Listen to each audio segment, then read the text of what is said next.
Wait, please, Lord, I beg mention item number 13 because this was item number 13. Item number 13. Yes, this was listed today only for information whether the deputy commissioner and the additional deputy commissioner has been transferred. But they have been transferred now. New incumbent has come, so I need to file an IA for next just 2 weeks. Permission from the other side. Yeah, I'll be formed. Huh? Because this is only for that Yes. information whether New incumbent has come. Yeah. You'll have to implead his name. yes, implement the names By name. by name because this is contempt. Contempt. Okay.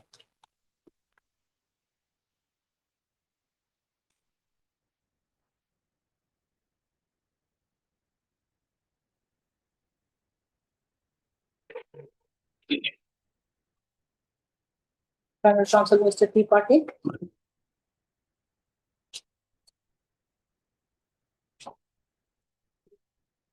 No consent, no. Has prayed for adjournment as the name of the new incumbent has to be Implemented. included. Has to be included. Okay, included.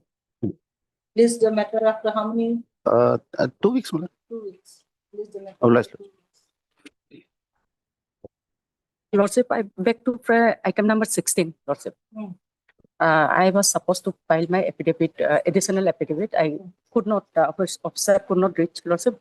Let this matter come up on 26th. I have taken the consent of my learned friend. Government advocate. Yes, Lordship. Learned government advocate Miss G at the Lordship. G. Atta. Ethic. Yes. With the consent of the other side has prayed for adjournment. List the matter on 26th, no? 26th of this month. On Lordship. 26th. May I please, Your Lordship? Alright. I beg to mention unlisted item, the petition 225 of 21 Tomorrow. for tomorrow. Tomorrow, yes, but not on Friday. For hearing. May I please, my lord? My lord, I beg to mention an unlisted item with petition service matter, my lord, for tomorrow, listing for tomorrow. Tomorrow is a DVD also. My lord, it will not take much time. What is it? Wait petition. Yes, my lord. You'll also stay, no? No, my All right, disposal of the tomorrow. matter, All right, tomorrow. obliged. Your Lordship, I beg to mention item number 8. Hmm? Item number 8, I beg to mention item number 8. Eight. Appealing behalf Veteran to Kosik petitioner, leading council out of station. So kindly this matter may be fixed on 22 June. Learned Council, Mr. C. Tajo, C. Tadu. Tajo, Tadu on behalf of B. Kosik, Veteran to Kosik. Learned Council, Mr. Item number 8. Yes, Oh, yes, yes. On behalf of Learned Council, Mr. B. Koshik, with the consent of the other side, yes, has prayed for adjournment. List the matter on 22nd. yes, 22nd. Okay, on 22nd. my lord. May I, my lord? My lord, I beg to mention item number 18 of today's list, my lord. My lord, due to some difficulties, leading counsel is unable to attend court today, my lord. And I have taken consent from other side also, my lord. What is your name? Kyoda Moses, K. Moses, my lord. Learned Council, Council, Mr. K. Moses. Yes, my lord. And my On lord, behalf of Learned Council, Mr. H. Lampu. H. Lampu, with the consent of the other side, has prayed for adjournment. List the matter After my lord, vacation. after summer vacation. It may be, my lord, after vacation 22 July. You want a date? Yes, my lord.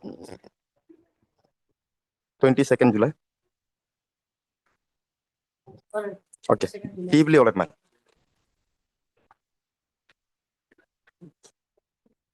May I beg to mention item number 11 here. In this matter, Your Lordship, I need to file rejoinder here. Learned Council, Mr. I-BAM.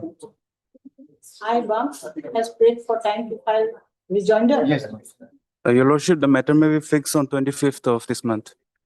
Your name? J. Ninu, Learned Council, Mr. 11. J. Ninu is present on behalf of? Private respondent. Your name is not in the call list. Yes. So you are. Sorry, my lord. Nikita, she is there, Mala. She is there, Mala. Okay. Learned Council, J. Ninu to cut it. Associate Junior क्या बोले? No, Yes, respondent 6. Is present for respondent number 6 and learned. I am for Mr. R.S. Nawam is present for. all the officer respondent, my lord. 1 to 5 it should be. Respondent number 1 to 5. 1 to 5 minutes, 1 to 3. Your lordship may just say the official respondent, that will suffice. my lord. Instead of Adjournment has been sought for, adjournment has been sought with prayer to file and Rejoinder to the affidavit or counter affidavit filed by the state respondents. to file a rejection by the petitioner. Petitioner? Yes, By the petitioner. Is this matter on, when did you say? my lord, 25th, this is a transparent posting, my lord. Okay. Now we have 2 officers in the division, my lord, so urgency there. Let it be on 25th for final disposal, my lord. Very well. Your lordship, there is an entry, it may be complete. Interim order shall remain in force till 25/6. My lord, for final disposal, that may be recorded, my lord. Otherwise, again, they will take time, my lord.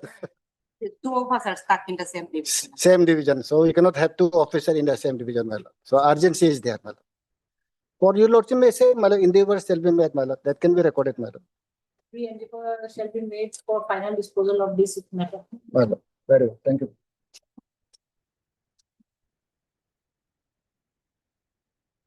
Lordship, I beg to mention item number 19, Lordship.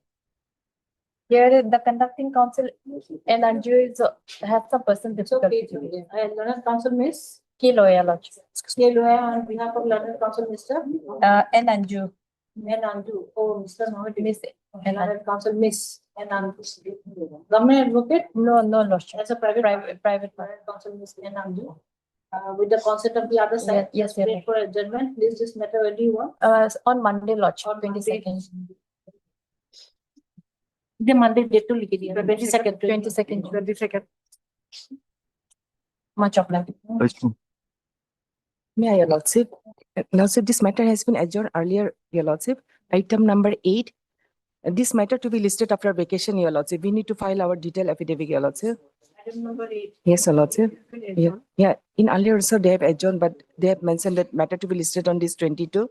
So we need to file our affidavit, Your Lordship. I've informed Your Lordship. You want a, you want another date? Yes, sir. After vacation, Your Lordship. They have left packing. Yeah, and he's here, Your Lordship. Item number 8. Yes, sir. After vacation, Your Lordship. No, So woman has appeared for item number 8. no, Your So, yeah. no, Your Lordship, this matter, From 22 then. Yes, Your Lordship. We need to file our affidavit, Your Lordship. Certificate of position. Longer date, not 22nd. Yes, Your Lordship. Yes, the longer date. After vacation. You ask your senior. How can she file affidavit of in 3 dates? Yes, Your Lordship. You ask your senior. A longer date.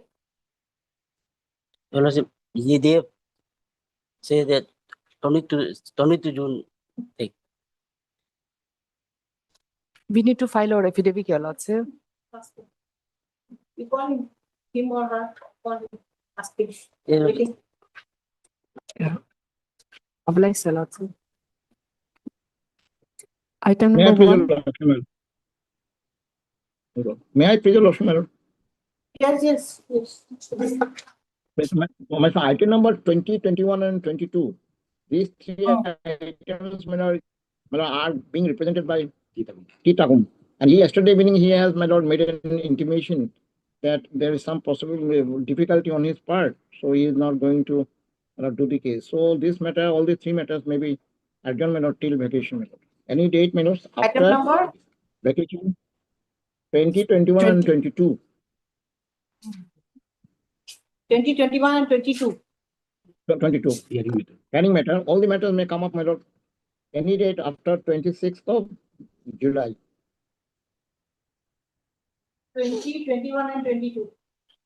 My lord. Council Mr. A.K. Pukasta has prayed for adjournment. As what was the reason? On what ground? I couldn't get you. Reason, my lord, they intimated me in the, my lord, in the evening, yesterday evening, he made an intimation that he has got some personal problem He's out of station, so he is not in a position to, my lord, take part in the hearing. And accordingly, he made a request. We are going to make an adjournment. State Agum, standing council. Oh, as the State standing Agum, standing council, council of Education Department. as the standing council of education department is out of station. Correct? Yes, that was the intimation. Yes, madam, that was the intimation given to me. All right. And somebody is going to make a mention on his behalf, but he is absent. I think it's echoing. Yes, it's might be from their side only.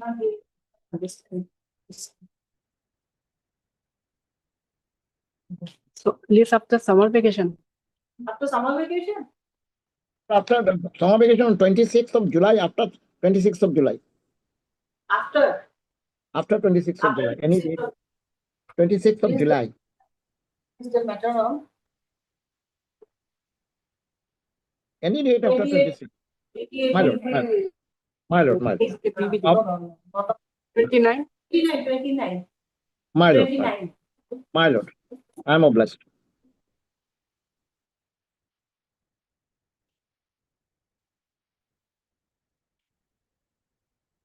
Item number 1.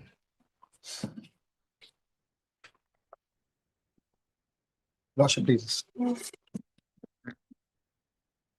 This is a 37 arbitration appeal against an order that was passed on 4th of February, setting aside an arbitration award that was passed by the MSME Calcutta.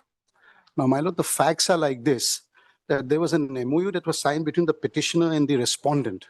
Now, this is in regards to supplying of certain materials, which are raw materials required for construction of a bridge. The respondent is one of the contractors here. Now, in one of the bills, there were certain discrepancies in regards to the material that was supplied, and we wanted to reconcile about it, but then it did not agree. Subsequently, we went to the mediation and conciliation under the MSME Act. 5 proceedings took place, 3 they appeared, and they filed their objections. Subsequently to filing of the objections, my lord, they never came before the mediation. So the mediation had to be terminated. Now, in terms of the act, my lord, there is a provision for sending it to an arbitration. So they can either do it themselves or by an arbitration council. They decide to send it for arbitration. Notices of arbitrations were sent to them, and the arbitration started. 2 hearings happened. First hearing, they didn't land up. The second hearing also, they did not come. Subsequently, they passed an order, an ex parte order in our favor. Detailed order was passed explaining everything. I'll show your lordship the order that was passed. Subsequent to that, my lord, they challenged that order in a span of around 4 or 5 months because they said they did not know and they were not intimated about either of the proceedings being terminated or the arbitration proceeding that was initiated. Whereas there are letters from the respondent specifically saying that these are the communications that we have sent to you, so please come and attend. They did not come, or perhaps they decided not to come and participate. Now, in terms of that, my lord, they filed a section 34 here. And the grounds, in terms of the grounds they took, is that they were not intimated about any of the proceedings, that Calcutta does not have any jurisdiction to proceed with this, and this, on that ground itself, they should have been heard on the principle of natural justice. They should have been denied the hearing. Subsequently, my lord, we filed an objection saying that section 34 mandatory requires under section 19 of the MSME Act that you have to do a pre-deposit of 75%. Now, there are Supreme Court judgments which says that's a mandatory claim. You cannot bypass that.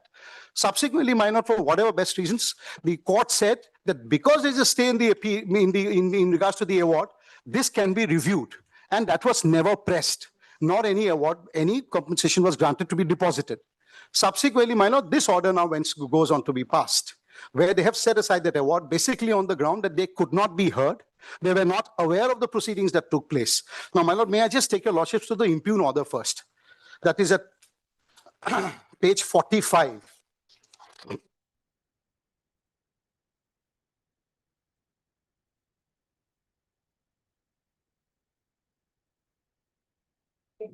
Under 48, para number 8 of the impugn order.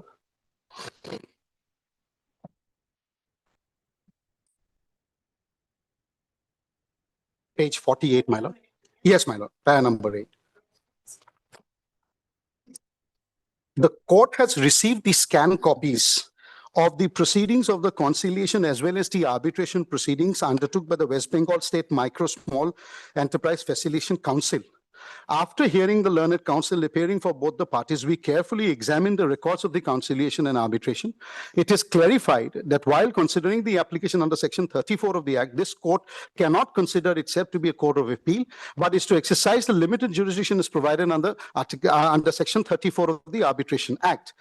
Now, para 9, my lord. It is observed that the record of the case, the petitioner along with the petition under 34 of the Arbitration Act has also filed an interim application under Section 9 of the Arbitration Conciliation, praying for staying of the operation of the award. This court, however, by order dated so that is the order that I was relying on, my lord, in the arbitration case has stayed the operation of the impugn order, dated so till further orders. It is observed that the respondent have not taken any step to vacate the order of the arbitration, even they have not chose to challenge the revisional court. It seems that the respondent had insisted for 75% of the award as provided under Section 19 of the MSME Act 2006. It is observed by this court that on 29/4/2000, the said prayer was considered by this court and hearing the application under Section 34 proceeded on merits of the same. Said order of 29/4/2005 by this court is not assailed by the respondent, and the same cannot be considered to be court during the hearing of an appeal. That is the order by which they said that 75% of the deposit can be waived or reviewed by the court. On careful perusal of the conciliation and arbitration proceedings, 93 of 21, it is observed that on 11/4, when the conciliation was fixed for hearing, the petitioner was not represented before the council. Now, this part is extremely important, Mano, where they speak about not being represented. On 11/4, the council had terminated the process of conciliation and opted for initiating arbitration as provided under 18(3) of the Act.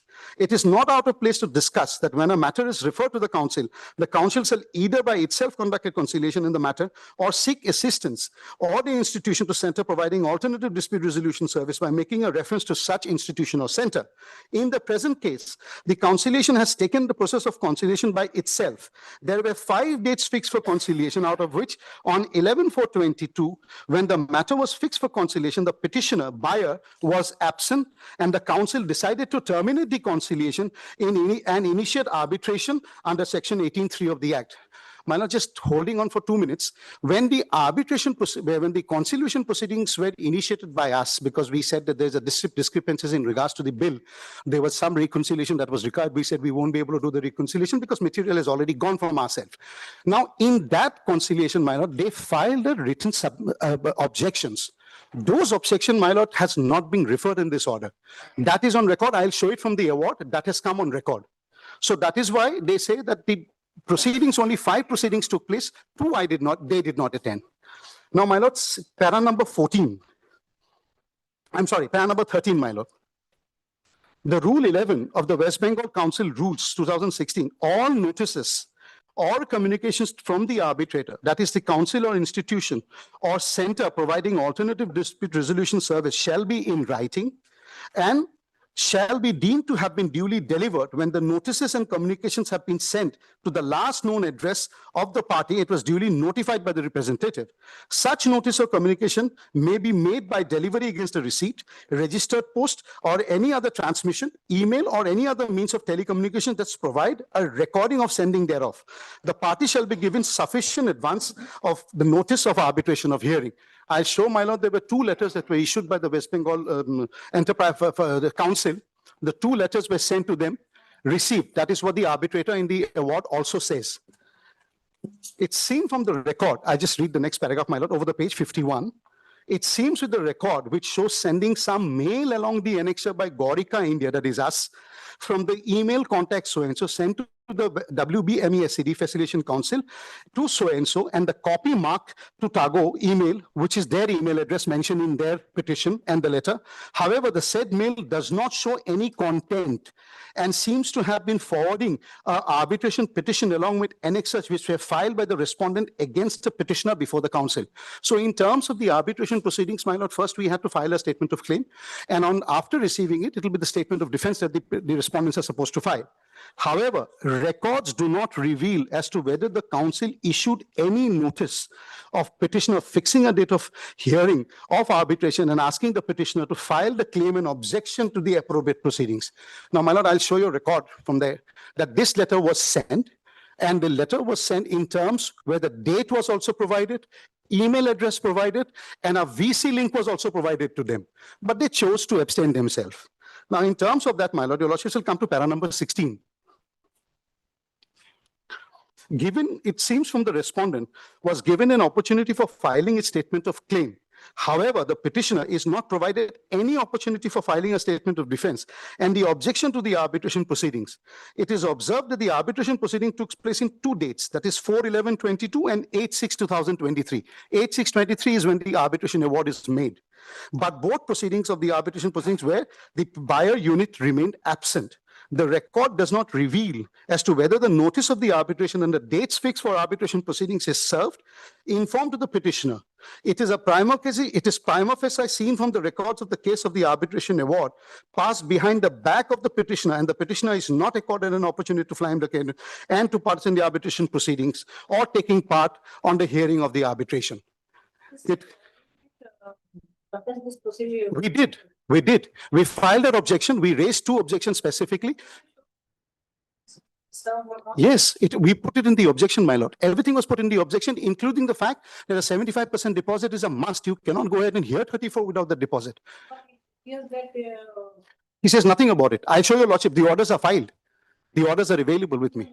Shows nothing about it. It appears Yes, they say nothing about it. They don't even, there's only one reference, my lord, to say that because of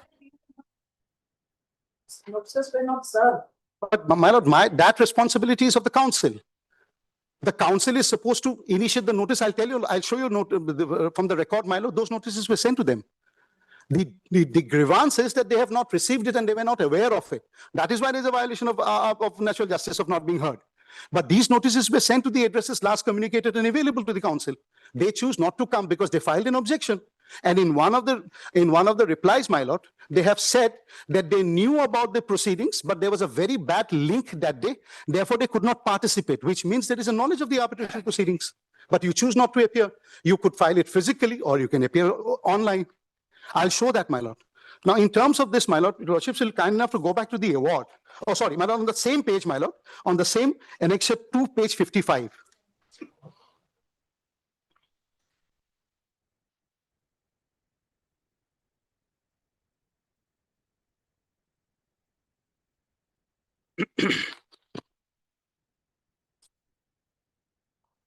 Page 55 is the letter that was issued, my lord, terminating the 18-2 proceedings and initiation of 18-3. That's at page 55, my lord. If the my lord will say, to Gorica, India, that is us, and Messrs. Buru Enterprise, termination of conciliation proceedings of 18-2 and initiation of arbitration proceedings as far as 18-3 of the MSME Act in the matter of so-and-so. The conciliation process referred in the matter was duly held by so-and-so under 18-2, which has been terminated without any settlement between the parties. Now the conciliation is going ahead to initiate an arbitration process under 18-3 and 18-4 of the Act. It is also stated as far as 18-4 of the MSME Act, the council has the jurisdiction to act as an arbitrator in dispute between suppliers located within the jurisdiction and buyer located anywhere in India. Their ground is that that MSME does not have a jurisdiction. Now, Section 23 of the Arbitration Conciliation Act, as far as Rules 12 of the 2016, the supplier unit is requested to submit a statement of fact supporting his claim to the council within 15 days from receipt of this letter. If it is not submitted earlier, then simultaneously communication of the copy of the buyer unit, and the buyer unit is requested to submit a statement of defense with the council 15 days after receiving the statement of fact from the supplier and copy of so-and-so. It is requested to submit the respective statement above, both physical format of the office and soft format in our email address in order of permanent so-and-so. So the addresses are mentioned here. Both the copies were sent. It says the written communications were not sent. Now, this is the first communication my lord sent. Subsequent to that, my lord, there was another communication sent at page 56A. But you see, it has been held by the judge, the district judge, Yes, my lord. that notices were not served. Yes. And they said that they had called for the record, but an explanation was not sought from the council. Councils, in fact, I believe there was one order by which the respondent number 2 was striked off because they said they are not important because the author of the arbitration may not be part of the proceedings. But the entire records will be with them. They should have been the first who should have been served and a reply should have been filed. They would have been the first person to clarify whether they have been served or not. But these are all notices which are marked to them, email as well as physical copies. It was there. Why didn't you point out? We have. I'll show your lordships the arbitration award. It is referred there. I'll just show your lordships coming to that. Yes, no, in the award. See what happened, my lord. See, when this, We have filed an objection. We've, yes, my lord. Before the district judge, we pointed out. I'll show you my objections. Totally ignored, madam. That's what I'm saying. In fact, respondent number 2, who was striked off, perhaps would have been the only authority who could have shown if these notices were actually served or not. Email or... Yes, but the court decided to call for the records. Yes, we have, in our objection, we have filed it. Then the next letter, my lord, 56A. That's another communication from the council. This is a type copy, my lord, which is 21/2/2022. 56A. 56A, my lord. 2. This is another one. Yes, another communication to both of them, Gorika as well as Mrs. Buru Enterprise, in which they appoint the arbitrator by the council.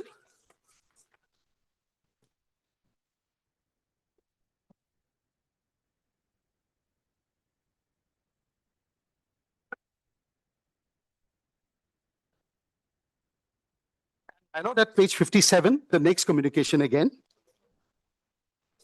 This is important because the entire information is given by the council here. Page 57, my lord. Again, a communication 31/5/2023, my lord. Again, addressed to both of us. And at the middle part, my lord, the points of detention, they said, the council, your lordships have it, the third paragraph. The council would hold online arbitration hearing through the shared link sent through email, or you can join through so-and-so by following a meeting ID and password. So every information was given to them in regards to the arbitration proceedings also, and the letters that were sent. In terms of this, my lord, may I just take your lordships to the award now?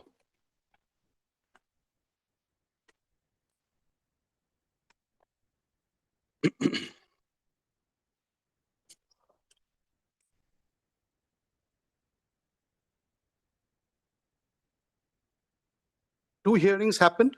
Both the hearings, they were absent.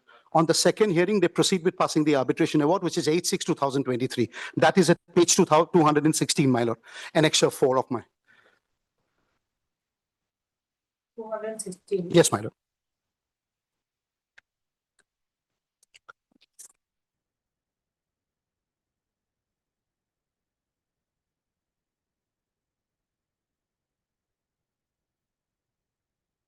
So the first 4 pages, they discuss about the facts, dispute.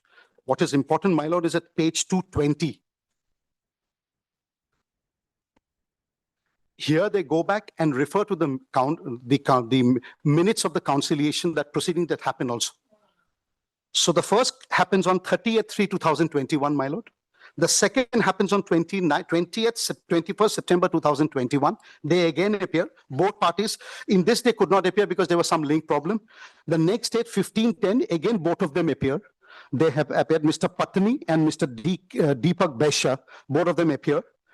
10/12, Manoj Patni, a representative of the supplier, was present and hearing, whereas so-and-so from the buyer was also present in the hearing. That is 10/12/2021.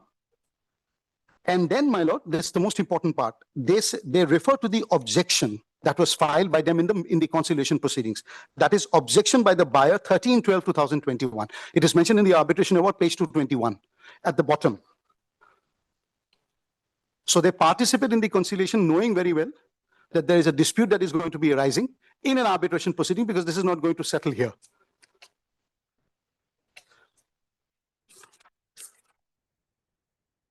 Now, page 224, my lord, of the award. I'm still reading the award. Page 221, the objection. 221 are the 4-5 dates and the objection by the buyer. That is the respondent hearing, who files a detailed objection about all the discrepancies in regards to the bills raised and all. Okay. Yes, my lord. And then at page 224,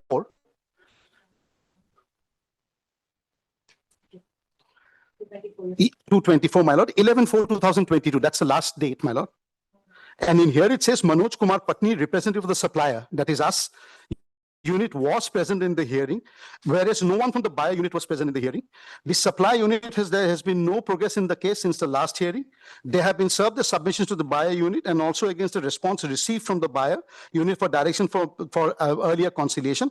On query, the conciliation of the supplier unit, they said they had sent ledger statements to the buyer unit, but the buyer is not clearing any of the dues. This is the 5th conciliation hearing and the buyer side had remained absent. Hence, the conciliation decides to terminate the conciliation and the arbitration will be initiated under 18.3. So they mentioned about this here. Subsequently, my lord, is the procedure that they followed for the arbitration. Just below that, it says procedure followed for the conciliation process. What they said that was not followed. One application was filed in Samadhan portal, so and so dated 12/22/2021 by the petitioner, that is the supply unit Gaurika, for realization of his dues from the respondent buyer Messrs. Buru Enterprise. The petitioner also submitted a physical copy of the case documents to the buyer side rightly. The council holds 5 hearings for conciliation as per 18.2 of the 2000. The council has given sufficient advance notice to the conciliation hearing in both the parties through email addresses so and so, and the address of the respondent is mentioned, my lord. Buyer for submission of evidentiary documents before the council and also appear before the council for conciliation. Number 2, the buyer unit appeared in conciliation meeting on 30/3/2021, 5/10/2021, and 10/12, and also filed written objection on 13/12/2021. The council heard both parties in the entire conciliation proceeding. No fruitful settlement could be coming for conciliation, so the conciliation process under 18.2 has failed and duly communicated to the parties by 27/4/2022. That's the letter that I read it in the first, my lord, where they said that it is cancelled and the arbitration was terminated and the arbitration proceedings will now start. That is the letter that they have sent to the respondent as well as to us. Now, in terms of this, my lord, the arbitration proceedings initiated. Now, they here say that on 27/4, both parties were informed about the termination of the proceedings and initiation of the arbitration proceedings and asked the supply unit to submit a statement of fact before the council with a copy to the buyer unit, and the buyer unit was asked to submit a defense before the council after receiving the submissions from the unit. So this was also communicated to them.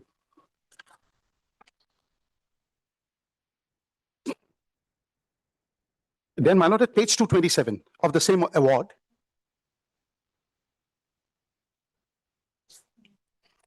here it says respondents buyer unit summarized version.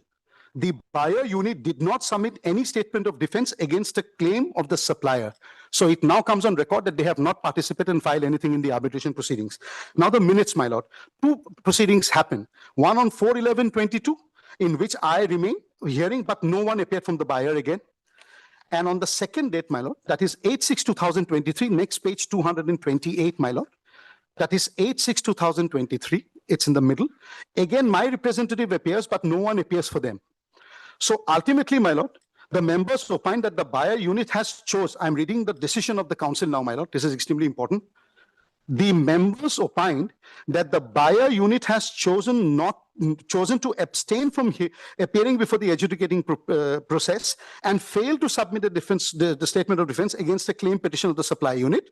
It has also been brought to the notice of the council that the buyer unit replied to the letter of the banker of the supply unit where they refused to have some direct relationship with the banker. However, they admitted that some amount was due against the claim of the supplier unit subject to receive of the funds from the ultimate buyer unit and supply of DODL. The established DODL is not related to this matter. So in view of the member council opined that the purchase order was clearly defined in the payment terms and no indication of back-to-back payment was made.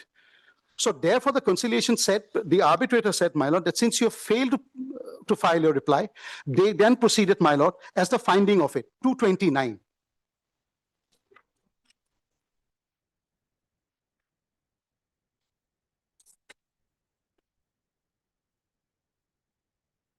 From the top, my lord. Point number 1. After failing of the conciliation between the parties, the arbitration process was initiated as per 18.3. The council has given sufficient advance notice to the arbitration hearing to both the parties through speed post as well as email to the supplier of the buyer for submission of evidentiary documents before the council and also to appear before the council for arbitration proceedings as per 18.3 of the MSME Act.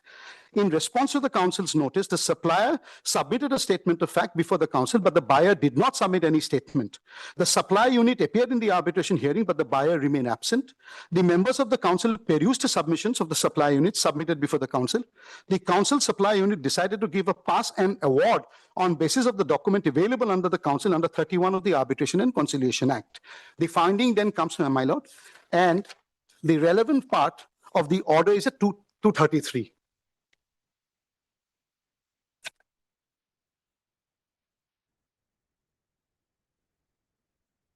Hence, it is ordered 233.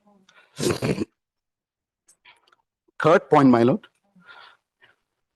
The buyer unit is therefore liable to pay a total principal amount outstanding 10646 plus interest of 3 times at the bank rates of the RBI, compounded with monthly rest to the supply unit under section 16 of the MSME Act. The interest of the outstanding principal of 1 crore something has to be calculated on basis of 40 bills of the 45 days of each invoice till the award of 8/6/2023 as per the formula given in section 16 of the Act, and the interest amount for the due is 1 crore so and so. The total claim now becomes 248.91 paisa. That thus the award of so and so, which comprises the principal amount, is 106 and the interest amount is so and so. Buyer unit is directed to pay within 30 days from the date of submission of this. Subsequent to this, my lord, at page 234, they filed a section 34 before the district judge, my lord. And the points that they have taken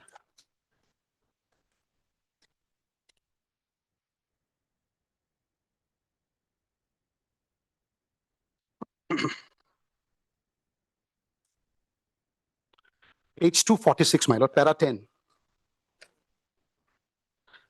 That while the issues regarding the violation of contractual obligation by the respondent number 1, that is supply unit, that arose during the implementation of an execution of the 2 purchase orders remain unsolved and unaddressed, the respondent number 1 approached the West Bengal so-and-so by filing an application against a delayed non-payment by the applicant for good materials by respondent number 1 in case number so-and-so, which was registered in the council. The conciliation process was initiated by the council for realization of the alleged due. Next paragraph. In all, 5 conciliation hearings were held from so-and-so to so-and-so, and under the provisions of 18(2) of the said conciliation hearings, the applicant was present in 3 meetings through his representative. In the meeting of 5/10/2021, it was observed that by the councillor that the buyer unit, namely applicant, purportedly wanted to reconcile the account on the councillator's request by the buyer unit to call the supply unit for an amicable settlement and to inform the council about the status of the settlement. The applicant buyer unit appeared for the conciliation on so-and-so dates, filed a written objection to the council, disputing the liability, and pointed out the various deviations and violations on part of the respondent while effecting supplies against 2 purchase orders. However, no fruitful settlement emerged from the process. It was concluded on so-and-so as per the process of 18(2) of the Act and failed, leading to termination of the council. The following termination of the process was initiated on so-and-so, and the respondent number 1 supply owner was asked to submit the statement fact, counsel and buyer, and the statement of defense. However, in the 2 arbitration proceedings, any of the representative could be present. It is known that the procedure followed during the purported arbitration proceeding till the finalization of the award of the council. The entire proceedings was conducted under the provisions of the Act. In this context, it is relevant to state that the arbitration proceedings were conducted online. So he knows about proceedings being conducted online, where connectivity was seriously hampered, and in the face of the disturbance of the applicant was prejudiced by the inability to be present in the effective defense before the council. So he admits in this petition that there was a problem with the connectivity and the proceedings were actually on. Next, 249, my lord, para 14. This was not a record in the No. included in the judgment. No, not in the impugned order. It doesn't reflect so, my lord. When I read it, I couldn't see it. Yeah, that is my understanding, my lord. I stand corrected, but I don't see it being reflected anywhere. In fact, what is important is that the two factual aspects that they are talking about, they have gone on that. They are saying that we have not been served, whereas they, on the contrary, say that no, we knew that there was a online hearing. We knew that there was a connectivity problem. And yet the court says that they have not been served and they have not been intimated about the proceedings, either for the termination or the arbitration proceedings. So that is the grievance. My lord, just one page, para 14, page 249. Now, the impugn order, my lord, was passed on 8/6/2023. That is the arbitration award. But their grievance is that they didn't know about this. So they have here put a paragraph here that the copy of the impugn arbitral award dated 8/6 passed by the council via memo dated 27/3/2024 and mailed to the applicant was received on 29/4/2024.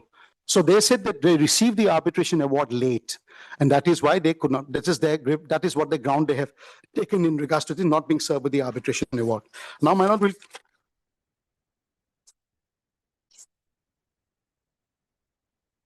page 257, para 27.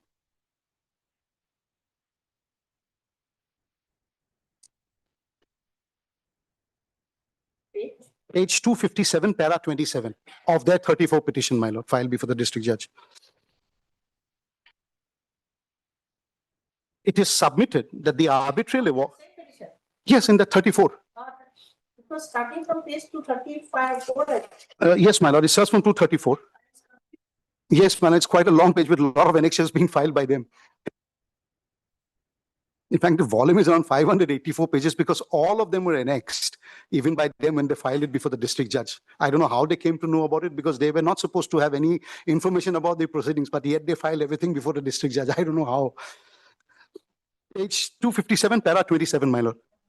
It is submitted that the arbitral award so passed by the council is not maintainable for the want of jurisdiction. The applicant is a resident of Itanagar, Arunachal Pradesh, and carries on business from his given address as so-and-so in Itanagar. Two purchase orders dated 5/9 and 11/7/2017 were issued by the applicant from his business office in Itanagar, Arunachal Pradesh, while the offices of both the respondents are situated in Kolkata West. The award dated so-and-so was issued from the office of the conciliator situated in Kolkata, Bengal, and its jurisdiction will not extend beyond its office and therefore liable to be set aside on this ground alone itself. So that is one of the valid grounds that they have taken in regards to 34. Now, in terms of this, my lord, we file our objections, my lord. That is at page 385.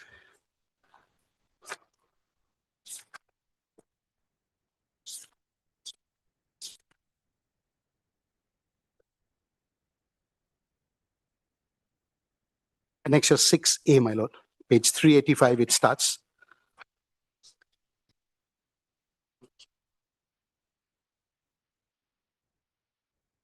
My lord, page 392 is my first relevant objection.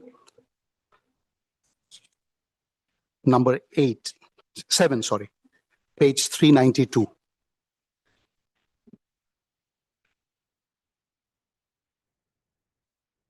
I'm sorry, I'm taking slightly longer time because there are a lot of annexures here that needs to be referred. 392, my lord. Yes, my lord. Point number 7. Give me the MSME Act. In this context, it is pertinent to mention here that the bare... sorry, 12, my lord. I'm extremely sorry. Point number 12. In this context, it is pertinent to mention here that a bare perusal of section 19 of the Act of 2006 make it evident that whenever an award passed by the council, challenge can be made in respect thereof under section 19 of the Act, read with 34 of the Arbitration Conciliation 1996. However, in respect of an award passed by the council, 75% of the award amount has to be mandatorily deposited before the court in which such challenge is being made prior to the said appeal challenge being admitted in such court. My lord, I have given the MSME Act to my...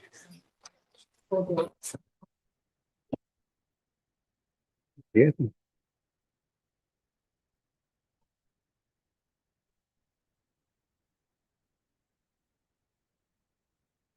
"19, my lord. I'll just read 19 in terms of this objection that I have raised. This objection is about 19 of the Act, my lord. I'll just read section 19.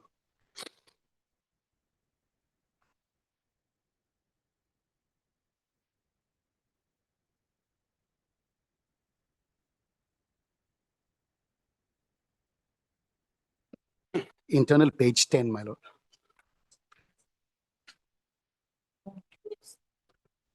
Application for setting aside decree, award, or order. No application for setting aside any decree, award, or other order may either by the council itself or by any institution or center providing alternate dispute resolution services to which a reference is made by the council. Now, the word used is shall be entertained by the court unless the appellant, not being a supplier, has deposited with the 75% of the amount in terms of the decree, award, or as the case may be, other orders in the manner directed by such court. Provided in pending disposal of the application to set aside a decree, order, or court shall order such percentage of the deposited should be supplier as it considers reasonable in circumstances of the case, subject to the condition it deems necessary to impose. Which means, my lord, that 75% is the maximum. If a court thinks they can say 30, 40, or 50% can be deposited. But there is no provision to say that you can waive this or review this in terms of the appeal that was filed under Section 34. So that was the first ground which was not addressed by the court. Here, the court in the impugned order, my lord, says that since there was an order staying the decree, which was passed arbitral decree, there is no question of deposit. I'll take your lordships to the order that has been passed, which I thought, my lord, is not correct because this has to be complied. I'll pass on to your lordships once judgment of the Supreme Court, which categorically takes care of this subject matter itself. I'll just take. That 75% deposit was not taken into No. consideration by the district judge. District judge, which we are saying was a mandatory requirement, and it was decided, and the award was set aside.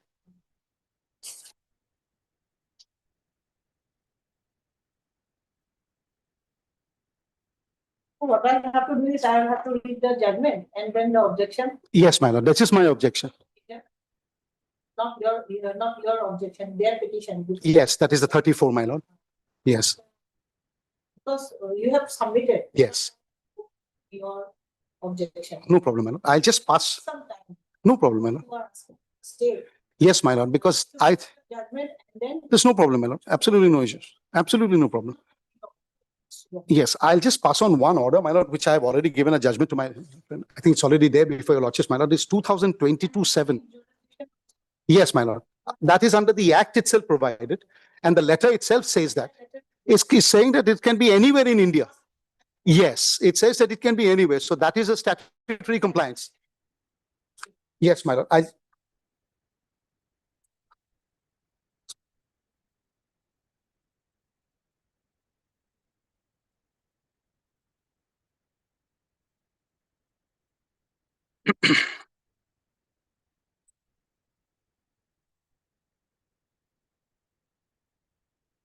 When is that provision we read yesterday in the act?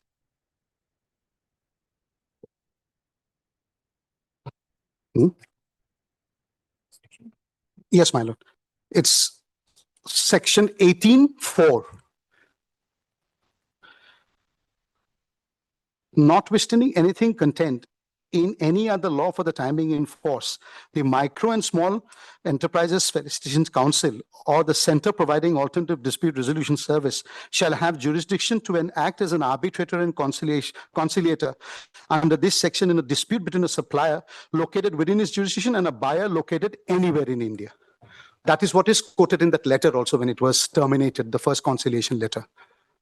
It was terminated.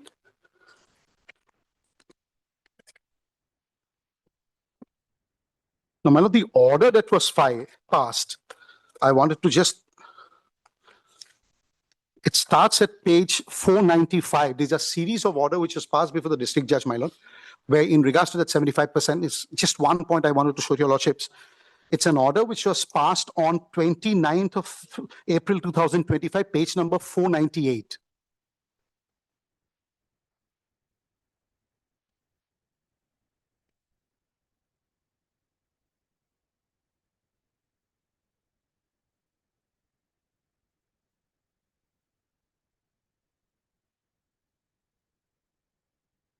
(498), my lord. These are the orders which have been passed in the arbitration case.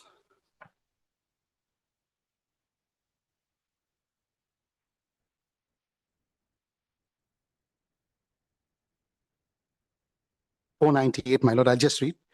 The case is today fixed for hearing on an interim application and for deposit of 75% of the impugned award as was provided under Section 19 of the Act of 2006 for further hearing.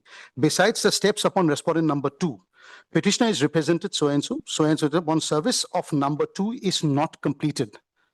I have carefully perused the record and seen that respondent number 2 is the chairman of the so-and-so who has passed the impugn order. It is observed that the author of the impugn award is not necessary to be made a party under application 34 of the Act, and accordingly, the respondent number 2 is striked out. It is observed from the records of this case that by the order dated 14/11/2024, this court had directed the applicant for depositing an amount of 75% of the award dated 8/6/2023 as provided under section 19 of the Act. However, such an amount is yet to be paid or deposited by the applicant. During the examination of the record, it is observed that by the order dated 24/5/2024 passed by this court, the award dated so-and-so was stayed till final disposal of the case. It is observed, next page, minor 499, that the said order of the stay passed in IA number so-and-so was not brought to the notice of the court while passing the order dated 14/11/2024 in arbitration case. It is observed that an award which is challenged before this court by an application under section 34 is also stayed by this court, and there cannot be any stay for payment of award amount as the award is already stayed. As such, the order dated so-and-so and subsequent order of payment of 75% award is reviewed. As to the pleadings of either parties is completed, this court needs to hear the arbitration courts, and the records of the arbitration case decided by so-and-so is not received, which is required for hearing of the case. So they call for the record and then pass the order. Now, we do not know what is there in the record, but it says that the finding of the impugn order is, based on the record, there are no notices being sent to the respondent. That is what his finding is before the court.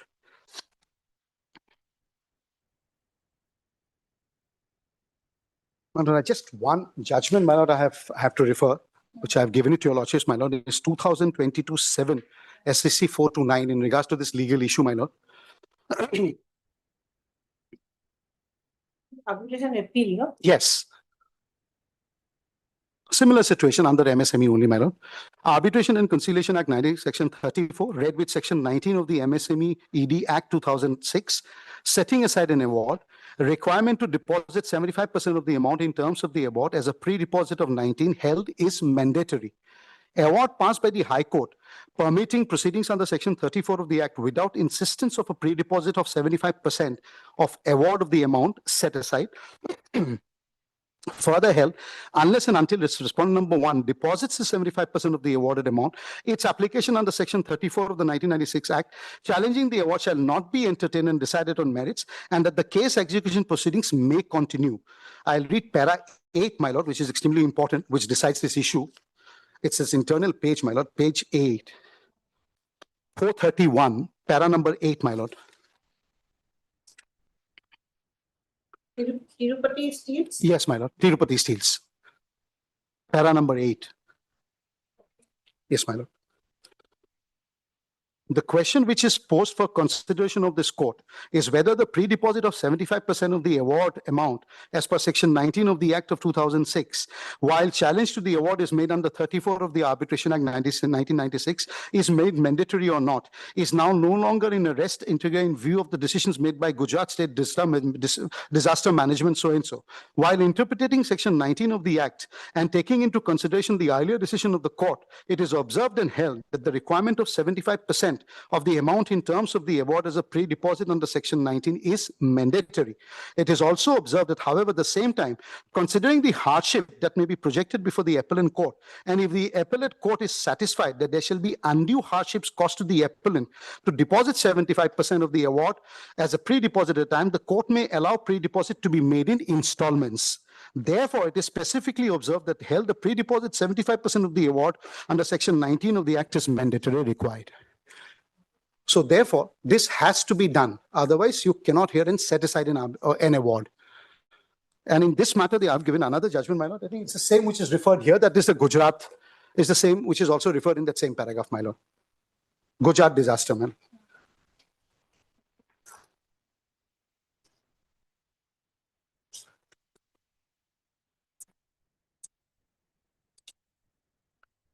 That is paragraph number 8 again. Same question is also decided. And it's referred in the other judgment also, Mike.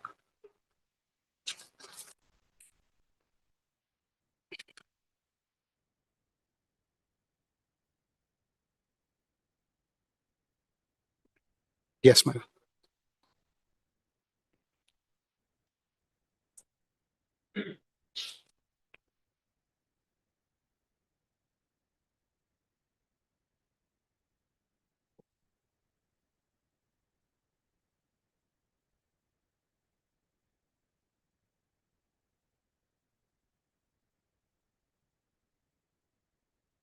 Two notices, my lord, are clear that has been sent by the council.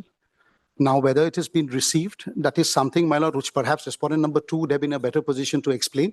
However, in the award, they don't say that the awards have not been received either in the impugn order, because they don't discuss that. They only say that he's not being heard.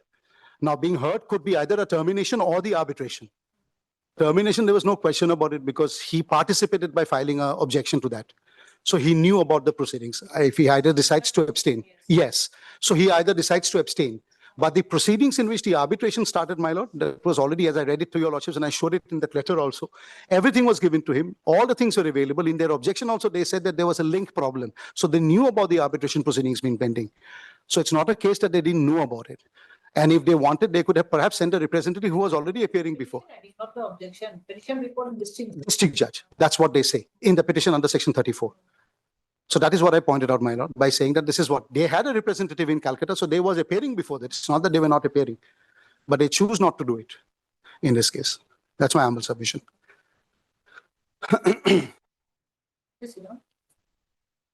Yes, please. Yes, please.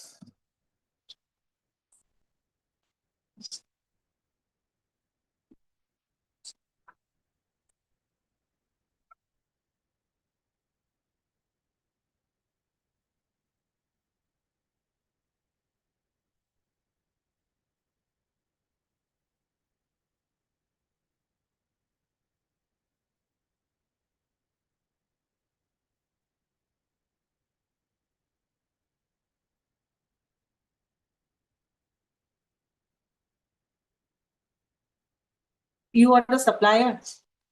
Yes. You are the supplier. Yes, my lord. I supplied the material to the buyer.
You are praying for stay of which order? The order passing, the impugn order, my lord. Yes, my lord.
Will the synopsis cover everything?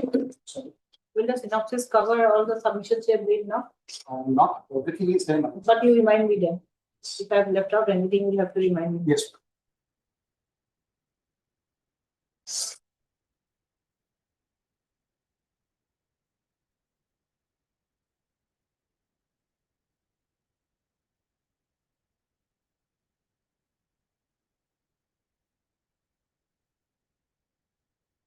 What materials do you supply? We do what we call, my lord, this is supply in regards to iron ore. Iron ore. Yes, and we do give. This is not exactly a refined version of the iron ore, my lord, but we do it in terms of bridges and all, nuts, balls for carriers, railway wagons and all we supply. So some of the materials are that also that is. Here in this case, just for the bridge, so there were some nuts, bolts and all those things. For Leonard Senior Counsel, Mr. R.K. Purno, R.B. Assisted by Leonard Counsel, Mr. D. Hello.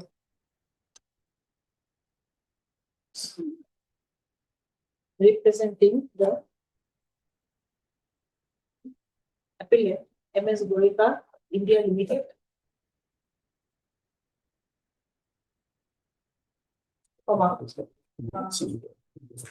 Appellant, sir. Appellant only, no? I'm sorry, ma'am. You are MS Gorika in. Yes, yes. It is their appeal.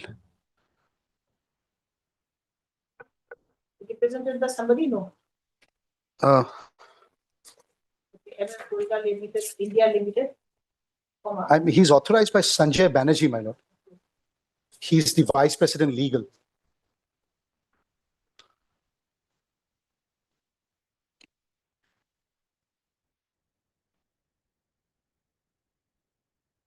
With its registered office at Chatterjee International Center, Kolkata.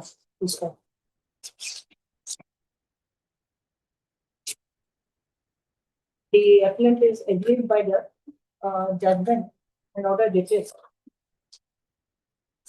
4/2/2026, my lord. 4/2/2026 passed by the Ghana District Judge. In arbitration case 1 of 24. UPR. Ghana District. Well, it would be UPR, no? Ghana District Judge, because we have given, he has given two identifications. Yes, this is the UPR, my lord. Ghana District Judge, UPR. What have you written? Let's see. In the we've only said the order, my lord. UPI. Page 40, my lord, of our petition. District Judge UPI in case number so. Just Ghana District Judge UPR. District notes.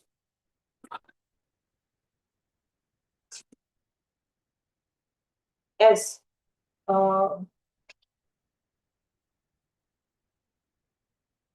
the fact that the respondents had appears during the arbitration proceedings were not considered by the Ghana District Judge. Full stop. It is also averred that the order was passed erroneously as 75% of the award has no direction to deposit 75% of the award was made before the order was passed, or before any order of stay was passed, or before the final order was passed. These are the two basic questions. Yes, ma'am.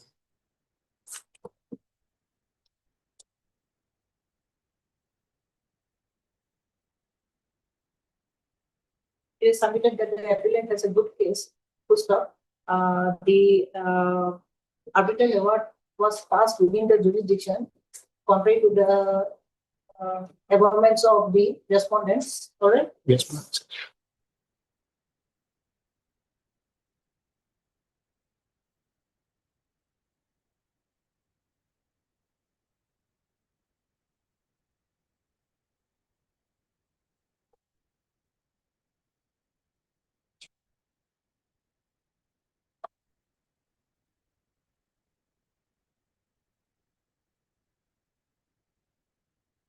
The it has been held by the Supreme Court in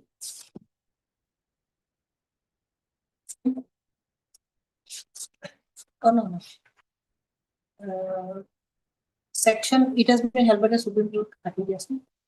Section 18(4) of the micro, Small and Medium Enterprises Development Act 2006, within bracket MSMED for short, bracket close, clearly reflects that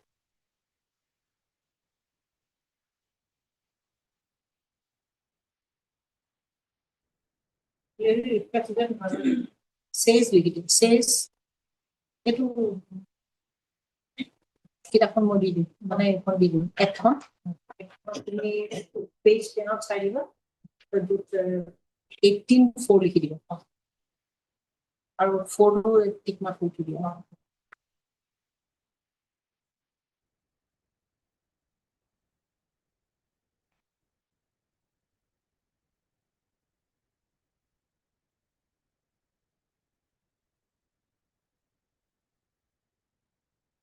The main paragraph where the district judge decided that you were not heard. Yeah. Yes, madam.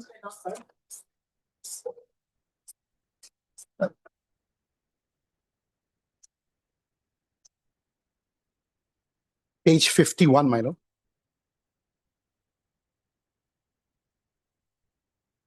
Page 51, para 16 is the observation of the trial court, my lord, district judge. Counsel for the appellants that the para 16 of the order, reviewed order clearly reflects that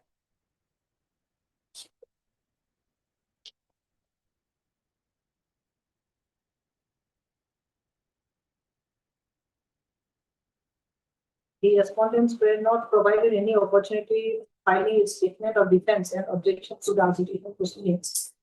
Stop. It was observed that the arbitration proceedings took place on two dates, that is on 4/11/2022 and 8/6/2023, but on both of the proceedings of arbitration, the petitioner, the respondents within bracket buyer unit bracket close were absent. Once or where? Respondents or respondent? Respondent, my lord, because they were just a company, yes, one company, my lord. Respondent within bracket buyer unit bracket close was absent. It was also held by the it was also held by the court that the record does not reveal whether the notices of arbitration and the dates fixed for arbitration proceedings were served to the respondent.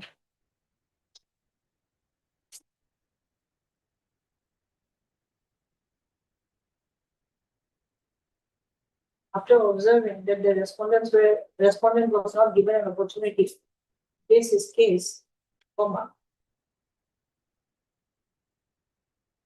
the arbitration award dated 8/6/2023 passed by the council was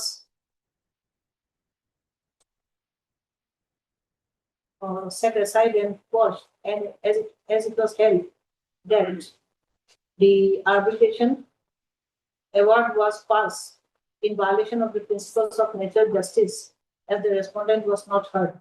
So it is submitted by it is submitted on behalf of the petitioner, appellant, petitioner and appellant. That what is the objection? Yes, madam. Not objection, their petition. Yes, in the 34, our objection, my lord. Page 385, my lord.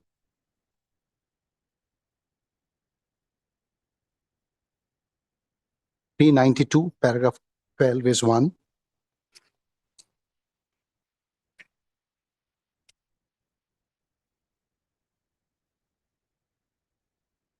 Submitted on behalf of the applicant that the petitioners is submitted on behalf of the applicant.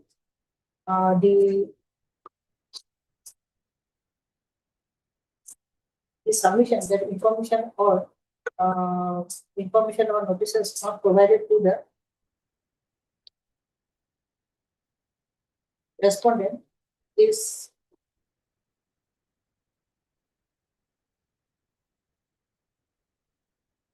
alleged to be a false submission as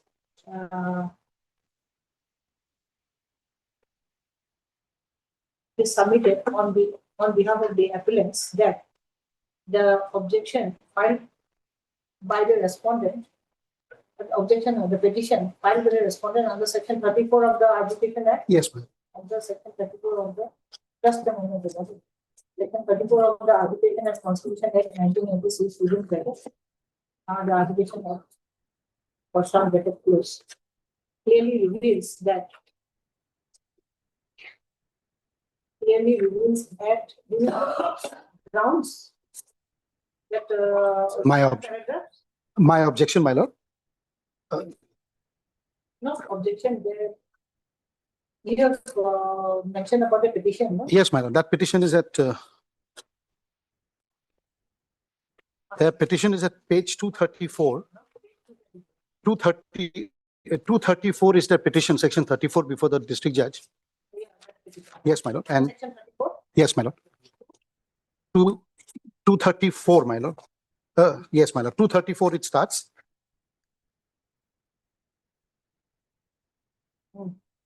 34, yes. You have shown some paragraph, no, page 257 or something. Yes, my lord. I've shown first paragraph 247, where they say that the written objection was filed. And then I said that they had the arbitration project conducted online in connectivity 248 was seriously hampered on the face of disturbance. 247, no? Yes, my lord. 247. 247 and 248, my lord.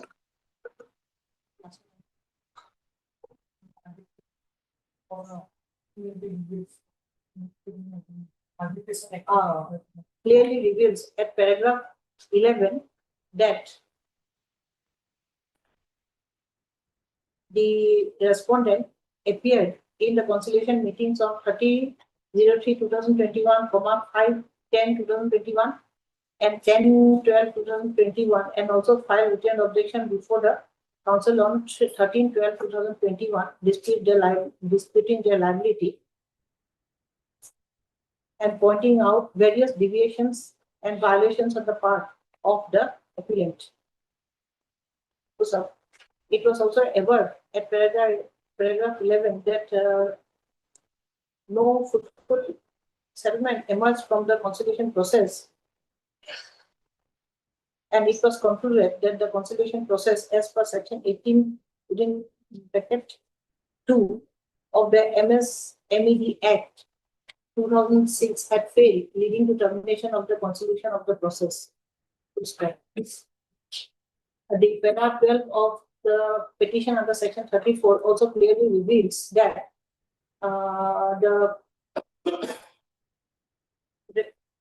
the respondent was well aware of the proceedings, as it has been mentioned that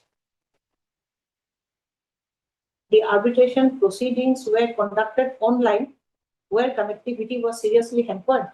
Yes, ma'am. That's what this. And in the face of the disturbance, the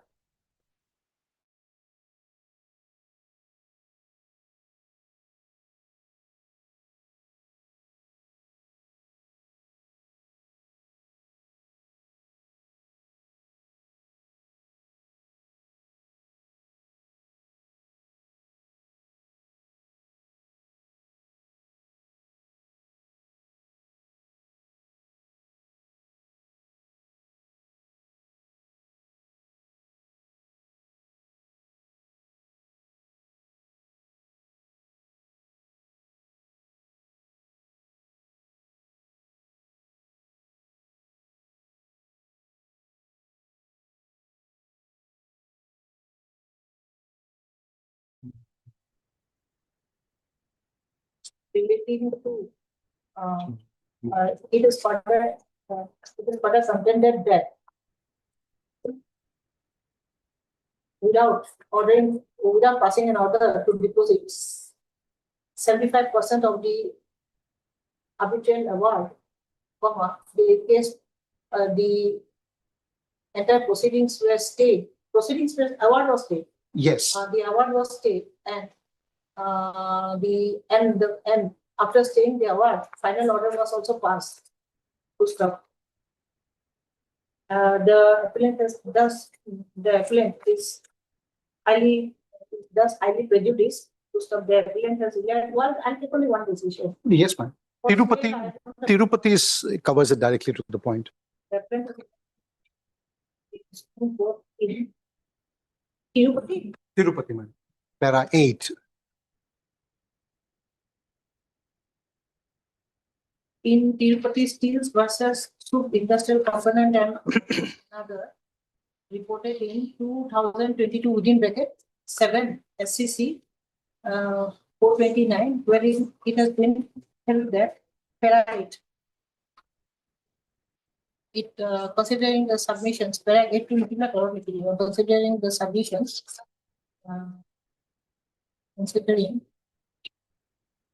considering the submissions on behalf of the appellant, it appears that there is a prima facie case to stay the proceeding, to stay the order passed by the London District Judge Upia Pare, dated For February 2026. in connection with arbitration what? Case number 1 of 2024. Please fill the next date of listing thereby the proceedings of however repeat koriba so and so case passed by the so and so or the so is state till you want a date Yes, my lord. Any date that is convenient after vacation. After vacation, my lord, if it is not inconvenience. state till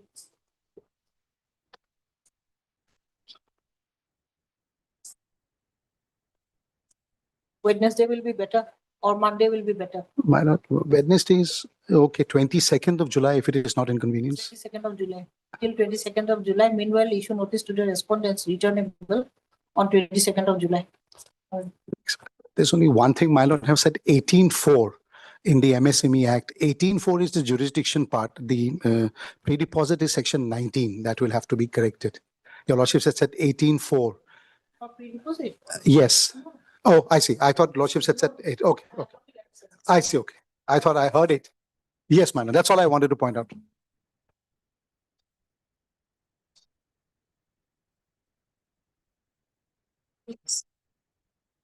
Item 5.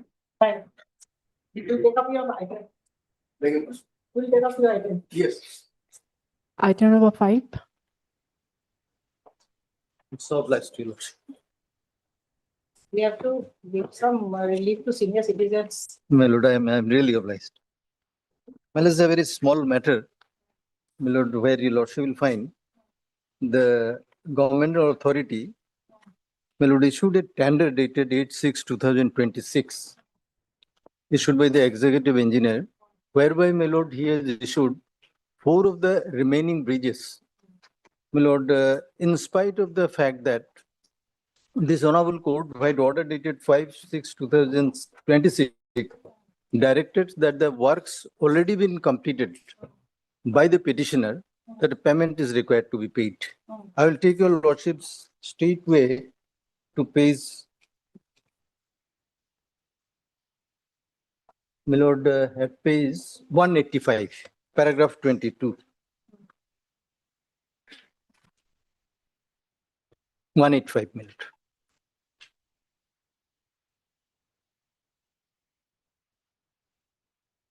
Paragraph 22, my lord, last para. At this stage, yes, at this stage, last para, my lord. 22, at this stage, the learned senior counsel for writ petitioner has submitted that even for the remaining 4 numbers of other works, sufficient progress has been done by the writ petitioner. While this court would not give a stamp of approval towards any such works done, by balancing the equalities here, my lord, this is important. By balancing the equities, it is directed that if at all work has been completed by the writ petitioner, it would be entitled for the repayment. We make it clear that in the construction of the remaining 4 numbers of bridges is to be done by floating the tenders strictly in accordance with the law. Now your lordship will find in Page 185, para 22. No? para 22. Then, my lord, your lordship kindly see my representation, which is at page 187. After this judgment of this honorable court, we have written a letter to the executive engineer at page 187. Request for payment against the work done in respect of 4 bridges on Itanagar Jyoti Road before floating the NIT. The Division Bench of the Honorable High Court, Itanagar Permanent Bench Judgment and order dated so and so. Most respectfully, I would like to bring into your notice, Honorable Court directed you to make the payment for the work executed by us. In respect of 4 number of bridges, we are giving own estimate of works performed by us for which payment is required to be cleared at your earliest. Now, the total, my lord, the evaluation we have made is in the next page, your lordship will find at page 188. That is 23 crores 35 lakhs 62,665. Now, my lord, at the first place, it was incumbent upon the governmental authority to make an re-estimate of the thing, make a joint inspection. Now, without doing all that, re-evaluation, all that, my lord, they have on the full valuation of the estimated value of the 4 bridges, they have issued the NIT. Now, your lordship, kindly come to page 34.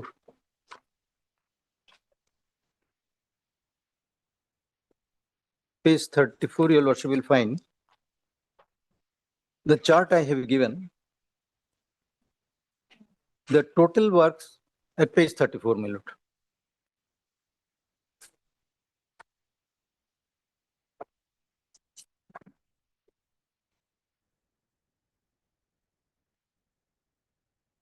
Your lordship got.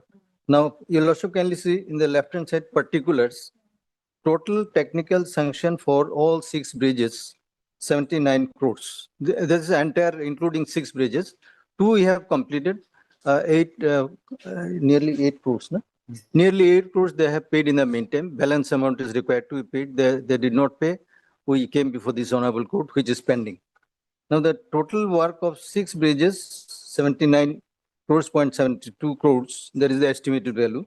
Now, the less amount awarded to the petitioner for 2 bridges, that is we have already completed.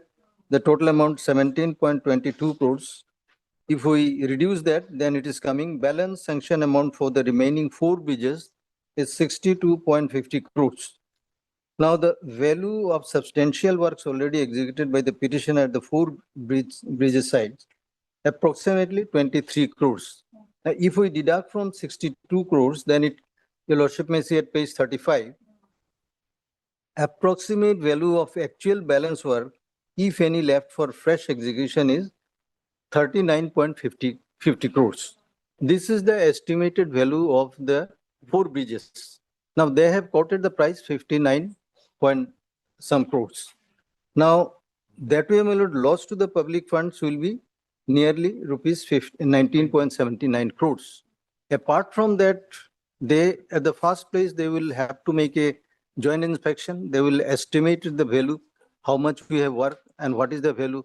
Without doing that, your lordship will see now the NIT, which is at page 49.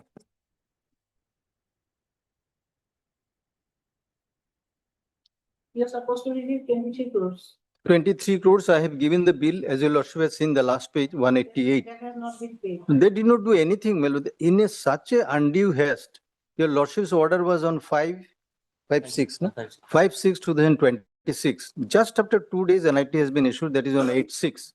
That means they were in such a undue haste, without complying the order of this honorable court. It was made ready earlier. Possibly they had a knowledge of all that. Now, they have made it and hurriedly, without making, which is the, yes, before, my lord, they will have to determine how much work I have done. I have said 23 crores, it may be less, it may be more. Now, they did not make any estimate. No joint inspection. But without doing all that, your lordship can see this NIT dated 8/6/2026. Estimated cost, page 49. 49, my lord. That same bridge. Same 4 bridges. Now, in fact, it is the remaining part of the 4 bridges minus the works I have already executed. And the honorable court passed this order to make the payment first.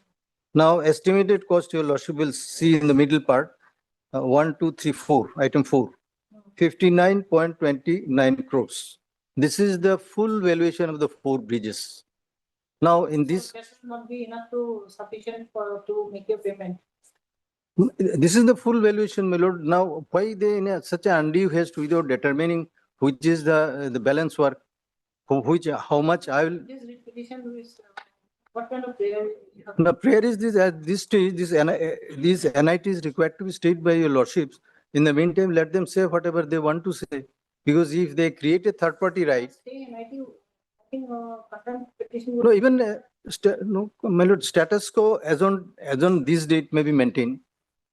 They have called in the bids, I think. No, bid, my lord, it has not been, your lordship kindly see. The last date and time of submission is 29/6. Last date and. Government advocate. Lordship, since the last date is on 29, Lordship, whether assessment has been done or not by the department in respect of the work done by the petitioner, Lordship. No, assessment I ought may to be- have been done before that. I may be allowed to, Lordship, take instruction. So matter may be listed on Monday, Lordship. I'll come with instruction, and if any interim, then it can be considered on Monday itself, Lordship. Let us obtain. My lord, instructions. in the meantime, at least status quo order, my lord. Monday, this Monday. This coming Monday. Monday. 2 days only, Lordship. It will be. Let the My lord, people, let the other parties also participate in the tender. Monday, only Monday. Monday, my lord. Yes. Or Friday will be difficult. Friday, it will be difficult, Lordship. Your lordship, Monday. your lordship stays. Stay back till Friday. No, my lord, if needed, I will come, my lord. You It's come ve- again. It's very nearby, my lord, 5 hours journey only. I was then, okay. I'm not that old, my lord. Monday or Tuesday, any day, as per convenient. Oh, Monday. right. He'll be here. My lord, let my learned friends say that there will be no incumbents in the meantime. In the meantime, possibility is not there because last date is on 29 only, That's the Lordship. reason. That's the reason I'm just easily Because impossible. the apprehension on the part of the petitioner is that if any alteration is done in respect of the status of the work done by him, then he will be prejudiced. That aspect, Lordship, we understand, Lordship. They have But violated. that can be done happen only after tender process is complete, Lordship. But tender process will complete only after the tender is open and then evaluation is done, then award is done. After the bidder is selected finally, if he execute the work, Lordship, without assessing his work, then he will be prejudiced, Lordship. No, I have already been prejudiced, my lord. How they can issue in an undue haste on 8/6? Monday, Lordship. There's an order of this court also, okay, Monday. They violated the, yes. My lord, I could have come for contempt, but it is not of my benefit. By punishing them, what I will derive, my lord. Be of no use. Yes, exactly, my lord. This tender has to be either stayed or Yes. maybe relaxed or Lord, maybe any other type of order, I think. Because he is already, we have a court's order also. So on Monday then. Apart from that, my lord, your lordship kindly see what they have done. There is no sanction, even the NIT speaks. There is no sanction. The anticipation and sanction, they have issued it. Such an haste. What is that hurriness, my lord, difficult to get?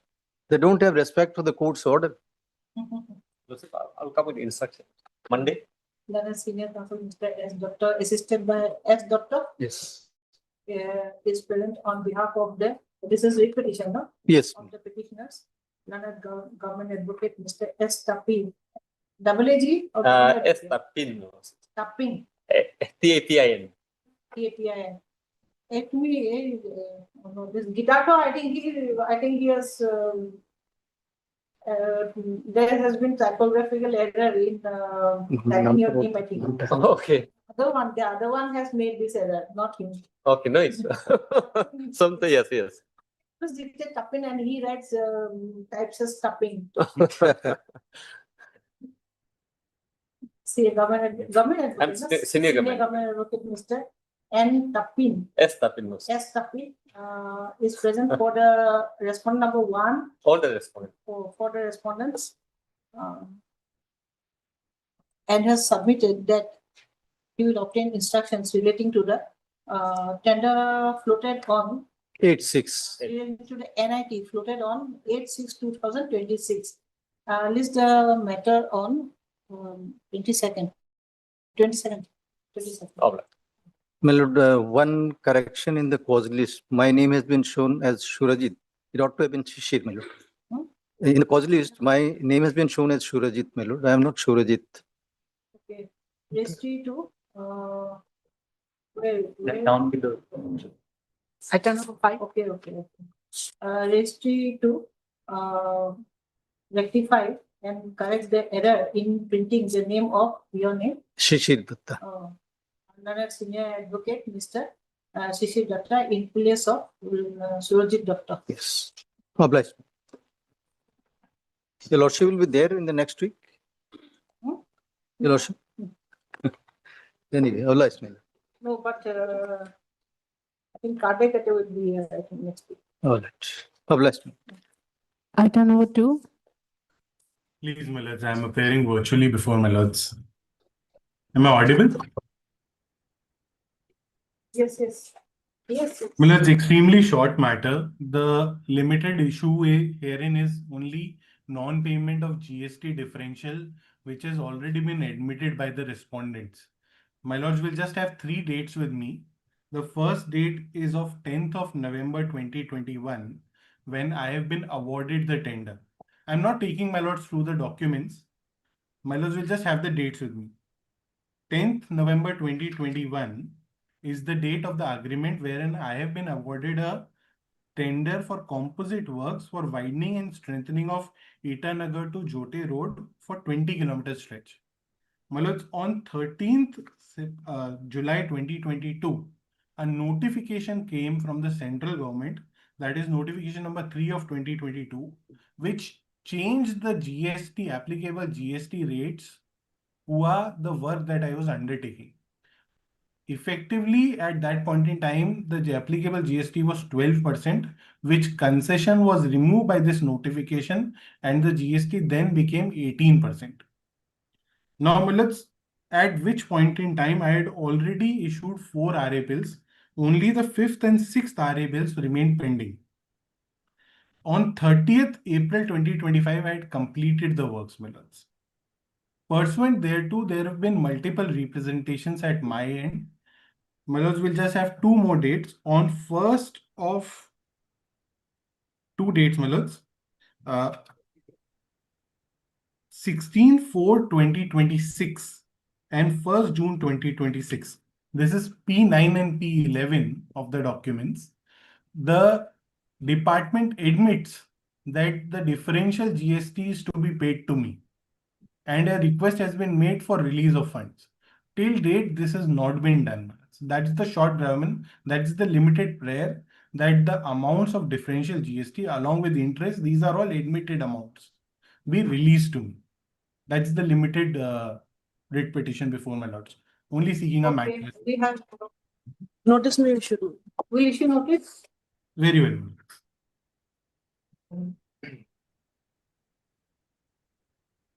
Learned Counsel Mr. Shubham Yes, Paliwal. Paliwal is present for the petitioner, and learned Government Advocate Ms. G. Wangmo. K. Wang. K. Wangmo is present for the response number 1, 2, And 3. for the respondents. Issue notice to the respondents. Extra copies to be furnished. List on you obtain instructions relating to. My apologies. Let notice be served. List the matter after 3 weeks. Very 4 well. weeks. 4 weeks. Item number 3.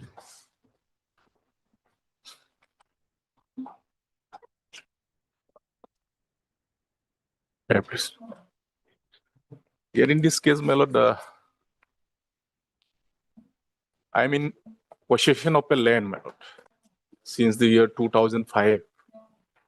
And then since this falls under the government notified land, I have applied for allotment. So accordingly, by the District Land Allotment Advisory Board, dated 21 March 2007, they have recommended my name altogether along with 156 incumbents, wherein my name appears as serial number 95 for allotment. That recommendation that was done from the district administration, and that was forwarded to the Government of Arunachal Pradesh for issue of formal land allotment. Thereafter, my lord, what happened? I have submitted so many representations because few of them, certain those who could have reached out there before the higher authority, they got the land allotment passbook. So I have tried my best by submitting repeated representation. In the meantime, my lord, surprisingly, this state officer in this year 2026, I'm in possession of that land since 2005, my lord, and I'm residing there with my family members. So recently, state officer issued notice by invoking Section 4 of Arunachal Pradesh Public Premises Eviction of Unauthorized Act 2003, my lord. You are given a short date within when you have to go. 20 days. Thereafter, How many days? 20 days. Thereafter, Lordship, thereafter what happened? I have submitted the reply and hearing was done before the state officer. Then state officer has of the opinion that there is only a recommendation. You have not obtained the formal land allotment. So since this is under process, so your occupation is unauthorized. Accordingly, he issued the first impugned order. Kindly, Lordship may kindly see page 51, Lordship. Okay. Page 51, yes. 51. Today, Srimati Hageng released me, my lord, appeared before the undersigned in compliance with the summon notice so-and-so dated 13 May 2026 regarding the alleged unauthorized occupation of government land. During the hearing, the concerned party was heard and the documents submitted in support of her claim over the land in question were examined.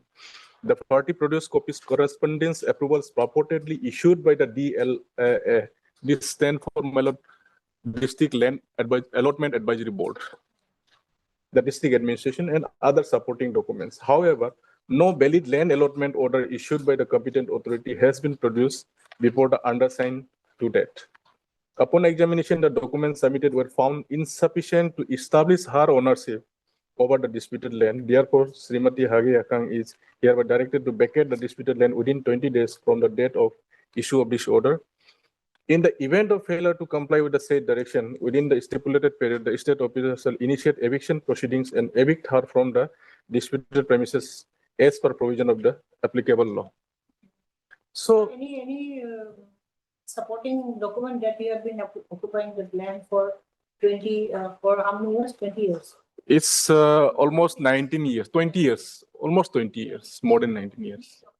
Yes, my lord, there is an electricity bill which I have annexed there also. Eviction proceeding. So you see, immediately you won't be evicted. My lord, no, thereafter what happened, my lord? Thereafter there is a statutory provision of appeal against the order of the state officer. That is before the concerned deputy commissioner of district. As per section 12. So accordingly, Lordship may kindly see next page. Immediately what I have done on 1st June 2026, I have filed this appeal. Before the appellate authority, there is the deputy commissioner. Page 52, Lordship.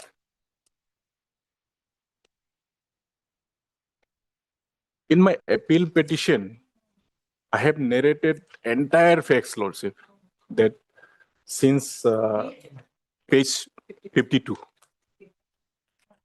I have narrated the entire facts, Lordship, saying that since 2005, I have been residing there with my family. 2007 recommendation is there by the LAB, that is District Land Allotment Advisory Board.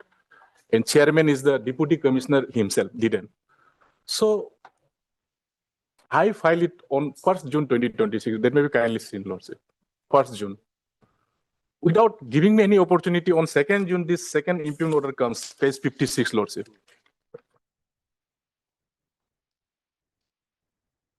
At least, Lordship, when I have a statutory right to appeal, Lordship, I should have been given opportunity to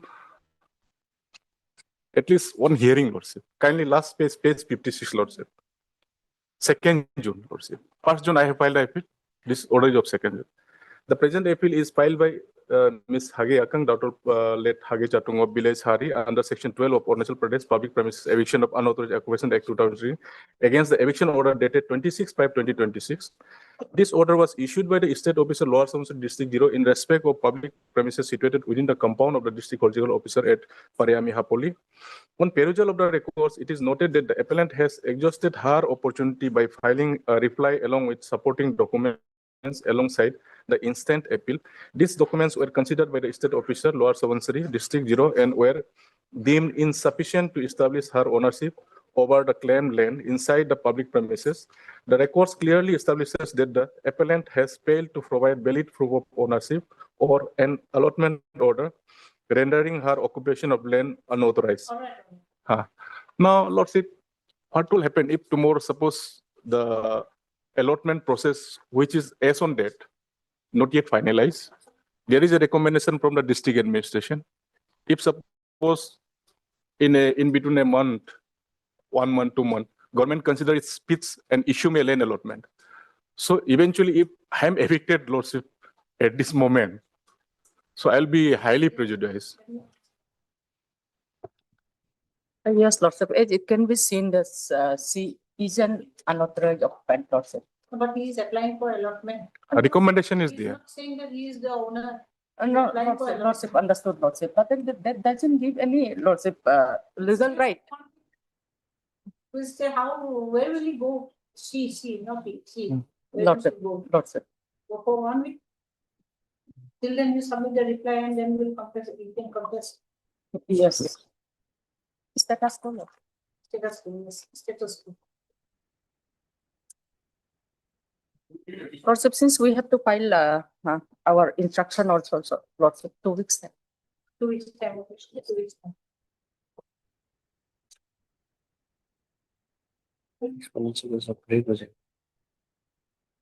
Okay. And Leonard Council Minister, K Tama. okay, Tama, TMA. TAMA, Lordship. for the appellant, Srimati Hage Yakang, Jakang, Lordship. who has filed this application. Who has filed this, not appellant, the writ petition, no? Great petition, Lordship. Not appellant, no, petitioner. Who has filed this petition, being agreed by the interim order dated 26/5/2026, passed by the State officials. respondent B, Number 4. respondent number 4, As well as fine. As well as impugn order dated and the interim order dated 2/6/2026, passed by the respondent number 3. 3. Stop. Is submitted on behalf of the petitioner that she has been in occupation on recommendation over a parcel of land. And she has prayed for allotment of the same plot of land before the district administration. Lordship. While her allotment, prayer for allotment was under consideration, comma,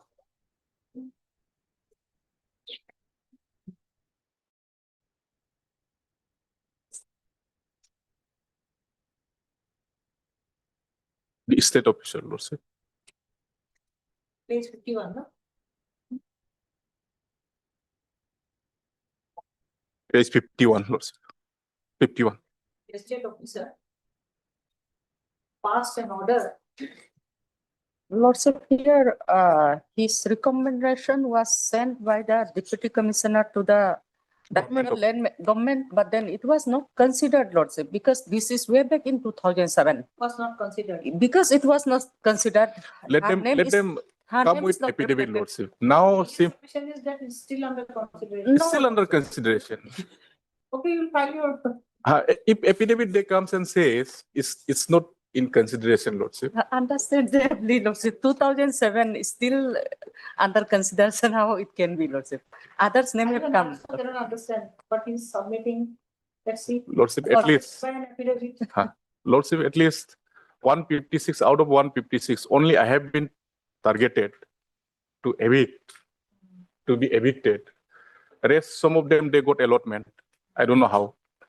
And some of them they are in occupation against whom no so-called notice. Okay, Under Plus, consideration. basically, whatever is recommended, it doesn't mean that everyone will get allotment.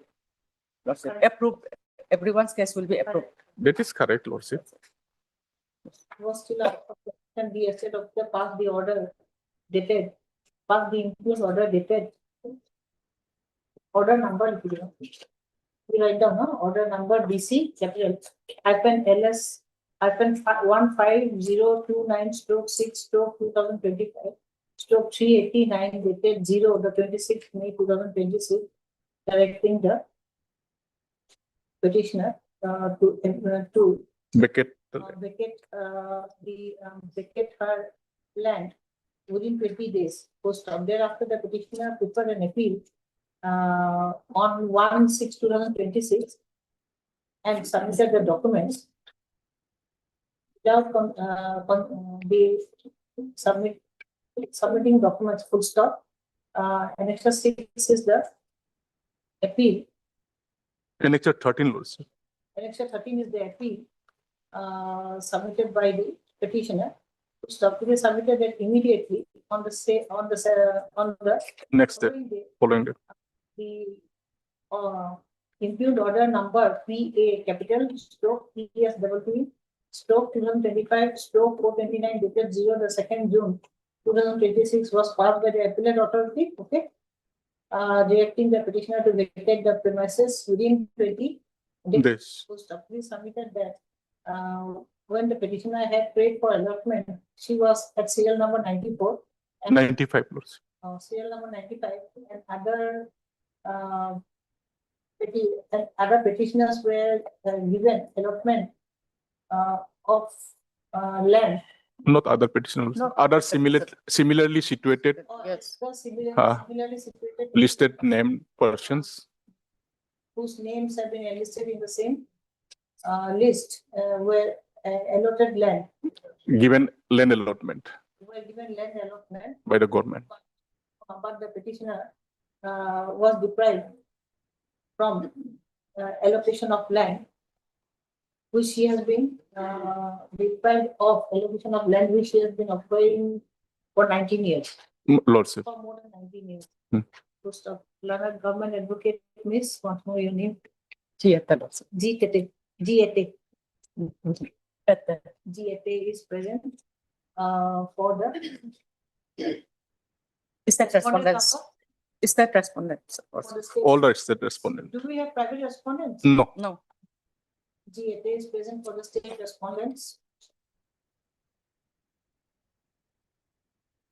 And then submitted that she may obtain instructions and file objection. Yes, Dr. Obtain instructions and file objection. Issue notice, extra copy, issue notice to the respondents, extra copies to be furnished. Returnable, after issue notice, returnable 2 weeks. within 2 weeks or 3 weeks. 3 weeks, person.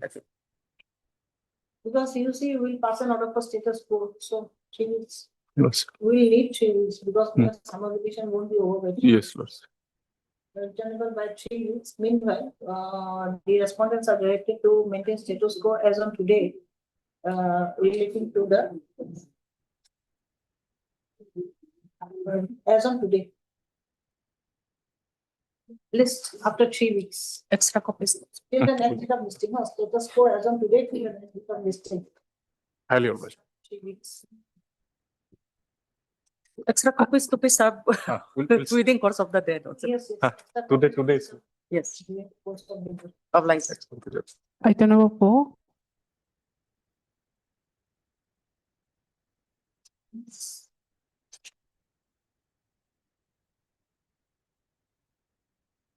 Your Lordship. Your Lordship, the instant petition arises out of the refusal of the respondent authority to furnish recruitment records relating to 2 government teachers despite repeated proceeding under Right to Information Act. Here, Your Lordship, the petitioner has exhausted all the statutory remedies under RTI Act. However, the authorities have failed to trace, reconstruct, and disclose the record that was sought by the petitioners. You have filed for RTI Yes. before the PIO. Yes, before the PIO. Then after that, I have approached the first appellant authority. That was director. And then after that, I have also approached the Information Commission. There, your lordship, if I may, lordship, take you to page number 22. So, that is the reply of the PIO. That may I read, your lordship. Here you. Yes. Yes, lordship, but. Issue notice. Yes. I don't know when if you can issue notice at all, but I'll issue notice. Okay.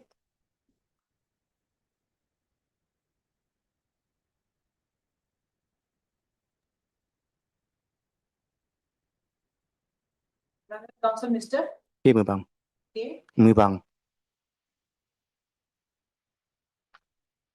Item number 4. Yes. Okay. Learned Council, Mr. K. Mibang is present for the petitioner, and Learned Council, Mr. H. Thai on behalf of Tabatagum. H. Thai. Learned Council, Mr. Tabatagum, Standing Council for Education Department. P. Tagum. Yes, sir. From our Standing Council for Education Department is present. Notices to be issued to the respondents within 4 weeks. Yes. List according. Item number 6. May I please your lordship, my lord? I am an online matter. My lord, in this case, my lord, we have come for, my lord, in this case, my lord, we have come for consideration of our case for appointment against any group D post in terms of policy decision of the government. So, my lord, whether the I cannot hear you properly. I cannot understand you. I cannot follow you. Oh, Some my sort of no. Can you follow? now I am cannot audible. follow. Whether I am audible. You're No, whether I am audible. audible now. You're audible. Then, But my I lord. cannot follow you. I don't know, some sort of echo on the background or the sound system. I don't know what type of sound system. Oh, yes. Cannot. Possibly. If you can submit very slowly, then I'll be able to follow you. If you can submit very slowly, slow. Yes, yes, madam. then Yes, I can yes, be madam. My lord. My lord. My lord. My lord. May I please your lordship, my lord? You see the case, my lord. In that case, we have made a prayer for consideration of our case for appointment against any group D post in terms of the policy decision dated 6/11/2019. So, my lord, at this stage, my lord, whether we are entitled to, my lord, claim benefit under this scheme, lordship will examine this question only a notice at this stage, my lord. Because, my lord, lordship Okay, kindly I say will I do have only- picked only notice at this stage. Oh, yes, yes, yes. 11th Council, because I cannot follow you, just let us you should notice. Hello. 11th Council, Hello, Mr. sound.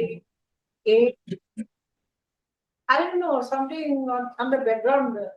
Just. Background is that, my lord. Background is that the husband of the petitioner was a member of state police force, and he, while discharging law and order duty, Nobody can follow each other. what is the problem of sound system? Yes. Oh my lord. No, at this stage, Not I'm putting a not snap to with the sound system, I think. only this. I don't know, my lord. Other days, my lord, other days I used to do, my lord, in the same manner. May I continue, my lord? May I continue? Ask me. You have asked me to issue notice, I'll issue notice. Yes, yes. Yes, yes. Not required. My lord. Notice issued. Not required. Now the picture also is gone.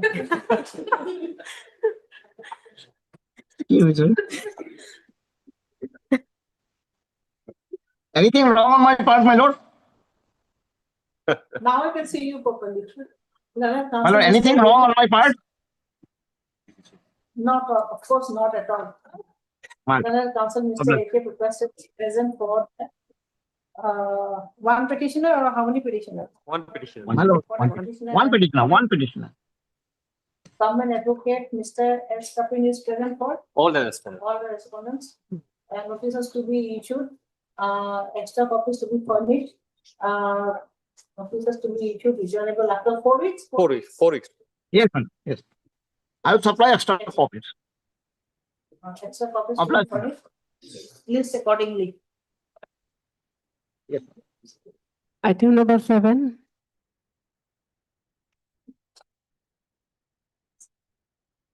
My pleasure, Lordship. No, Lordship.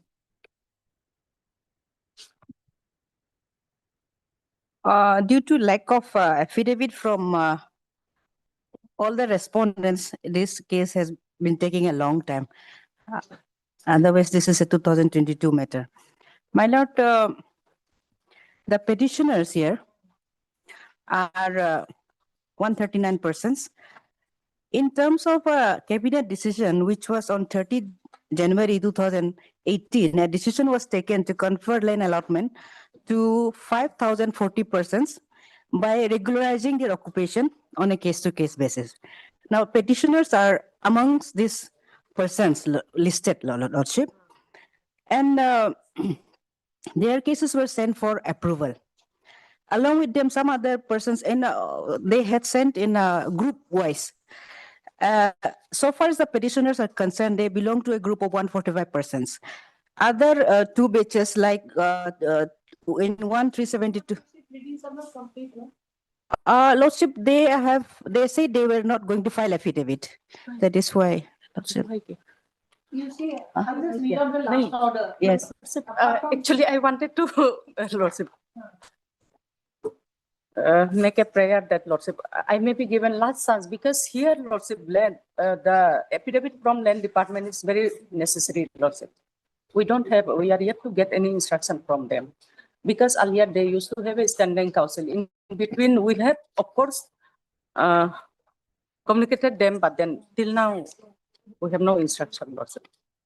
Lordship, white order dated 31, of course, it is up to them, but it was recorded by order dated 31/7/2024 that the respondents number 1, 2, and 3, that is the land department, won't find, they said they will not file a separate affidavit, then they will rely on the affidavit filed by respondent number 6.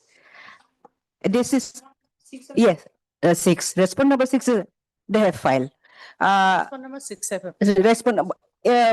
on 31/7/2024, that is the date of the order. On that day, they said, Lordship. You rely on the affidavit of respondent number 4. No, 6 is deputy commissioner, but then Lordship. Same land department, same. Yes. You'll have the. No, I think, Lordship, I'll take one last chance, because here they are important party, necessary party, Lordship. All right then. And this, Last chance. Lordship, I have no objection to it, of course. I'm just pointing out what was recorded earlier. Yes, Lordship. Learned Council Ms. N. Dangren is present. For the petitioners, wanted. Petitioners, yes. Petitioners and Learned Council Ms. G. Ate, no? Yes, Lordship. Learned Government Advocate Ms. G. Ate is present. For how many respondents? Lordship,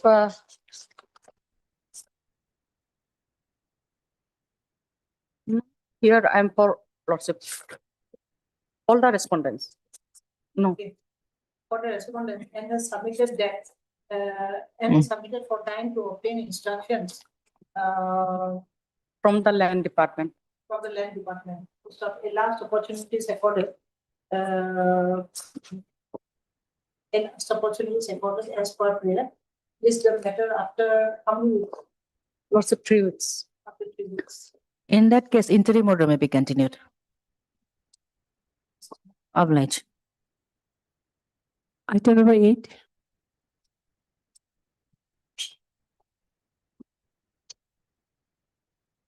Your Lordship, I've taken concern, Your Lordship. After vacation, Your Lordship. After this vacation. He has already recorded your submission, no? Recorded your submission. Only the date will be changed. Yes, Your Lordship. Just to change the date. Adjournment. He was the first one sitting here, no, Director? So that adjournment date, item number 8, that it will be fixed, next day will be fixed after vacation. After vacation, any date? No, Your Lordship. Just after vacation, Your After Lordship. vacation. Oblige, All Your right. Lordship. Item number 10.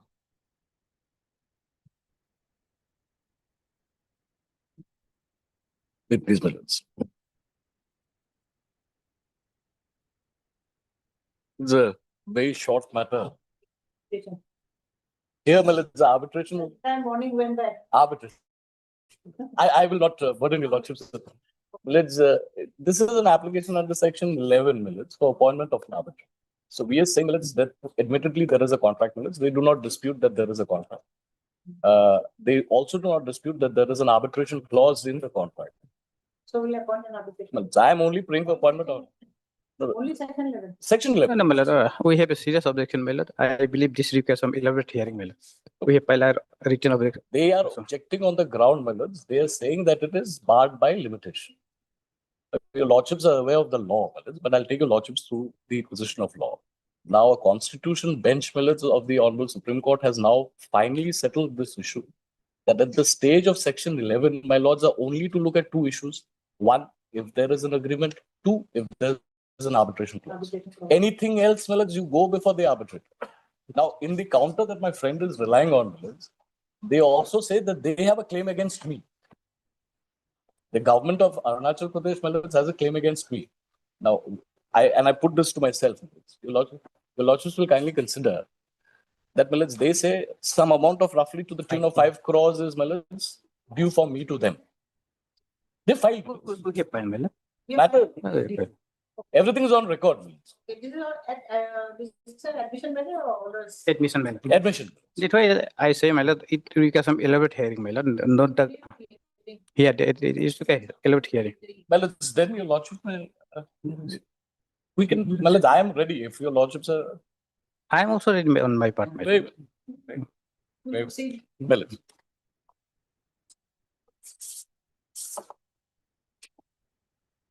Well, there was a power purchase agreement, my lords, that was executed.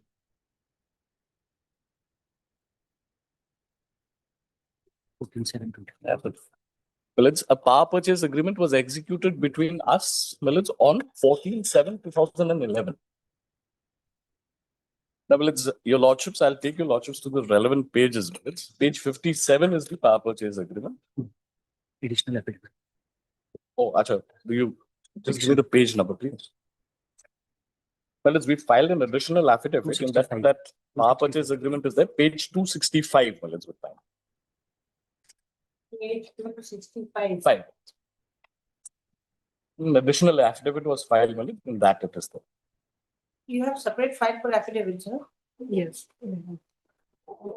We have not got. There is no affidavit. No affidavit.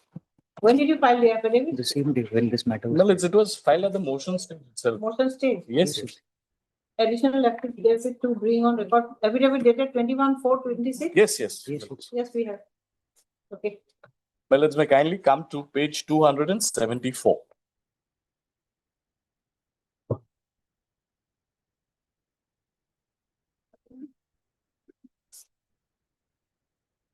Page 274. That is, Malits will kindly refer to clause 11, Malits. This is the.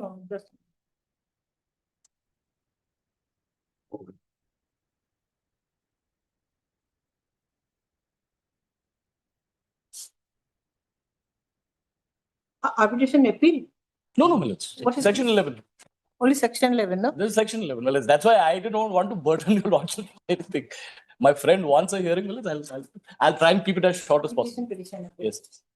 I'll try and keep it as short as possible. Yes, yes.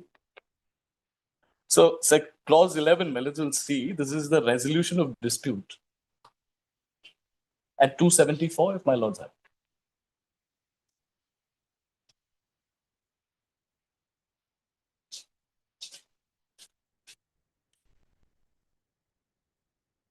I'll just read it, Malits. In the event of any difference or dispute arising out of the application or interpretation of this agreement amongst the parties, the party shall attempt to settle such dispute by mutual discussion within 30 days. Well, let's kindly take note, mutual discussion. Within 30 days after the date of written notice by disputing party to the other non-disputing party. During such mutual discussion. Arbitration clause. Yes, Malits. This is the arbitration.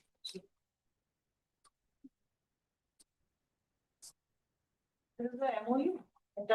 This is the agreement, Malits. It's a power purchase agreement. Okay. That is. So, Malits, they say, sorry. During such mutual discussions, the parties shall faithfully continue to perform their respective obligations and responsibilities under this agreement. In the event the parties are unable to resolve any dispute within 30 days, then the parties agree to settle the same under the Arbitration Conciliation Act 1996. So, Millets, there is no dispute that there is this agreement, that there is an arbitration clause in the agreement. Now, what happens is, Millets, thereafter, Millets, on 2/8/2011, they give me a summary termination. They said that we are terminating it without any explanation, nothing whatsoever, that your lordships would find at page 57.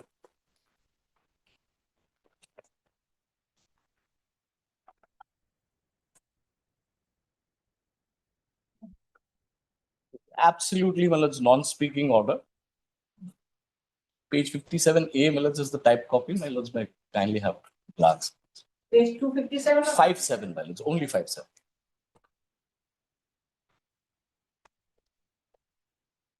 Okay. Well, it's in person. Lordships have it. Well, in pursuance of the Secretary Powers Note number so and so dated 28 July 2011, the power purchase agreement drawn by the department on 14 July 2011 with Global Energy for sale of power is hereby cancelled. Simple. They don't say why, what, nothing. Then, Millets, there is a series of events that happens, Millets. I'll not burden your lordships, not important for our purposes. Then, Millets, the next important date is, Millets, they call me for a meeting, Millets, white page 95. And your lordships may kindly have a look at page 95.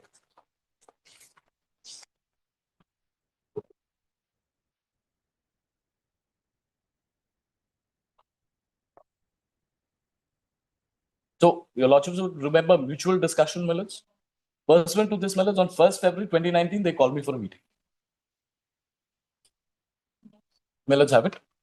This is, Millets, issued by the chief engineer to Millets so-and-so, and it says, in accordance with your letter under reference on the mentioned subject, I am directed to request you to attend this office on so-and-so at 10:30 a.m. So this is that meeting.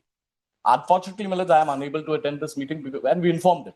However, Millets, not relevant again for our purposes, and your lordships may then have, this is, The second additional affidavit. you have filed second additional affidavit. Page number 320. Page 320, Millets, if my lords can. Page 320, 320.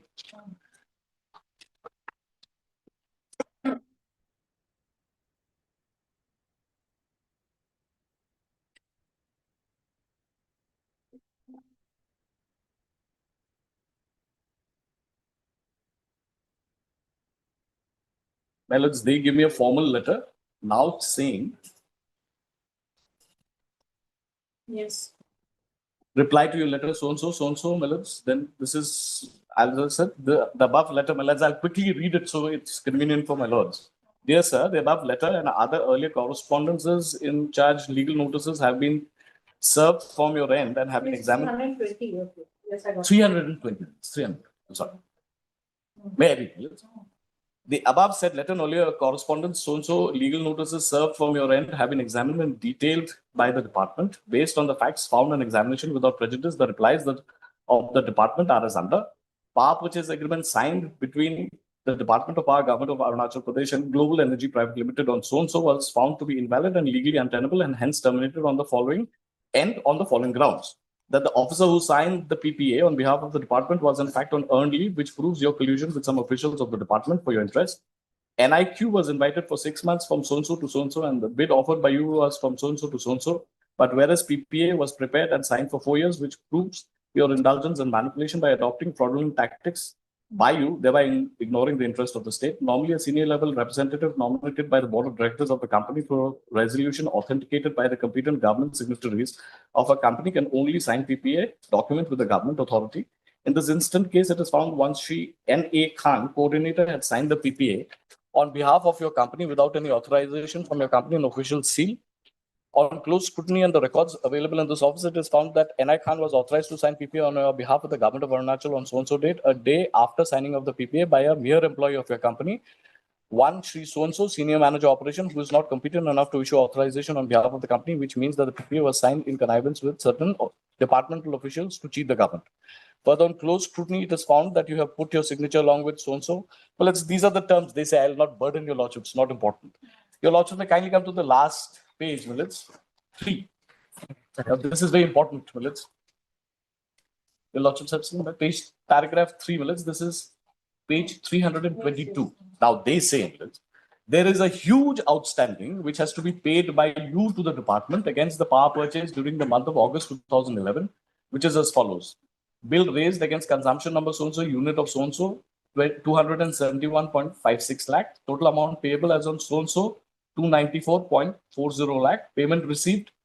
This is what is received. Now, net amount payable as on 23/3/2012 is 194.40 lakh. Total amount payable as on so-and-so, surcharge so-and-so is 572 lakhs. So, my lords, it becomes 5.72 crores. They say, my lords, I am required to pay them. Very well. Now, the question therefore arises, my lords, how is this to be determined? Lordships are aware, if there is an arbitration clause, you have to go before an arbitrator. Now, they are contesting this matter before my lords, and I'll take your lordships to the affidavit filed by my learned friend. They say it is time barred. They say, my lords, limitation is 3 years, so you have come after 3 years, so this court cannot appoint an arbitrator. The law does not say so, my lords, and I'll take your lordships to the law.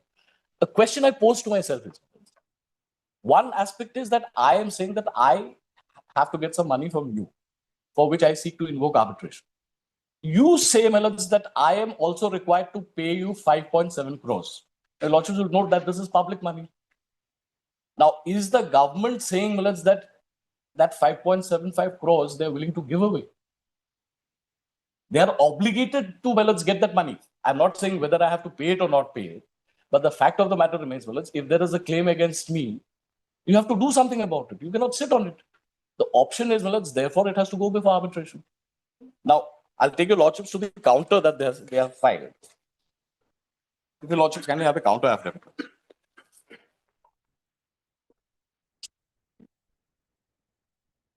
I don't like the counter. I think it is part of these records itself. It's paginated because it starts from 277, page 277 onwards.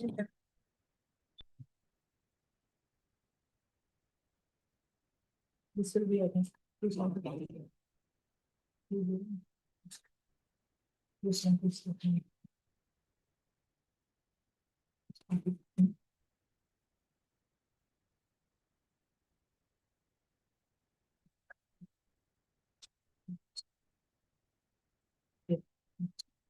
My lords, your lordships, 279, my lords, they take this preliminary objection.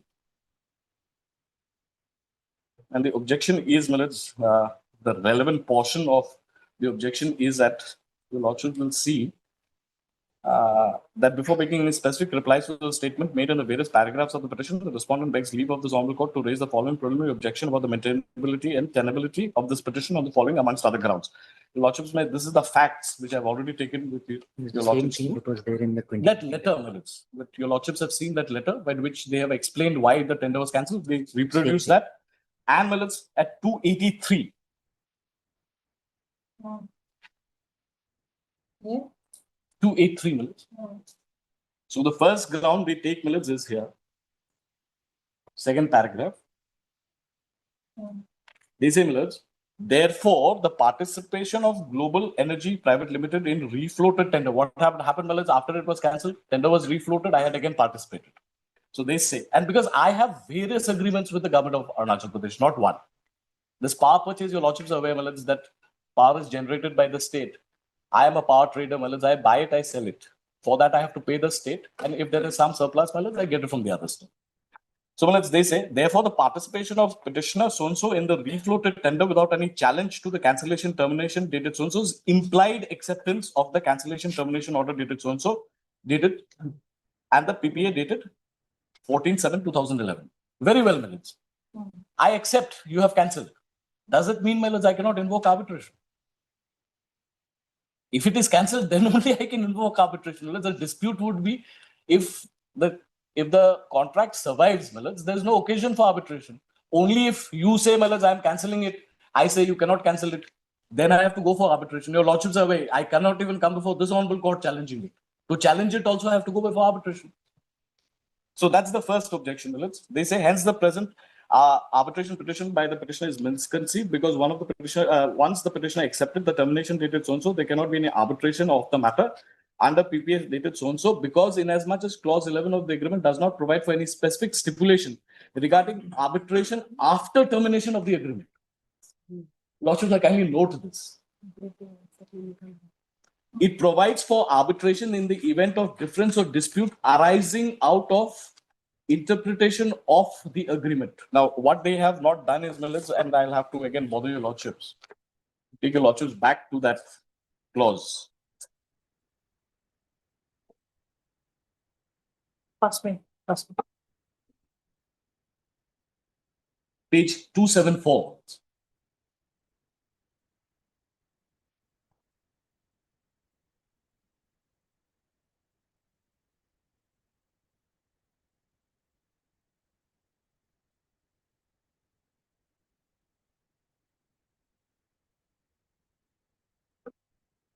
Yes. Because your lordships have seen this, in the event of any difference or dispute arising out of the application or interpretation. Out of application means when you're applying this particular contract, is very carefully worded, your lordships will kindly note that in the event of any difference or dispute arising out of the application, meaning if any rights or liabilities under this particular contract will be governed by arbitration. When both the parties are applying it, it has to be arbitration.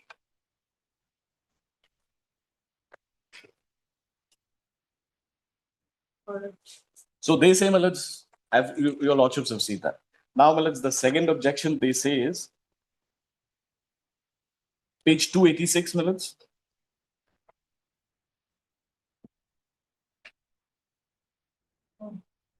I'll very quickly read it for the convenience of my that assuming but not accepted that the PPA dated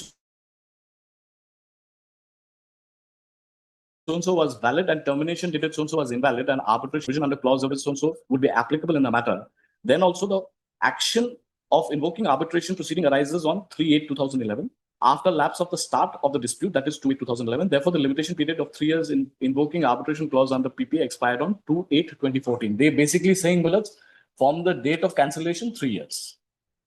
Whereas the petitioner first time invoked arbitration notice on 8/10/2015. Your lordships, if I may pause here for a second, your lordships would recollect that I was called for a meeting by them in the year 2019. So it is not that they have now completely done away with that arbitration thing, because under that arbitration clause, I was also called for a meeting.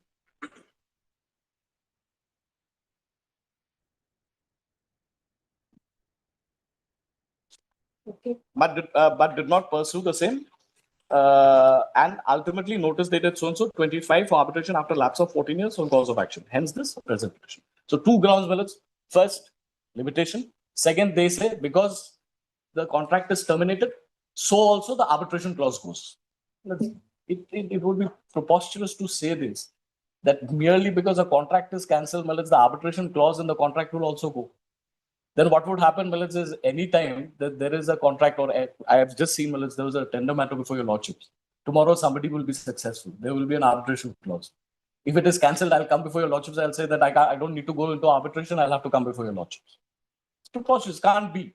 Arbitration is an alternative dispute resolution mechanism which is engrafted in all contracts so that we don't burden courts. Now, I'll have to read From the after lunch. after lunch.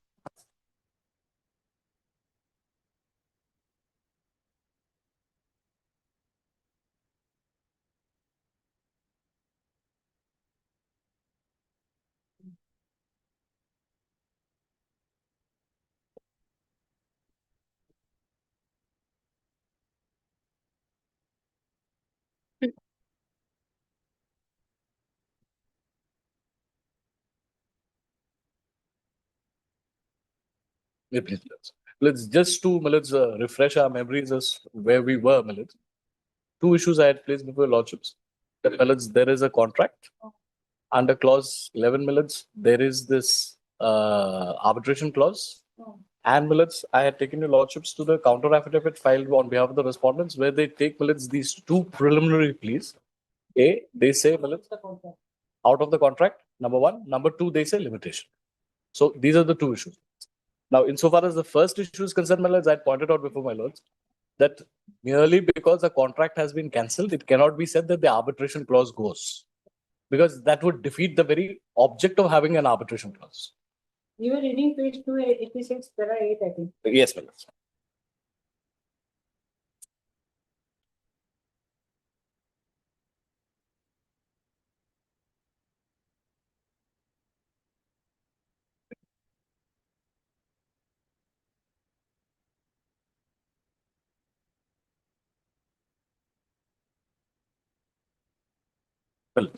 These were the two objections. Now, one more very relevant portion is, which I've already indicated in my arguments, is page 291, paragraph 14, my lords. And yeah.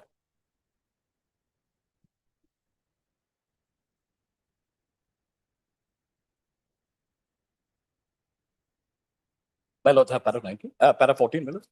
That as regards the averment in paragraph so and so of the petition, the respondent herein begged to submit that the petitioner is yet to pay the remaining lawful due to the Department of Power, Government of Arunachal.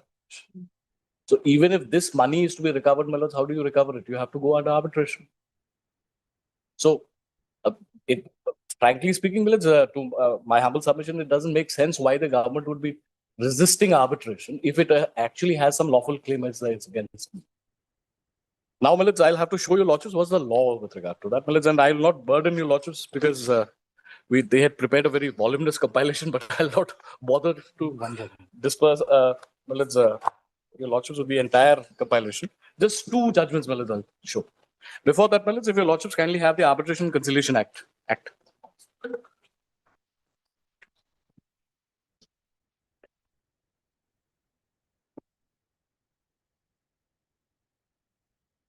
Because there was a lot of confusion as regards Section 11. Your lordships would have dealt with it. Initially, when that scheme came in, and I think in the Guwahati High Court rules, even now, that original scheme of the Chief Justice is still there.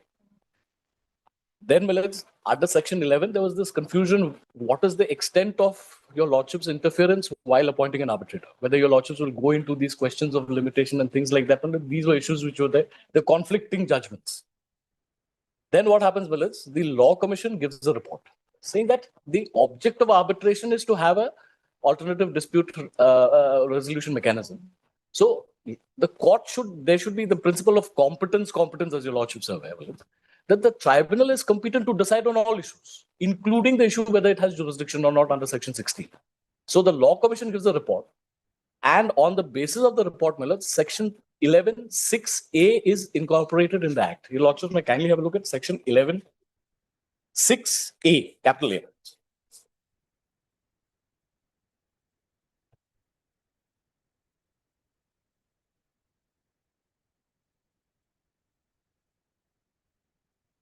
Now let's have it. The Supreme Court, or as the case may be, the High Court, while considering an application under subsection 4 or subsection 5 or subsection 6, shall, notwithstanding any judgment, decree, or order of any court, confine to the examination of the existence of an arbitration agreement. Specifically. So, the contours of your lordship's examination under Section 11, when your lordships are exercising powers, is only restricted to the fact that is there an agreement? If there is an agreement, is there an arbitration clause? If it is there, very well, it has to go in for arbitration. Now, from that compilation, I'll just take 2 minutes. First, your lordships, there's a series, they've made a compilation of practically all judgments on the subject. But I'll not bother your lordships. May I kindly have the judgment at serial number 10, This is the Uttarakhand Purv Sainik Kalyan Nigam versus Northern Coalfields Limited. This your lordships would find at page 386. The citation is 2020 2 SCC, page 455. And relevant paragraph will be at page 392 of this compilation. We've marked it. Okay. 392.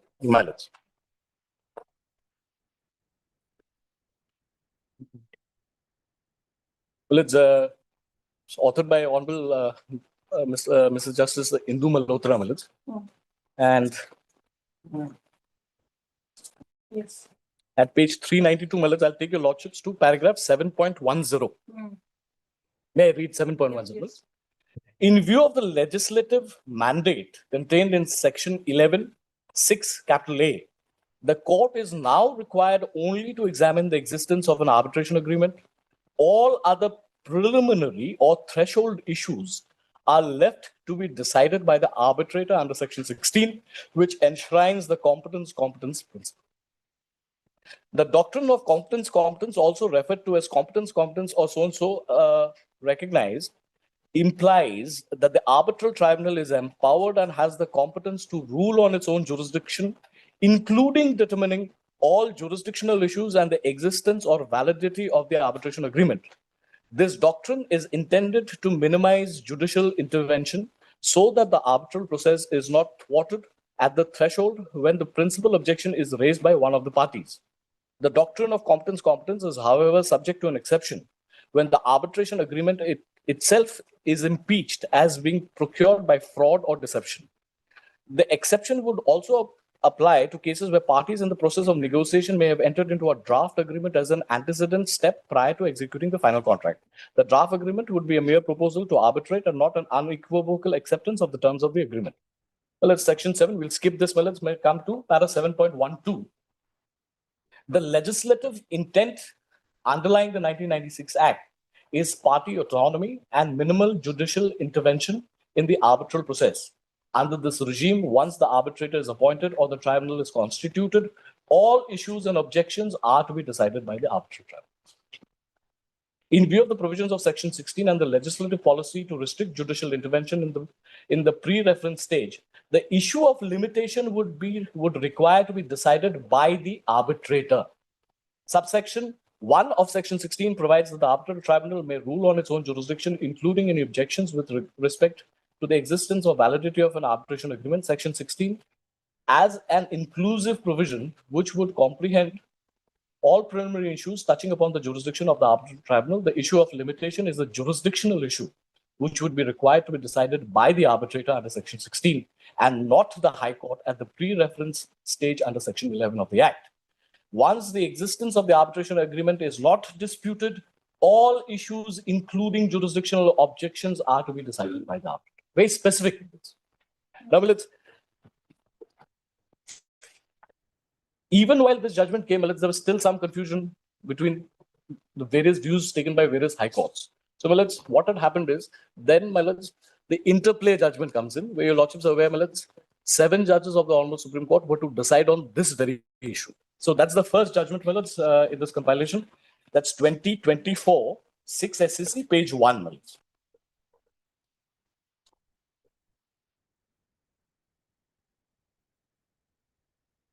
You want me to take from 144?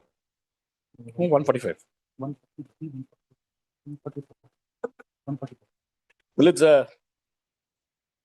here, it's from para 140 at page 86.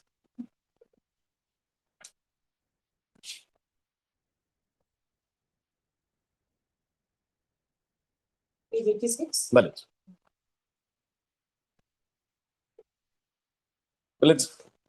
I'll not bother your lordships with 140 because from 140 it was circulated to us. I haven't gone through. Oh, well, my It was apologies. circulated to us. I see. I haven't gone through. I see. Well, it's because their lordships were dealing with this matter. They went into the history of section 11. So para 40, they start how the checkered history, how the judgments of the Supreme Court came in, how they were then being what was happening is there were 2 schools of thought. One was what I read out to your lordships, that you should not touch it. Yes. There's this other school of thought. They said that the deadwood litigation should be thrown out at the pre-referral stage. The lordships then finally put this matter to rest. They said they took the first view, that at the stage of referral, the lordships are not doing anything. Because when you are appointing an arbitrator, usually when you were coming under section 11 before my lords, usually it is ex-chief justice or an honorable judge, who's deciding the matter. So they competent enough to decide it. Why should the courts decide these issues? So your lordships may come straight to 144, my lords, at page 89.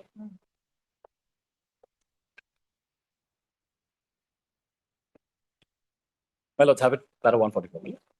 The statement on objects on reasons of the 2015 Amendment Act states that subsection 6A is inserted in section 11 to provide that the Supreme Court or the High Court, while considering application under subsection 4 to 6, shall confine to the examination of an arbitration agreement. May I get to it? Yes. Yes. With the coming into force of the 2015 Amendment Act, the nature of preliminary examination at the referral stage under Section 11 was confined to the existence of an arbitration agreement. It also incorporates a non-obstante clause which covers any judgment, decree, or order of any court. By virtue of the non-obstant clause of Section 11(6)(a) has now set out a new position of law, which takes away the basis and position of the law laid down by the previous decisions of this court in Patel Engineering and Boghara Polyfab. There, my lords, the view was that deadwood should be thrown out. It was also important to note that Parliament did not incorporate the expression or is null and void was suggested by the Law Commission. This indicates that the Parliament intended to confine the jurisdiction of courts at the pre-arbitral stage to as minimum a level as possible. The effect and impact of the 2015 amendment was subsequently clarified by this court in so-and-so. Justice Kurian Joseph noted that the intention of the legislature in incorporating section 11(6)(a) was to limit the scope of the referral court's jurisdiction to only one aspect, the existence of an arbitration agreement. To determine the existence of an arbitration agreement, the court only needs to examine whether the underlying contract contains a clause which provides for arbitration pertaining to the disputes which have arisen between the parties to this agreement. The court further held that section 11(6)(a) incorporates the principle of minimal judicial intervention. Well, what has been said is reproduced below. Well, let's skip thereafter, my lords, and come to paragraph 153, my lords. Because all judgments of the Supreme Court, my lords, concerning the section 11 has been dealt with. Then they say, my lords, para 153. The 2015 amendment has laid down different parameters for judicial review under section 8 and 11, where section 8 requires the referral court to look into prima facie existence of a valid and arbitration agreement. Section 11 confines the court's jurisdiction to examination of the existence of an arbitration agreement. Although the object and purposes behind both section 8 and 11 is to compel parties to abide by the contractual understanding, the scope of power of referral courts under the said provisions is intended to be different. The same is also evident from the fact that Section 37 of the Arbitration Act allows an appeal from an order of an arbitral tribunal refusing to refer the parties to arbitration under Section 8, but not Section 11. So, well, it's under Section 11, your lordships, the order your lordships pass will be final. It is not an appealable order. Under 8, my lords, of course, I have reference under 37. Thus, the 2015 amendment has legislatively overruled the dictum of Patel Engineering, where it was held that Section 8 and 11 are complementary in nature. Accordingly, the two provisions cannot be read as laying down a similar standard. The legislature confined the scope of reference under section 11(6)(a) to the examination of the existence of an arbitration agreement. The use of the term examination in itself connotes that the scope of the power is limited to a prima facie determination. Since the Arbitration Act is a self-contained code, the requirement of existence of an arbitration agreement draws effect from the section 7 of the Arbitration Act. In Duro Felgura's this court held that the referral courts only need to consider one aspect to determine the existence of an arbitration agreement, whether the underlying contract contains an arbitration agreement which provides for arbitration pertaining to the disputes which have arisen between the parties to the agreement. Therefore, the scope of examination under section 11(6)(a) should be confined to the existence of an arbitration agreement on the basis of section 7. Similarly, the validity of the arbitration agreement in view of section 7 should be restricted to the requirement of formal validity, such as the requirement that agreement be in writing. The interpretation also gives true effect to the doctrine of competence by leaving the issue of substantive existence and validity of an arbitration agreement to be decided by the arbitral tribunal under section 16. We accordingly clarify the position of law laid down in Vidya Drolia in the context of section 8 and section 11 of the Arbitration Act. The burden of proving the existence of an arbitration agreement generally lies on the parties seeking to rely on such agreement. In the jurisdictions such as India, which accept the doctrine of competence, only prima facie proof of an existence of an arbitration agreement must be adduced before the referral court. The referral court is not the appropriate forum to conduct a mini trial by allowing the parties to adduce evidence in this regard of an existence or validity of an arbitration agreement. The determination of the existence and validity of the arbitration agreement on the basis of the evidence ought to be left to the arbitral tribunal. This position of law can be gauged from plain language of the statute. Section 11(6)(a) uses the expression examination of the existence of an arbitration agreement. The purport of using word examination connotes that the legislature intends that the referral court has to inspect or scrutinize the dealings between the parties for the existence of an arbitration agreement. Moreover, the expression examination does not connote or imply a laborious or contested inquiry. On the other hand, Section 16 provides that an arbitral tribunal can rule on its jurisdiction, including the existence or validity of an arbitration agreement. A ruling connotes adjudication of disputes after admitting evidence from the parties. Therefore, it is evident that the referral court is only required to examine the existence of arbitration agreements where the arbitral tribunal ought to rule on its jurisdiction, including the issues pertaining to the existence of a validity of an arbitration agreement. A similar view was taken on so-and-so. Then we can skip all this, and your lordships can then come straight to 201. Paragraph 201 at page 118. Starts from the bottom of 117 minutes. Yes. Pursuant to the recommendations of the Law Commission of India, Parliament incorporated Section 11(6)(a), which clarified the scope of judicial intervention and was limited to the examination and existence of an arbitration agreement. The legislative note of Clause 6(a) states that subsection 6(a) is inserted to provide that the Supreme Court or the High Court, while considering applications under subsection 4 to 6, shall confine to the examination of an arbitration agreement. More importantly, the said provision contains a non-obstant clause which reads, notwithstanding any judgment, decree, or order of court. So, in so far as this aspect is concerned, it's clear, and one last paragraph I can just take your lordships to.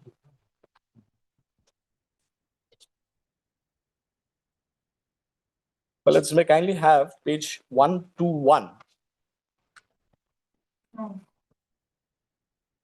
Paragraph 209 minutes. The above extract indicates that the Supreme Court or the High Court at the stage of appointment of arbitrator shall examine the existence of a prima facie arbitration agreement and not other issues. These other issues not only pertain to the validity of the arbitration agreement, but also include any other issues which are a consequence of unnecessary judicial interference in the arbitration proceeding. Accordingly, other issues also includes, in this case, it was the Stamp Act, so that. And para 211 is very relevant because Honorable Justice Rishikesh Roy, as he then was a judge of the Honorable Supreme Court, he was the first person who propounded this theory. It was a dissenting judgment, at that stage, but subsequently a larger bench, the 7 judges have held that that is the correct view. 211, if my lords kindly have a look. The scope and authority of an arbitral tribunal under Section 16 is wide because it deals with other issues pertaining to the existence and validity of an arbitration agreement. In his dissenting opinion in NN Global, Justice Roy correctly observes that since Section 16 specifically deals with both existence and validity, whereas Section 11 only deals with existence, the former should be given more weight. That's all. So the law, as it stands, is very simple. When I come before your lordships with an application under Section 11 for appointment of an arbitrator, your lordships will only see there's an agreement, there is an arbitration clause. Please go before an arbitrator, thrash out issues before the arbitrator. In this case, more so, and I say it at my risk, because if the government also has a claim against me, you will also have to recover it through an arbitrator. So why resist an arbitrator? That's my humble submission before your lordship, subject to what my learned friend says. One prayer we had is, if your lordships consider at the time of disposal, we would refer the name of Honorable Justice I.A. Ansari, a retired judge of this Honorable Court, as the nominee arbitrator insofar as the petitioners are concerned. I.A. Ansari, just an Ansari. He's now taking up arbitration proceedings in Delhi. So we've all had instructions, Justice Ansari is our nominee arbitrator. Obliged.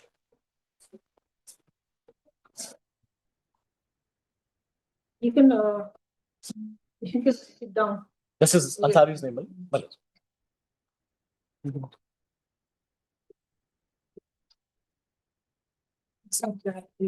We have another list which we refer to usually. My lords, We have our own list also. Guwahati High Court list. My lords, I'm aware of that. My lords. Because here, my lords, the parties from Delhi. So, my lords, they were insisting on. I had indicated that Guwahati High Court has a list. They said if we can have a retired judge of the Honorable Guwahati High Court. This is Ansari is taking up matters in arbitration proceedings in Delhi. As a matter of fact, I'm doing 2 arbitrations before him also. So he's taking up arbitrations. Yes, my lord. Before coming to the law, my lord, I will indicate some relevant fact here, my lord. My lord will kindly first turn to page number 298, my lord. This is part of my annexure of my affidavit in opposition, my lord. 298, my lord. 298, my lord. Annexure number A, my lord.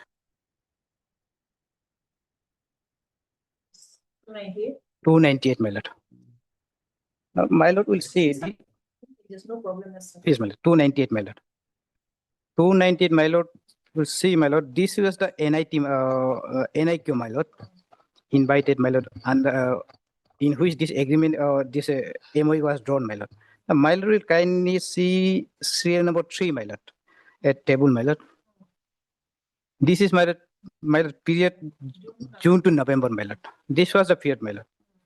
Now this is 6 months, my lord. Now what happened in this case, my lord? Now my my lord will kindly look into page number 274, my lord. This is part of their additional epidemic. 274, my lord. 274, my lord. So, June to November, 6 months. 6 months. 6 month period. This NIQ was issue, my lord. June to November, my lord. 2011, my lord. 11, my lord. Now, my lord will kindly see, my lord, at 274, my lord. This is the, my lord, 274 is a part of, my lord, PPA, my lord, power parcel agreement, my lord, under which this arbitration clause is included, my lord. Page 274, my lord. Oh, yes, yes. Yes. Shown it.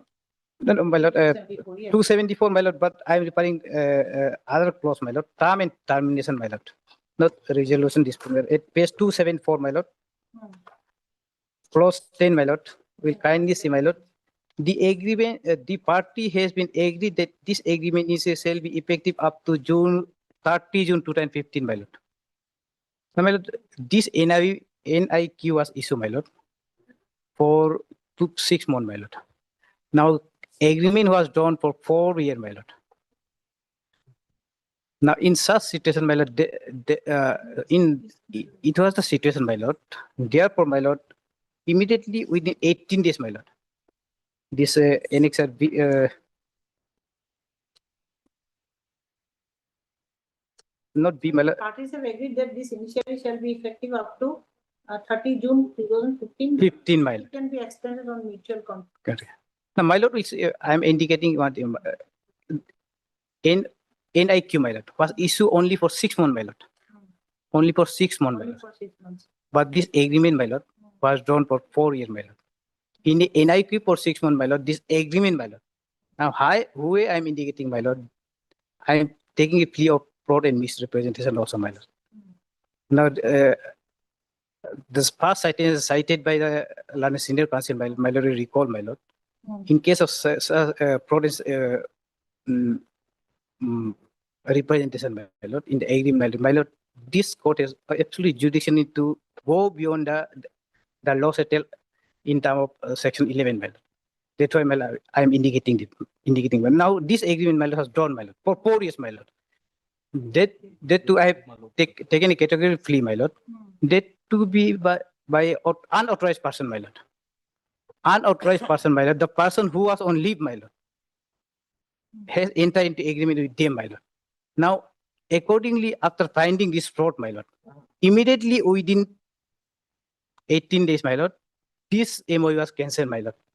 Now, this agreement, MOU, my lord, or cancellation order, my lord, was never assigned, my lord. It was cancelled in 2000, I believe. This is part of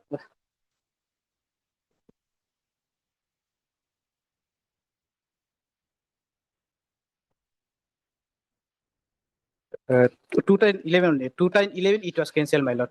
It is now more than decades, my lord. It is never challenged, my lord. That, Cancellation order, my lord, cancelling this MOU, my lord. Under who is this, the PPA, my lord, PPA, under who is this, this is power purchase agreement, my lord, PPA, my lord. PPA. this was cancelled. Cancel, my lord. Now that was never assigned at any point of time, my lord, and in this petition also this is not assigned, my lord. Not the same. Not assigned, my lord. Not at any point of time, my lord.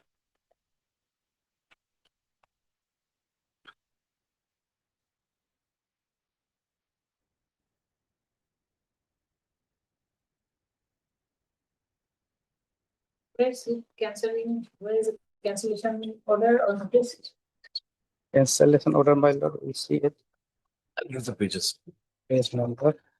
Well, it's, your lordship have seen it, well, it's a page, 57A, 57A, 57A. page 57. and 57, 57A is a type. Your lordships have seen 57. By this cancellation of this agreement or cancel. Now, therefore, my lord, until and unless, my lord, this order, my lord, cancellation order is challenged, my lord. By this, as this agreement already cancelled, now who is question, there is question of this existence of the PPA, my lord. Now, if there is no PPA, my lord, this PPA is already dead by this 57A, my lord. Now, in 58 is dead, my lord. Now, how they can evoke a clause of the dead PPA, my lord? Arbitration clause. That is my part submission, my lord. Now, on my lord, we'll see, my lord, the citation and case relied by the learned senior counsel is about the when there is existence of PPA, my lord. The foremost, my lord, first and foremost, I'm disputing the existence of live PPA itself, my lord. There is no live PPA, my lord. This is dead PPA, my lord. And on the basis of dead PPA, my lord, this arbitration, there cannot be a reference of arbitrator, my lord. Yes. That is my part submission, my lord. Now, second, my lord, we see, my lord, assuming, my lord, assuming situation, my lord, this order is not valid in any alternative circumstances, my lord. In such situation also, my lord, yes, the law is settled, my lord. It's particular in question of limitation, my lord. That need to be dealt by the arbitrator, my lord. That I understand. My lord. Now, when the agreement, when there exists agreement, my lord, a limitation can be always dealt by the arbitrator, my lord. But there is a situation, my lord, where a limitation not only in terms of limitation for invoking the appointment arbitrator, by when the claim itself is dead, my lord. If suppose tomorrow, my lord, order a appointment arbitrator, my lord. The arbitrator is appointed, my lord. But there's no PPA. No, not only you. They will ultimately in arbitration proceeding, my lord. They will make same claim only, my lord. Their rights some claim only, my lord. Now, the question is when the claim itself is dead, my lord. What is it? Now, therefore, my lord. This has been cancelled, then how can you? Well, that's what I'm saying. The moment, no, Melons, it's not cancellation. The issue here is different, Melons. There is an NIQ. What my friend is saying is, Melons, and this is a very interesting argument that he's making. NIQ is there, Melons. Pursuant to that, there is a contract. Now, the contract has a arbitration clause. Yes. He's saying, Melons, that the contract has been cancelled. Yes. So, therefore, the arbitration also goes. Well, it's an absolute fallacy. It cannot be that. I'd submitted before Lordship's Melons. It's true. Yeah. Arbitration is a dispute. When you have a contract, My when there is an arbitration clause, My lord. you have this memorandum of understanding, you have agreement, My lord. different types of agreement. So when there's an arbitration clause, the clause will be made. That does not go, Melons. No, my lord. That will be, if my lord may kindly, may I read the arbitration clause itself, my lord. What is in the event of any difference, my lord, or dispute arise out of the application or interpretation of this agreement among the parties shall attempt to settle the dispute by mutual discussion within 30 days after the date of written notice by the disputing party to other non-disputing party, my lord. Now, this arbitration clause is existing till there is a, yes. Now, when the PP itself is cancelled, my lord, how this this clause can be invoked, my lord? Yes, yes. There is situation. It is a situation. Cancelled. The PPA is cancelled. PPA itself is cancelled, my lord. Well, let's kindly look at 10.3. 10.3. What my friend is reading 10.4, 11 minutes, 10.3 clarifies the situation. 57? Yes, yes. 274 minutes, page 274. 10.3. Yes. That is, the parties have further agreed that termination of this agreement, as he's saying, Oh, yes, yes. for any cause shall not release a party from liability which at the time of termination has already occurred on the other party. So whatever claims I'll have is during the time. Okay, then. Yeah. Here's the point. No, no, my lord. There is so. I'm not going to decide. I am keeping on agreeing. Once I'm agreeing with you, and another time I'm agreeing with them. Your lordships have the most difficult job then, Milits, because we can just give one side of the story, then your lordships have to balance it out. Now, situation here. Now, therefore, my lord, this as this agreement was based on fraud, my lord, we cancel that, my lord. Now, thereafter, my lord, as my lord kindly turned in my annexure, my lord, without any agitation, my lord, thereafter all two NIT was issued, my lord. Another NIT or NIQ, my lord, at page number 301, my lord. This is annexure number B, my lord. 301, my lord. Not really. Yes, Period 1 June 2011, my lord, to November 11, my lord. This include the agreed the PPA, my lord. The SPPS for 2015, my lord. In this also he participated, my lord. Now thereafter, my lord, will kindly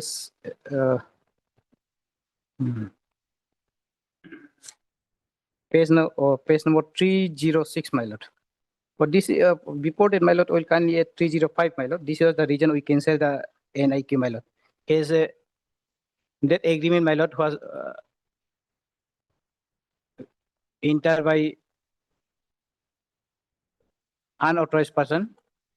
And second, my lord, the NIQ was for 6 months, my lord. They enter for the 4 years, my lord.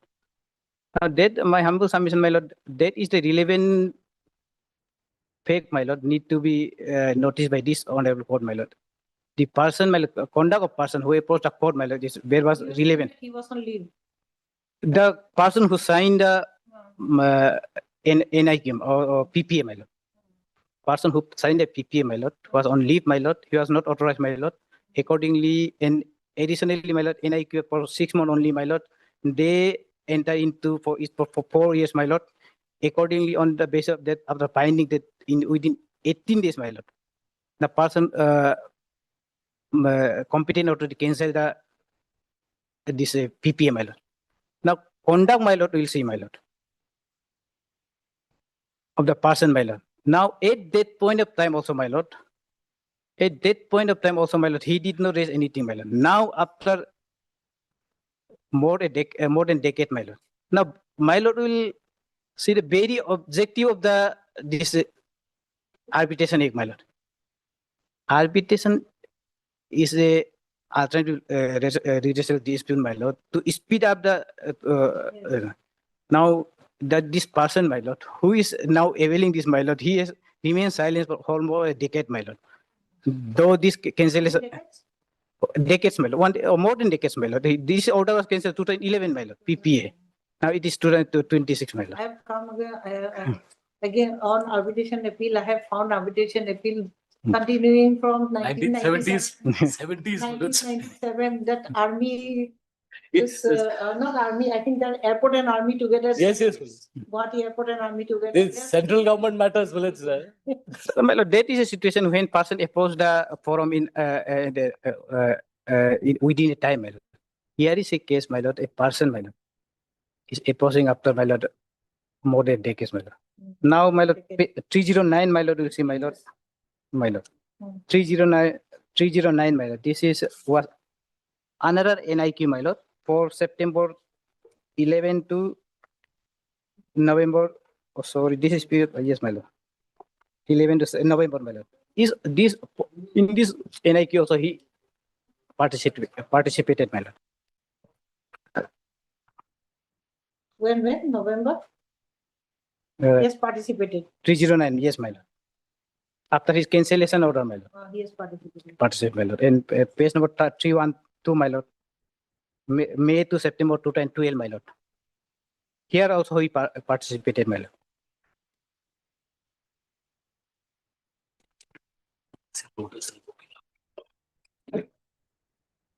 You are saying this, let me see who is the appellant, who is the petitioner here, Global Energy. Global Energy petitioner. Nominee and so who is the authorized person who did not affix his signature, but while he was on leave, somebody else has. Well, it's their employee. Huh? Their employee, not me. I know. Okay. The person on which document he has affixes that authorized person is. This is, my lord. Because this is your main issue, I think. My lord, that okay, page 305, my lord. By my lord. One, my lord. The signature, if you are given any copy, and who is the authorized person? No, my lord will see, my lord. I am reading 305, my lord. Annex number C, my lord. 1, my lord. So this is your main issue. Yes, my lord. I Sri Tumto Tato, my lord. Oh, sorry. 1, my lord. Sri Tumto civil engineer who has signed a PPA on 14/7/2011 was availing Page number 5, my lord. 305. Annex number C, my lord. That's a C, no? My lord. I'm reading an Excel B. C. It is also noted as 305. Yes, 305, yes. My lord. 305 is not the PPM. It is. It is your. Yes, it is not PPA. It is your interpretation. Sri Sasensas, who was signed the PPA on 4/7/2011 was availing only leave with effect from 12/7/2011 and. Jumtum Tato was on leave Yeah, yes, my lord. And he signed the. while on leave. Why not leave, my lord? Whereas at that point of the officer in charge was Ogummoyo, my lord. And the person was serving. My lord. Now, I'm indicating all this, my lord, no, my lord, the fraud and representation, BC, everything, my lord. Now, this PP itself was in fraud, my lord.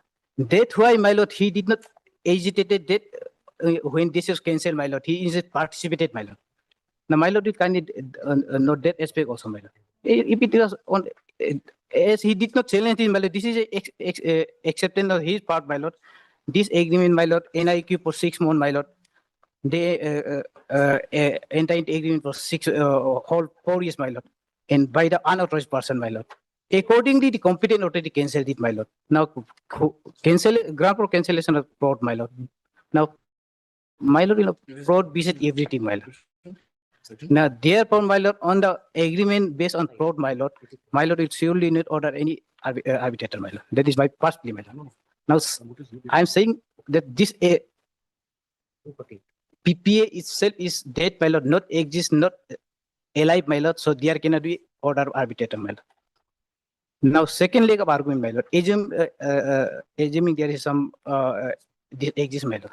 Then also, my lord, in addition to limitation, my lord,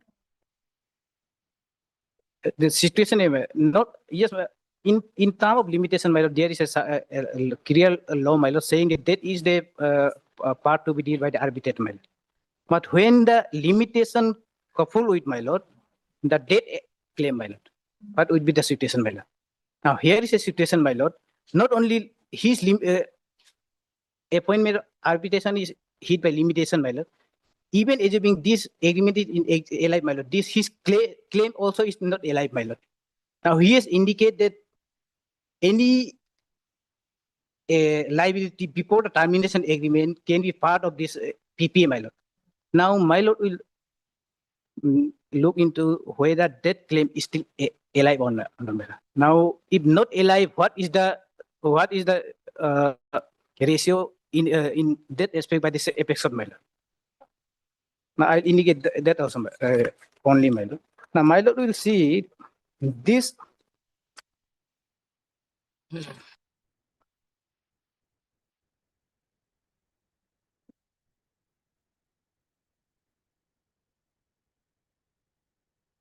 Now, suppose in both aspects, my lord, in terms of the limitation and in terms of the claim, my lord.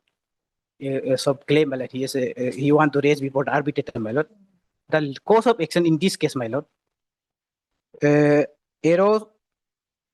When I have indicated in my specific para here.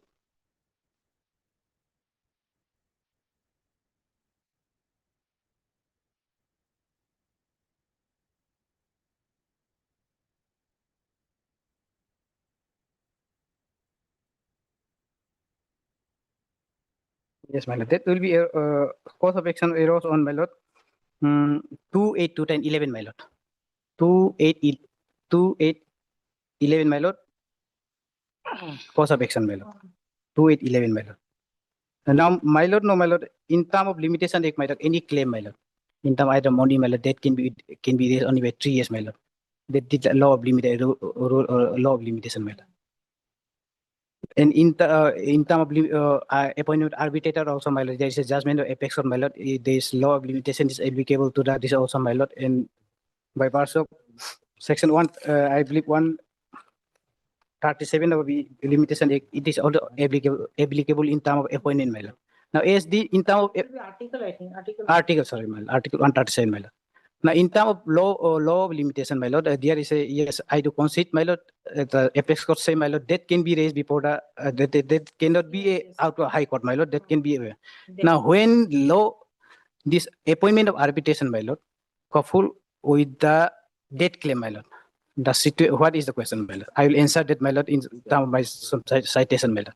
Surely, my lord, can look into that, my lord. Yes. And that is the foremost, the apex court say, my lord, that is the foremost duty, my lord, to look into by the high court, my lord, while referring to the arbitration, my lord. Yes.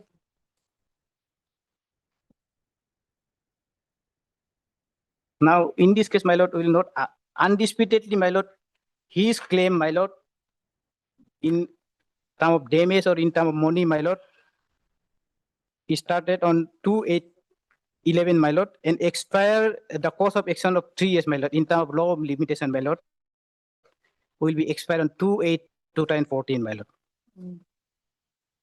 2014. Now he, for the first time, issue arbitration notice in the 2015, my lord, but that was not pursued by him, my lord.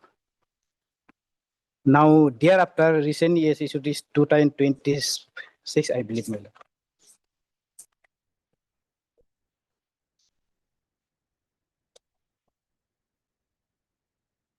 2025, my lord. Last, my lord, that is election vote 36, my lord, issued by him, my lord, 8/2025, my lord.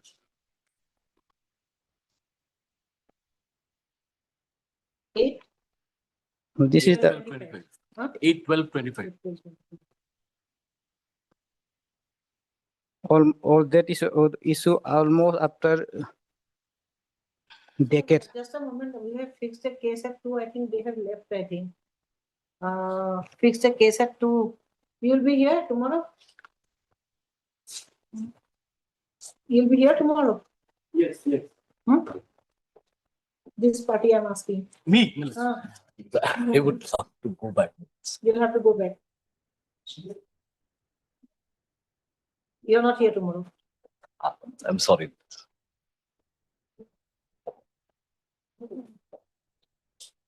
That's why that's why, my lord, I said it's required some hearing, yes. So lengthy hearing is required in this case, my lord. Fixing it tomorrow. That's why. You'll stay back. My friend can be here, Malaj. If your lordships are fixing it tomorrow, my learned friend from the other side requires time. I can assist your lordships. Okay, then if you can leave it to him, then I'll continue with them. I have placed Malaj my case between lordships have given me a patient hearing. Okay. Subject then we'll continue tomorrow then. How long will you take? Tomorrow at 2 then? Half hour, my lord. Half an hour? No, only half, my lord. Only half an hour. And today? Today only also have almost 30 minutes only, my lord, I believe. So should we conclude and we'll take up your matter tomorrow, or will you wait? Because it was fixed for 2, no? Yes. Well, if they take whole time, so then our matter can be taken up tomorrow, Mala. Yes, tomorrow. After others, right? At 2. Will you just matter? You can leave, I think, come after half an hour, okay? Mala, not at 2, Mala, can it be immediately after motion or admission column, any after that, Mala? After motion. Tomorrow is DB. DB, correct, Mala. Cannot take up tomorrow. Since it is the last DB day, there, I'm hoping there'll be some. There will be less matter, probably, my lord. So, It depends Unpredictable. unpredictable, correct, my lord. We can try, my lord. So, Tomorrow then. tomorrow, my lord. Very good. Let them complete, I think. After the motion items, my lord, if possible. Mala, single bench after the motion item. Single bench immediately after motion, yes. Okay.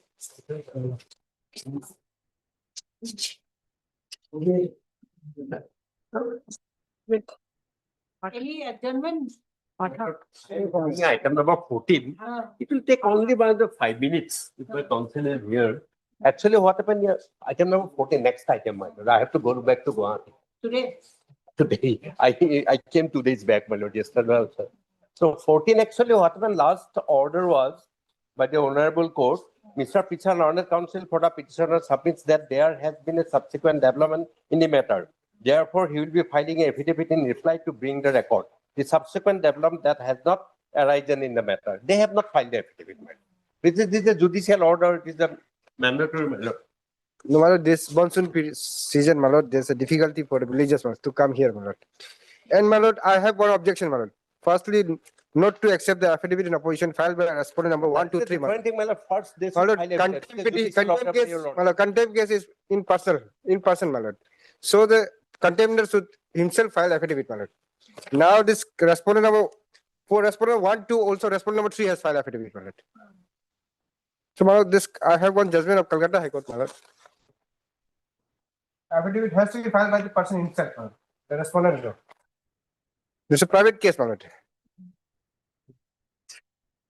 What do? So, my lord, at first, the judicial order you have passed by your lordship 11/05/2026. They asked to file the affidavit. This is a mandatory provision to file the affidavit. The lordship may see the last order. Last order 11/05/2026. Just a moment. Yes, ma'am. I'll take it. 11/5/2023. The 26. 26. Okay. Second paragraph, Mr. Picha. My lord, my case. Subsequent development in the matter, therefore he will be filing affidavit in reply. So he doesn't want to file affidavit. My lord, this affidavit should not be accepted. Firstly, my lord, what I am saying, this affidavit should not be accepted by filed by the respondent 1 and 2. That's a different issue, your lordship. Now, after being accepted by this court, my lord, then I can file reply, my lord. Now, this issue has to be decided first, my lord, because affidavit, my lord, this contempt petition, my lord, is in person, my lord, against the contemptor, my lord. Now, he or she has to file affidavit in person, my lord.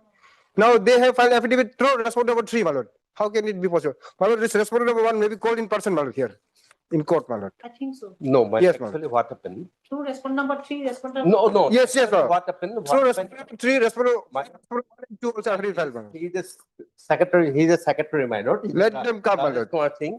My lord, what happened? DEO is the respondent number 3. So they have given an authorization letter, and the 2 respondent number 3, this handle government officials, my lord.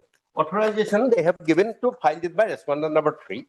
These are the authorization letter issued by them. So they have sworn a affidavit on behalf of him. In that case, I have not seen that judgment. So this can be again, we can get it vetted by the necessary. That is up to your lordship. These are authorization letter they have given to swear the affidavit by the respondent number defense state officer to swear on behalf of 1 and 2. No, it is not possible, my lord. He has to come, my lord. He has to file affidavit in person, my lord. If there is, I will file it. My lord. Yes, Same they have affidavit. I have seen everybody filing in person. Yes, my lord. Okay, if your lordship also will file it, give me 1 month. In that case, we will file reply, my lord. If that affidavit Okay, let it come then on 3rd of August. Meanwhile, we will file it, my lord. Meanwhile, the leave may be given to file. What the judgment it is. Oh, that I have not seen, my lord. Para 5, may I read, my lord? But this is High Court of Calcutta, yes, my lord. Anyway, let it come on 3rd of March. No Yes, point of taking time. So, my lord, this affidavit, Yes, then we'll file it, my lord, but your lordship will give me a leave to file it. By respondent 1 and 2. Third has already filed it. Council Mr. Why Doloi? Doloi. I don't know. Has prayed for time to file affidavit in opposition for respondent number 1 and 2. 1 and 2. Okay. Learned Council Mr. B. Picha. Yes, ma'am. For the petitioners. List this matter On 3rd of August. 3rd August. Yes. Obliged. deeply obliged. You can take back this judgment. My lord, may keep it in record. My lord. My lord, my authorization letters. Oh, yes, yes. Authorization letters I'm sending.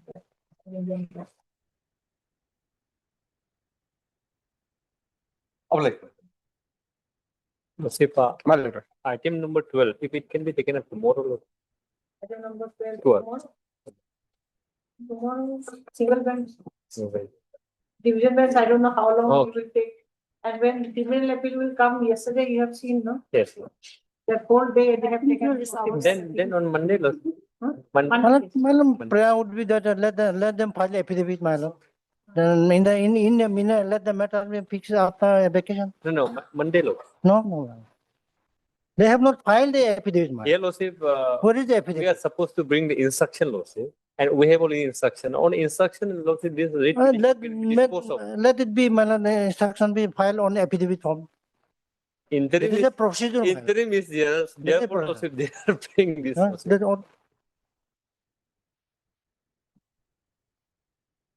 Now after vacation, my lord. Lordship, we have been asked to bring instruction, Lordship.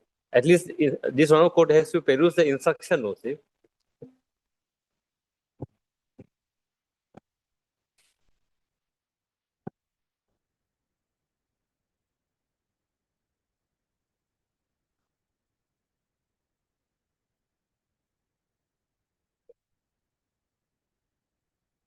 Okay, on the see, here the status quo order, so he is insisting to be fixed after vacation. Here the status quo order in his favor. So, Jep, I'm What to do?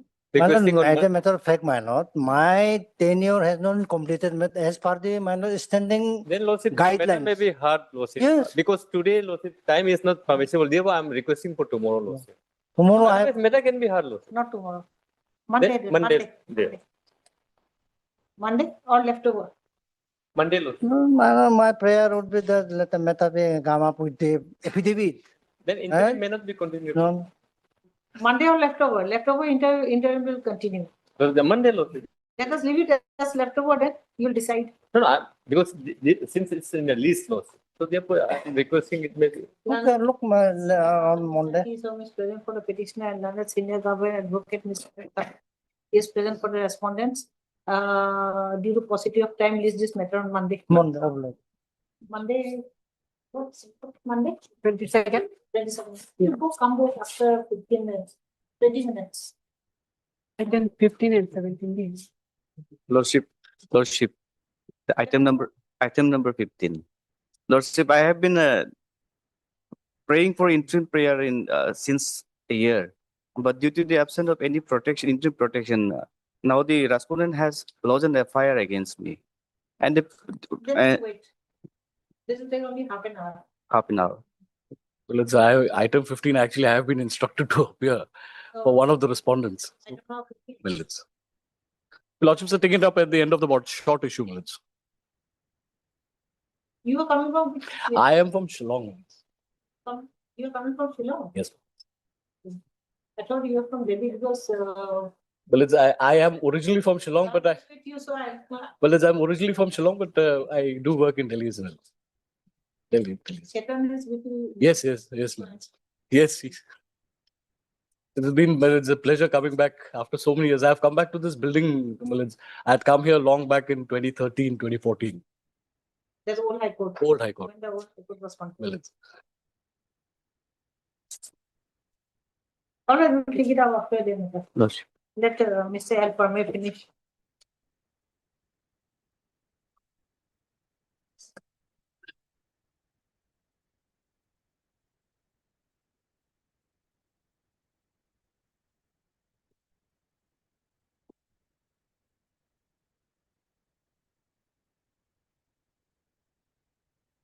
May, my lord.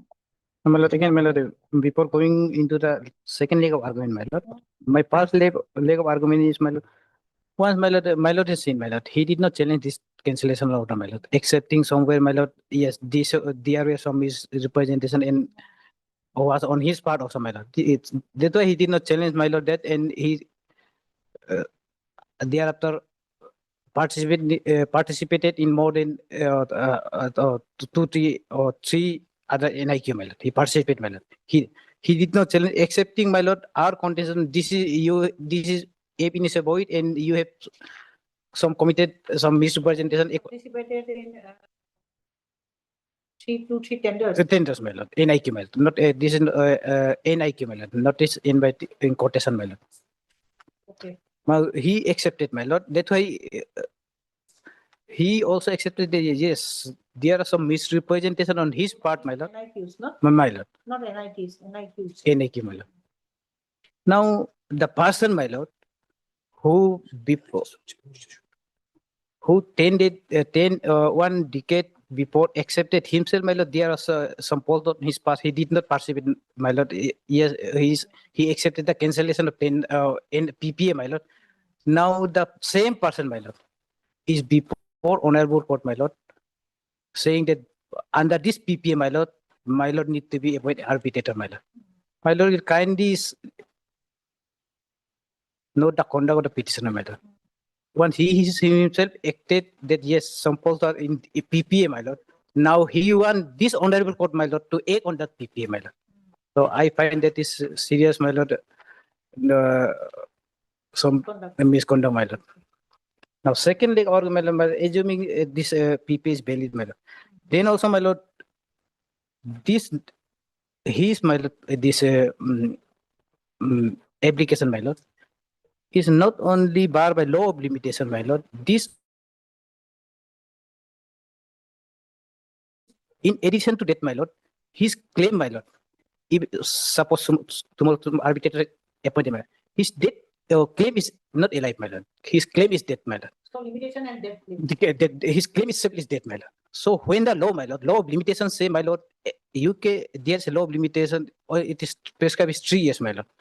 In terms of some claim, my lord, this is there is a law, and in terms of now, therefore, what is the now whether that extent, my lord, while hearing the this application for appointment, highlight this court can look into order, my lord. That is answer. I will answer in terms of this citation, my lord.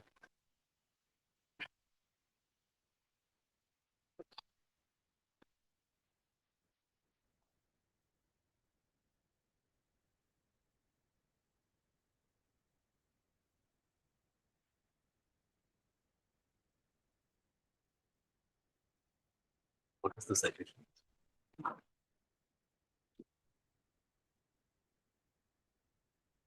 This is, my lord, 2024, my lord, 5 SCC 313, my lord. This is full bench judgment, my lord. I'll indicate the para, my lord. I'm reading para 46 and 48, my lord. For issue was, my lord, whether the issue, my lord, whether the limitation act 1960 is applicable to an application for appointment of arbitrator under sections 11.6 of the arbitration clause. Arbitration and Conciliation Act 1966 EBS, whether the present petition is banned by law of limitation, my lord.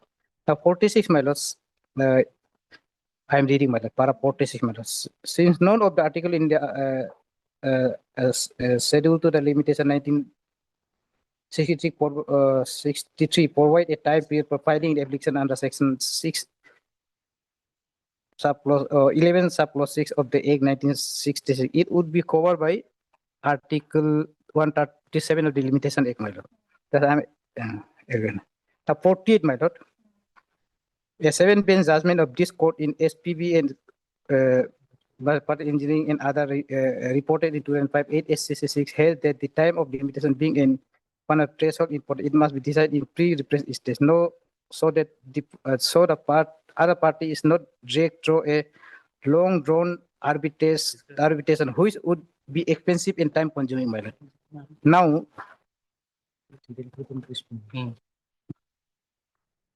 So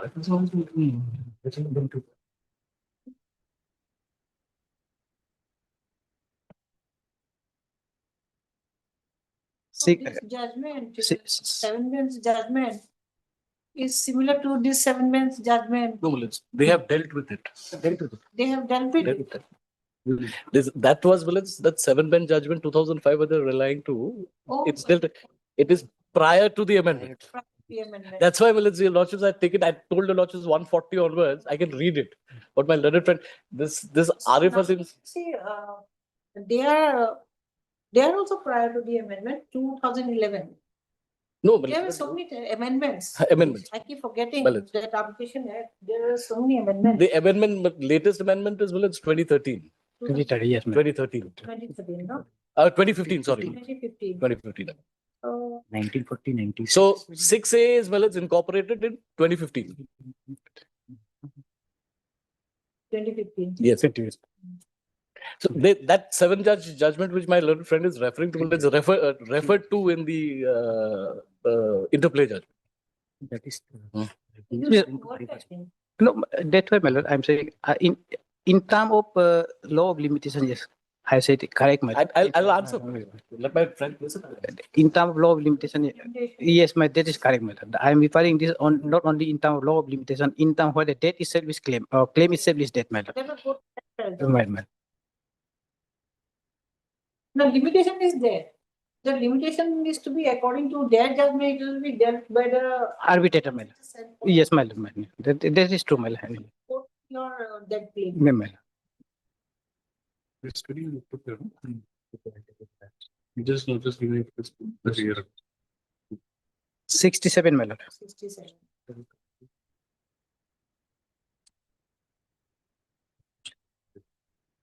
Although limitation admission is yet it is duty of court to preface reject non-arbitrable or debt claim, so as to protect the party from being drawn into a time-consuming and costly arbitration process.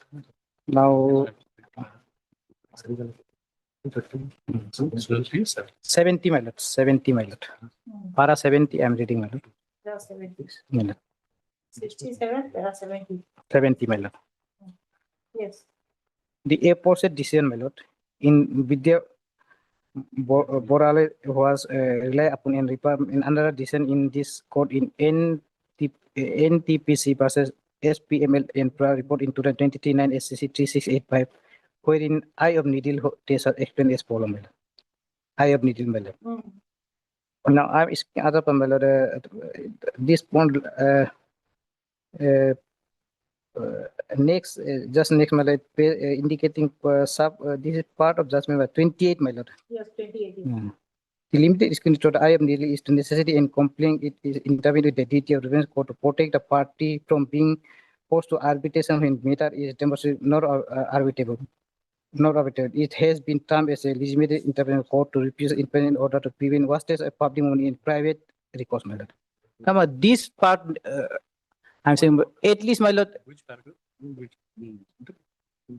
when not arbitrable, my lord. Now,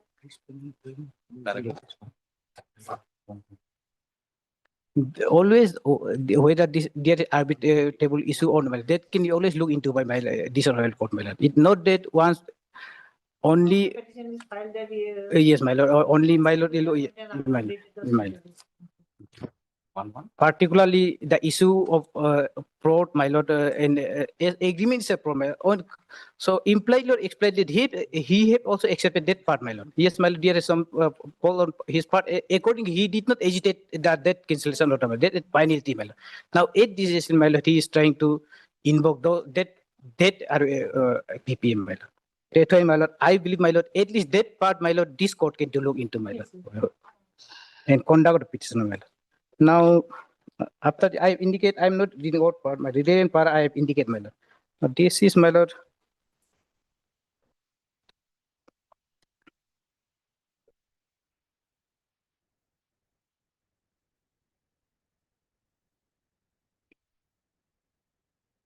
This is State of Bengal, my lord.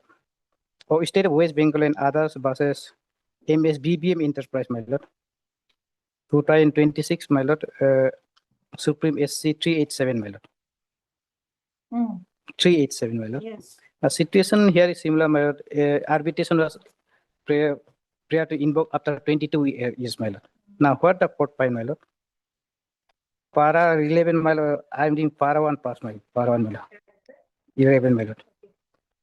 1, my lord. Sorry, not 11, 1, my lord. Para 1, my lord. The need question arises in the above case is to whether a notice seeking commencement arbitration issue on 2/6/2026 would set in motion the process of resolution of dispute regarding the work complete as early as on 30/7/2000. The High Court deal with the application under Section 11 found from the agreement that there is an ambiguity in clause 7, which requires the final bill to be submitted by the contractor with 1 month from the date of completion. Now, I'm indicating this, my lord. This is the cause of action error on this 2000, my lord. Similarly, my lord, even Dave except, my lord, in our case, at the most, once this cancellation order is, my lord, the cause of action error on 2011, my lord. Now, thereafter, my lord, para 4, my lord. Oh, 5, my lord. 5, I am reading, my lord. Aslam Ismail Khan Desmukh was case in which the court question arose as to whether the claim was been by limitation. While the application for appointment arbitrator under clause 11.6 to move before a wrong forum, the High Court was within the limitation period of 3 years as found in Arif Asim. Arif Asim was found to have been concerned with 2 issues, whether the limitation 1960 applicable to an applicable for appointment of arbitrator under 16.6, and whether the court may decline interference under Section 11 if the claim are ex facie and hopelessly time barren. This is about the claim, my lord, not the appointment of arbitrator, my lord. This is 2 different things, my lord. One, appointment arbitration, and the claim for which arbitrator is being seen is 2 different things, my lord. One claim itself is dead, my lord. One, the appointment application or arbitration itself is hit by limitation. 2 different things. Here, that period of limitation filing a petition seeking appointment of arbiter cannot be in conflict or conflated with the period of limitation applicable to substantive claim made in underlying contract. In a business supra, this notice evoke arbitration having been issued 5.5 years after the cause of action arose. Rejection of claim of the note by PSN. The claim itself has to be explicit time barren. However, notice the decision in the interplay between arbitration agreement under Arbitration of Council Act 1960 and Stamp Act this in the 2024-6 SSC1. It was held that the scenario where the referral court is able to deal with the probability of the litigation on the basis of minimum pleading. It would be incorrect to assume or doubt that the arbitral tribunal would not be able to arrive at the same interference. It was held that the referral court cannot indulge in any intricate evidentiary inquiry into the question whether the claim raised by the petitioner are time-bound with determination has to be left to the decision of the arbiter. In the case of Arif Asim 3, the question of decision was to be considered on the basis of the fake disclosure, whether the period commenced from the date of letter forming the basis of claim, the date of resignation of the petitioner, or the date of subsequent notice sent by the respondent to the petitioner, which led to the considered by the arbitrator. However, in the present case, there is no intricate evidentiary inquiry to be done after intention or whether it would be interim determined or not. The plain slip over is claimed for 21 years before the notice seeking arbitration issue on ex facie debt claim. 6, my lord. Arbitration law is an alternative dispute resolution system which has been encouraged. It cannot deviate from the fundamental principle that the law favors the delinquent and not the indulgent. Now, here I am taking for this. My lord, this arbitration itself is with the objective to give a quick remedy. Now, here is a case, my lord. A person, my lord, did not question the very agreement cancelled 10 years before, my lord. Now, on the basis of same agreement, my lord, he is evoking the making application to this court, my lord.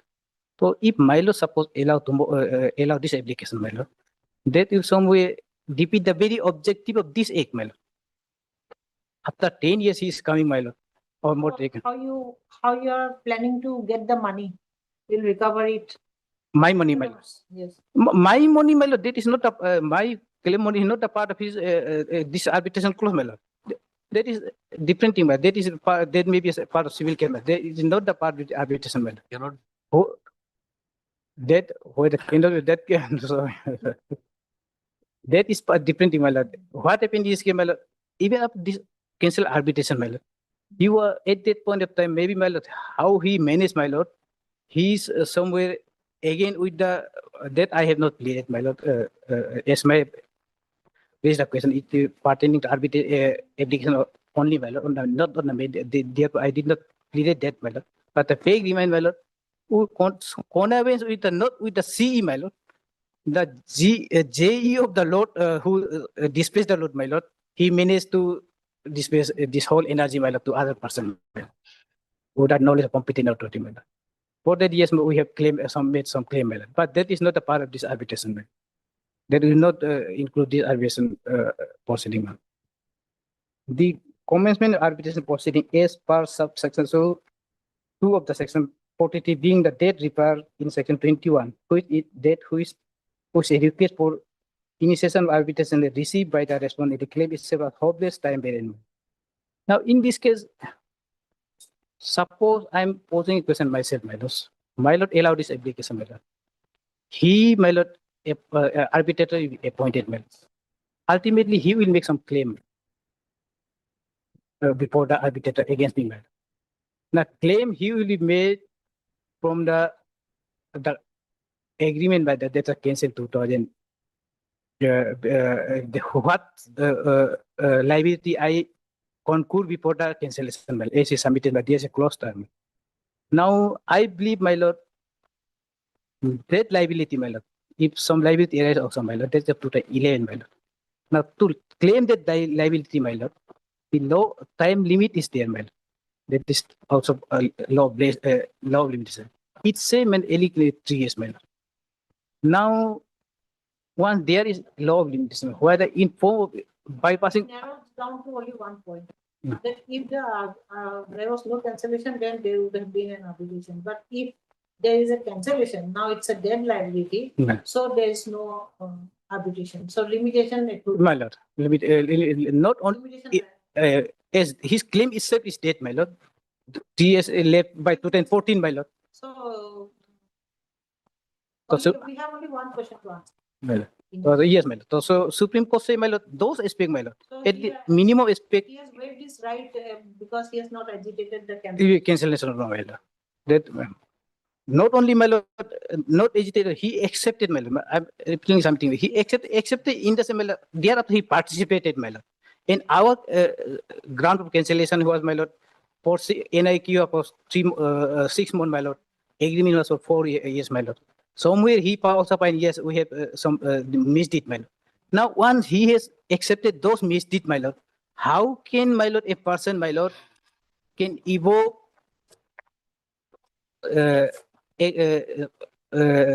application before the honorable board, my lord, on basis of those agreement, my lord? So we have only one question to answer. So that was his covered acceptance. My lord. Okay. You can answer that. Yes, yes. Only one question to answer. Otherwise, limitation and everything will be decided by them. But now there is no limitation as you have in a very covered subterfuge manner. You have accepted that, yes, you were that. We have never accepted. Not accepted. That's what they are saying. Impliedly accepted. No, it's there. No, we've not accepted. Let's see what you have to answer. My lord. Not only, my lord. I have not accepted. My lord, about the limitation, I am saying this case is not only hit by law of limited, or including claim is. Yeah, that claim plus limitation. My lord. Then we can reject the arbitrary that. Yes, my lord. I'm not reading out this, my lord. This is a 2004 GLT 570, my lord. I believe this is also similar to this issue, my lord. I'm dealing with some. Then we can reject the petition for arbitrator, My lord. for appointment of an arbitrator My lord. on that ground. Yes. Yes, my lord. That's all.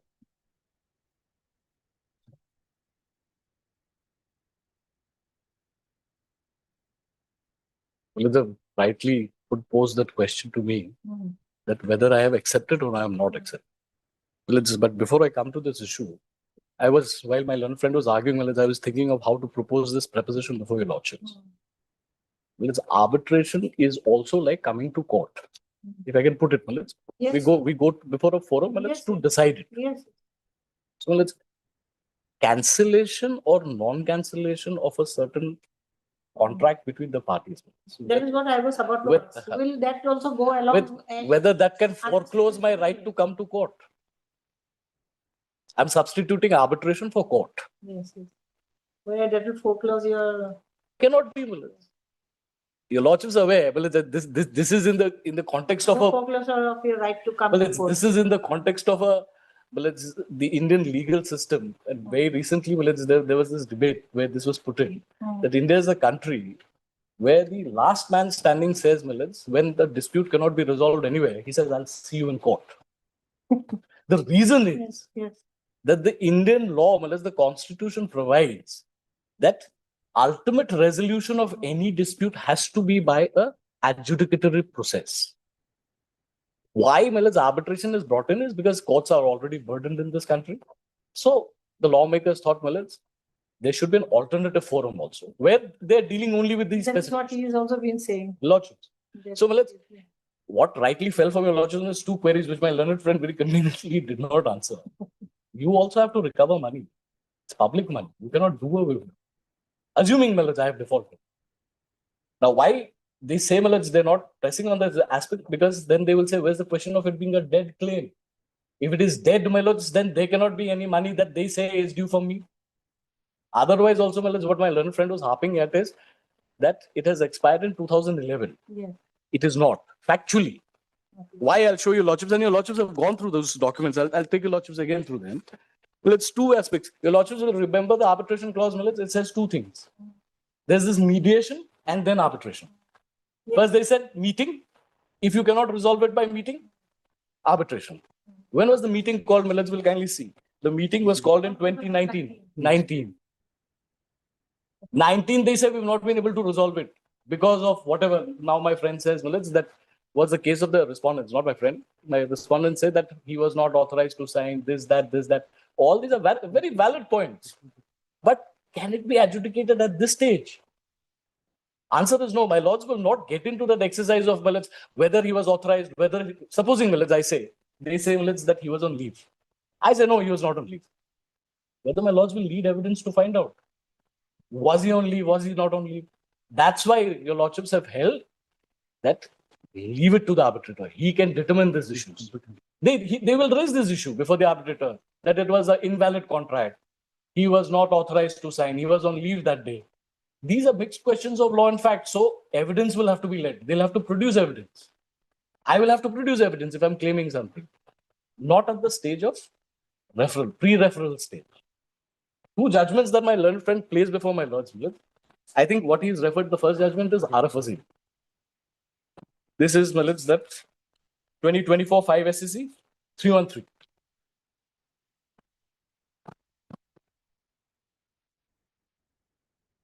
RFZ? RFZ. Malaj has referred to RFZ. Now, RFZ Malaj stood clarified in crisping. It's part of that compilation. I just didn't want to burden your lordships with it. In crisping, their lordships clarify RFZ, the first judgment which is there before your lordships. And because it's all authored by Justice Chandrachud. Pardiola, your lordship. So he clarifies this aspect. And the subsequent judgment, that 2026, that state of West Bengal judgment, it actually works in my favor. If your lordships can have a look at it. Yes, paragraph 5 that my friend was reading.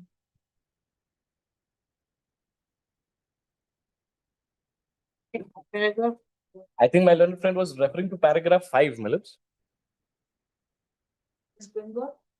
Well, this is 2026 Supreme SC 387. I think that's the judgment. BBM Enterprise. Para 5 years. Para 5. My friend has read. I'll read para 5 again, Milits, if your lordships kindly give me this liberty. Aslam Ismail Khan Deshmukh was a case in which a question arose whether the claim was barred by limitation while the application for appointment of an arbitrator under section 11(6) was moved to the wrong forum. The High Court was within a period of 3 years was found in RF Azim. That's the first judgment, my lords. RF Azim stood clarified in Chris Spinning. I'll take your lordship to Chris Spinning. Was found to have been concerned with 2 issues. First, whether Limitation Act 1963 is applicable to an application for appointment of arbitrator under section 11(6), and whether the court may decline reference under section 11 if the claims are expressly and hopelessly time barred. The court, noticing Vidya Drolia and Bharat Sanchar so-and-so Nortel, my lords, held that the period of limitation for filing a petition seeking appointment of arbitrator cannot be confused or conflated with a period of limitation applicable to substantive claims made under in the underlying contract.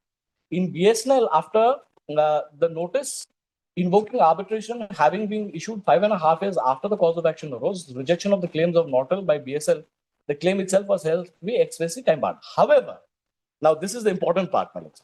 Noticing the decision in interplay between arbitration agreements under Arbitration and Conciliation Act 1996 and Stamp Act 1899, this is the judgment, my lords, I placed before your lordship, the 7 judges. Yes. It was held that in a scenario where the referral court is able to deal with the frivolity of the litigation on the basis of bare minimum pleadings, it would be incorrect to assume or doubt that the arbitral tribunal would not be able to arrive at the same inference.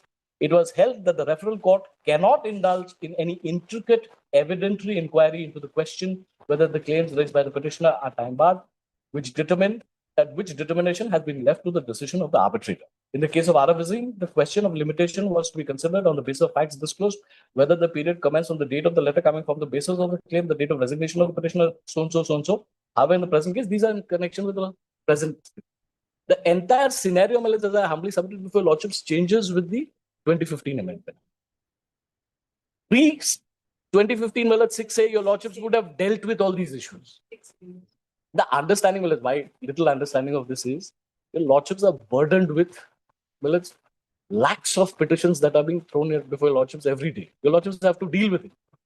When it is an issue of arbitration, as I humbly submitted, your lordships will appoint some retired judge who has the experience of having dealt with all these issues. So the law now, they've crystallized it is at the stage of section 6, we'll only see if there's agreement, if there's arbitration. If there is, please go before the arbitrator, raise all issues before the arbitrator. Let him decide. Whether my claim is time barred, whether my claim is a dead claim, all these will be decided under section 16. Then I'll appoint an arbitrator and pass an order.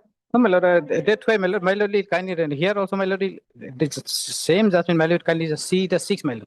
Only my limited, I am relying this judgment, my lord, as this also deal by his judgment, my lord.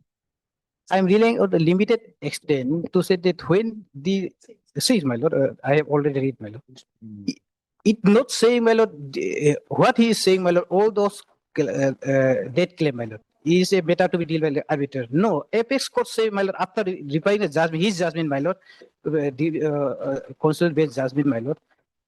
If from the 6, my lord, arbitration, though an alternative dispute resolution system which has been encouraged, it cannot deviate from the fundamental principle that law favor the diligent, my lord, and not the indolent. Section 42 of Arbitration and Conciliation Act applied the Limitation Act 1963, my lord. That my simple submission, my lord. Even he, after referring his judgment, my rely by him, my lord, there is a limited, yes, law of limitation cannot be dealt by the reported court, my lord. But after that also, my lord, apex court, my lord, say, my lord, when law of limitation, including when they are coupled with debt claim, my lord. Yes, their law of limitation is also a law, my lord. The court must be diligent, not indolent. No, petitioner, my lord, litigant, my lord. Now courts are never indolent. He is not diligent in the sense, my lord, this cancellation, my lord. Ultimately, undisputedly, this cancellation order, my lord, is this was based on fraud, my lord. The past citation, he relied 2020, my lord. To, I believe, 2020, my lord, this is... No, you're referring to Justice Indu Malhotra's judgment on the fraud. It's fraud, my lord. Now, 2020 itself say, my lord, when the issue of fraud and representation, my lord, that can always be looked into by the referral court, my lord. Now, here is a case, my lord, I have in my lord. my lord, will see the conduct of the person, my lord. The NIQ was for 6 months. Now agreement in for 4 years, my lord. Accordingly, the person assigned by non-cooperative, my lord. Now to that extent, have category pleaded, my lord. Now they had not replied to that, my lord. I have filed that on my category on affidavit, my lord. Now they had not replied, my lord, saying if they have not replied, that is accepted pay, my lord. If they admitted pay, my lord. The admitted pay of this case now is, my lord, 2020, my lord. On the basis of fraud and misrepresentation, this PPA was cancelled, my lord. Now, my lord, no, Lord settle law, my lord, fraud beset everything, my lord.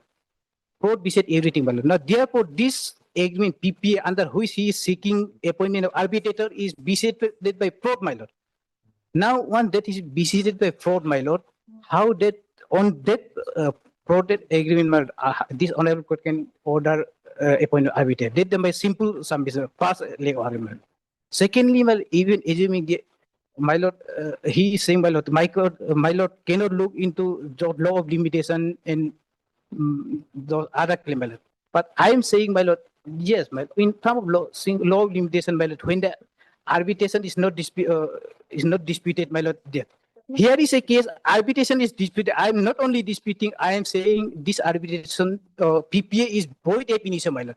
When this is void ab initio, my lord, and on the record, I have indicated or reason for declining that the board indicated, and that order he has not challenged, my lord. Therefore, my lord, I am saying, my lord, those limited aspect, my lord, including that claim, my lord, is law of limitation, my lord, for claiming any recovery, my lord, is and any claim, my lord, is 3 years, my lord. The Supreme Court, after referring all judgment, my lord, the judgment 2024 judgment delayed by him, constitutional judgment, saying yes to limited extent. Article 6 say, my lord. This is not Supreme Court. Supreme Court, this is Supreme Court only, my lord. Supreme Court. Yes, Supreme Court only, my lord. After the 2024, he relied that judgment also in India 2026 SCC 1. See, he I don't discuss some other court's judgment. no, my lord. This is Supreme Court. Supreme Court. The main judgment relied by him, constant department, also is discussed, my lord. After discussing, Supreme Court said no. Yes, my lord. The whole aspect cannot be looked into by the referral court. My lord. But when, my lord, on the prima facie, my lord, there is some fraud, my lord. There is debt claim, my lord. Is honorable court say, my lord, is law of limitation is also a law, my lord. Especially apply to the arbitration section 42 of arbitration and council apply the law of limitation to the arbitration it apply the proceeding in the court, my lord. Yes, Let the humble submission, my lord. May I just So I am saying, my lord, this is a my lord, this is they are cannot Two issues, my lord. My friend said that it is a contract void ab initio. It is a contract void ab initio. How is there a claim against me by it's not a different thing. I am going to paragraph 14 of your affidavit. For that they need to No, but I am not challenging anything. I'm just coming to paragraph 14 of your affidavit. I'll read paragraph 14 minutes and which they have 14 found. part. May I just finish? 14, I am never say, my lord, this claim is start from this PPA, my lord. This claim, my lord, was of other issue, my lord. For that, I have a civil remedial other thing, my lord. But once this PPA, my lord, is born by until and this is being challenged, my lord. My learned friend will now make statements, my lord, which are not borne out by record. Yes, my lord. They will be wrong. Why I'll say that, and I'll answer what he's trying to say now. Also, he's trying to say that I am not saying this is part of that claim. It is part of some other claim. That is also incorrect. Why your lordships will kindly see. Para 14, I'll read it. That with regard to the arguments made in para 13 of the petition, the respondent herein submits that the petitioner is yet to pay the remaining lawful due to the Department of Power, Government of Arunachal Pradesh. Now, this paragraph is affirmed in paragraph 31 as statement. Where are you reading? Well, it's page 291. Okay, the 291. 291, para 14. Your lordships have taken note of it. Page 291. Your lordships may kindly have a look at it. I need to answer these issues since my friend has raised it. Yes. Your lordships would have seen, they say, that as regards the argument made in paragraph 13 of the petition, respondent herein is begs to submit that the petitioner is yet to pay the lawful due to the Department of Power, Government of Arunachal Pradesh. Now, to wriggle out of this, my friend is submitting that this is not part of this claim, maybe some other claim. That is also incorrect, Your Lordships, because why? The supporting document which they have issued to me, and I'll just take Your Lordship, they've annexed that document. No, what I was pointing out is, my lords, that this paragraph 14 is affirmed in paragraph 31 as statements made in this affidavit in opposition from paragraph so-and-so, my lords, are true to my knowledge, information, and statement made in true to his knowledge and information. That's one part. So you've sworn it that it is part of this, number one. Number two, my lords, even from the records, when they called me for the meeting, Your Lordships will recollect in 2019, they called me for a meeting. Then they passed an order. Now, in that order, what do they say? And Your Lordships, I'll just take Your Lordships to the relevant page. Can't wriggle out of situations like this. At page 322.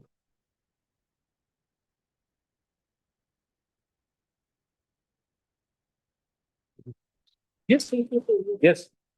Let's at 322. This at 320, my lords, this is that letter. In connection with this NIQ, you called me for a meeting.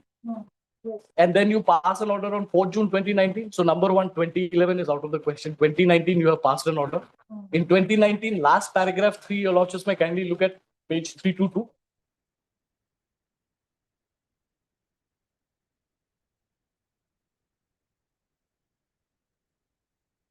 There is a huge outstanding which is yet to be paid by you to the department. So this is part of this very claim. How can you say it is not this claim, it is some other claim? Absolutely sorry, my lord. My lord, kindly read the whole content, my lord. My lord, kindly read the whole content, my lord. If I am correctly instructed, my lord. My lord, you never see, my lord, whole in this body of this letter, my lord. It's arise from those agreement, my lord. What happened? I have told, though as he did not play anything, I did not make this a part of affidavit, my lord. But then, my lord, what happened, my lord? Now, my lord, see, that's why I, in the start of my submission, say conduct of a party, my lord. Now, what he did? The paragraphs have been are true to your knowledge according to the affidavit. Yes, my lord. That's why, my lord, we say they have here some liability, my lord. Okay. He did not say, my lord, this liability arises from this contract, my lord. Because, my lord, what he did, my lord. This letter is Now, my lord said 2010, my lord. He interviewed some unauthorized person, my lord, agree, my lord. Thereafter, after cancellation also, my lord, he able to because we didn't have get with JE get able to get energy from the power department, and this is debt liability, my lord. And thereafter, my lord, this made after 2019, my lord, again he have somehow managed to get some letter from our department, my lord. But then, my lord, will see, my lord, this letter by my conduct and the conduct of the petitioner, my lord, cannot make a debt claim as a life, my lord. My lord, kindly not, my lord. He somehow, my lord, by in 2020, my lord, by getting some letter, my lord, he may try to make alive the debt claim, my lord. But when the claim itself is dead by the law, my lord, the conduct of person, my lord. Assuming some person that will not make that as his claim, my lord, expired on 2014, my lord. After 14, anything by my officer also, my lord, will not make it. That is hit by law of limitation. That is made dead by the law of limitation, my lord. They will not revive his debt claim, my lord. A conduct of my officer or any person will not revive his. May I? No, I'm always thinking, my lord, but if new submission is come, my lord, I need to reply that, my lord. Every time. Now, my lord, something else is coming before your lordships. Sign, not signed. Some other person has called for a meeting that's not relevant. Well, it's para 20 of this counter affidavit. Again, your lordships may kindly see. Now, somebody's going to, if my friend will then ultimately have to say that we have not filed a counter or the counter filed is unauthorized. Because in para 20, they refer to this particular letter of 2019, my lords. And there they say, I'll read para 20 at page 293, your lordships will see their counter affidavit. Yes, I do concede, my lord. I have this letter, my lord. I am saying, my lord, this letter in my affidavit is some no way, my lord, in the body accepting that this is a part of this PPA, my lord. later we have some officer is written, my lord. In the epidemic, we saying we have some claim against you, my lord, but never say that this is a part of. There is a no, my lord. There is no. In para 19, in para 20 of my application before your lordships, my lords, we have annexed this particular letter of 2019. Yes. And they reply to my para 20 is at their para 20 minutes. And what do they say? This, as regards to the amendments made in paragraph 19 and 20 of the petition, the respondent begs to submit that the statement in the letter dated 4/6/2019 is a matter of record. I don't think, my lord, government departments work in this fashion where one contract's letter and another contract's letter are all put together. No, my lord. And, my lord, if I may finish, you'll have a little more explaining to do after that. Well, it's this particular letter, my lords, at page 320 is, my lords, subject is reply to your letter number so-and-so dated 11/9/2018 and to all other letters, correspondence in charge of legal notice. In 2018, my lords, 2019, I had issued a letter saying that if you do not solve these issues, I will be forced to invoke arbitration. So it is in response to this, my lords, in 2019, these replies came.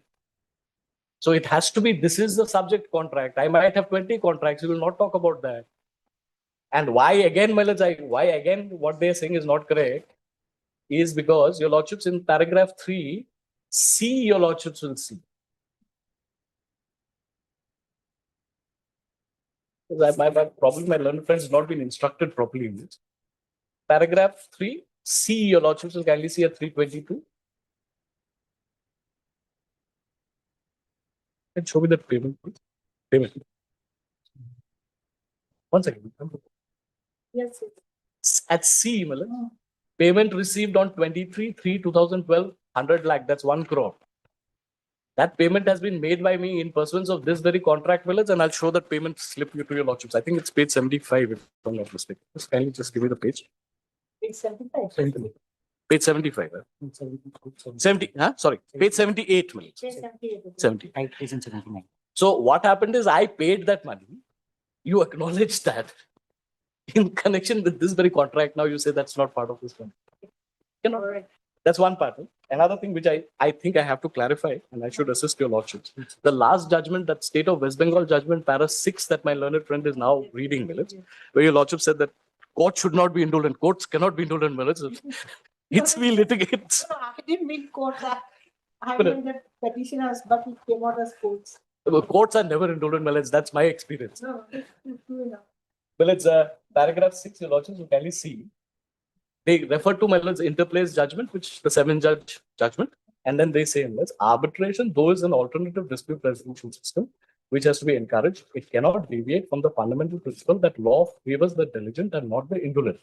Section 42 of the Arbitration Conciliation Act applies the Limitation Act 1963 to arbitration and is applied to proceedings in court.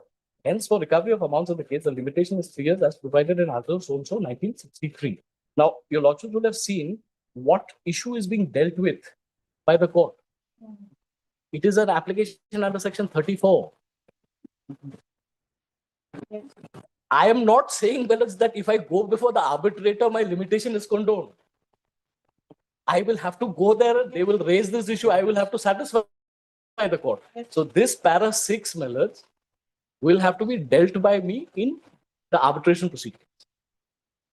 They will take this plea that yours is a dead claim. 2011, 3 years, but then the adjudication will come by the arbitrator, not by your lordships under section 11.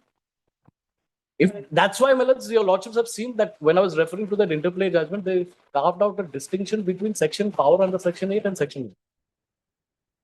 Section 8, your lordships would have dealt with it, at an earlier occasion. Yes. Where your lordships are then examining, certain aspects are being examined. Yes. As assistant district. Yes, but in section 11, your lordships are not looking into any such thing because the Supreme Court says you're not required to. Let it go. We never used to look, but today is the first time I'm looking at it. Because he has raised an objection. Otherwise, section 11 since immediately we appoint an arbitrator. I want to about the 2019 letter on it. 2019. 1 second, you can then respond.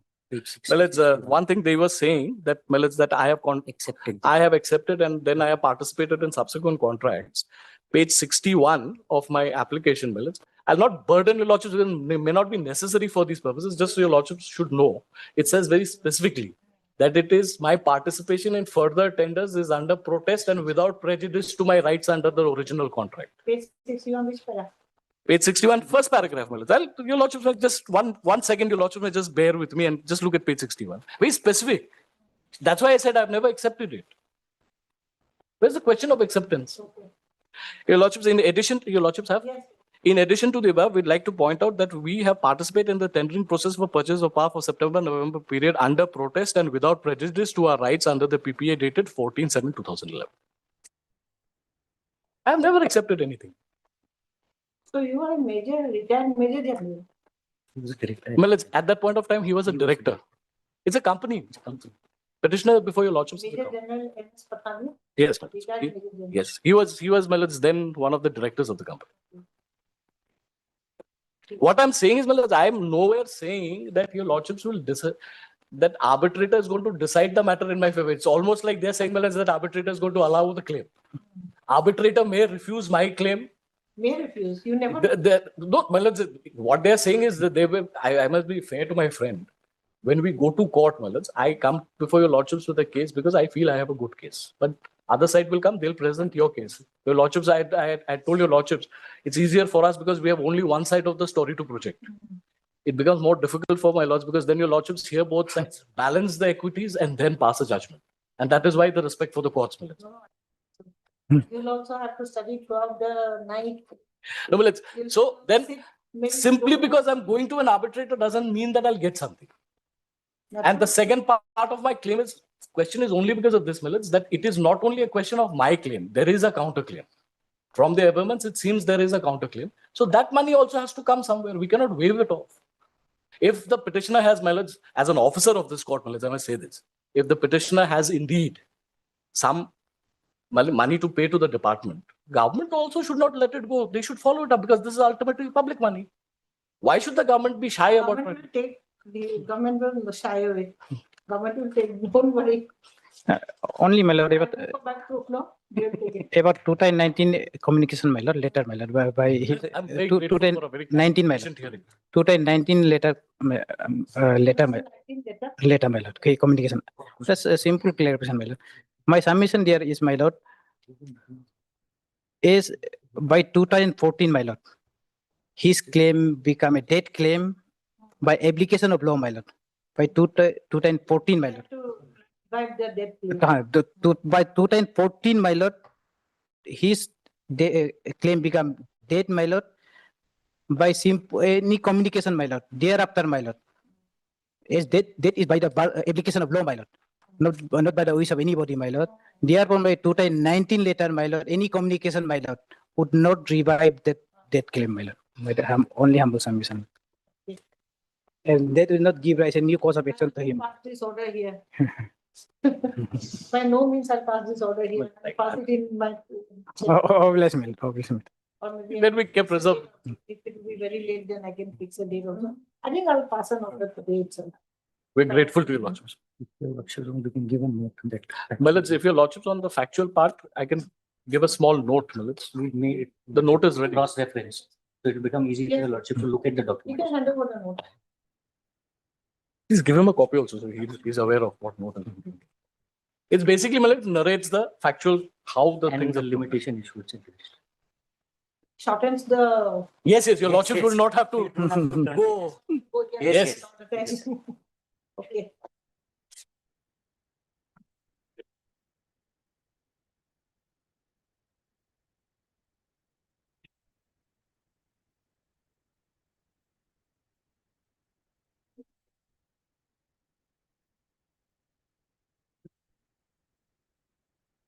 There's one matter, I think. 15, Millet, item 15. Even item number 9 also is there, ma'am. It was, yes, it was supposed to take it to. Oh, no. They have taken date for tomorrow or somewhere. Tomorrow. I think. Tomorrow, Millet, I think item 9 Yes. was mentioned. Item number 15. Highly obliged, Coming. Well, it's in item 15. I appear for respond number 80. There's oh, 5 to 23. More for it.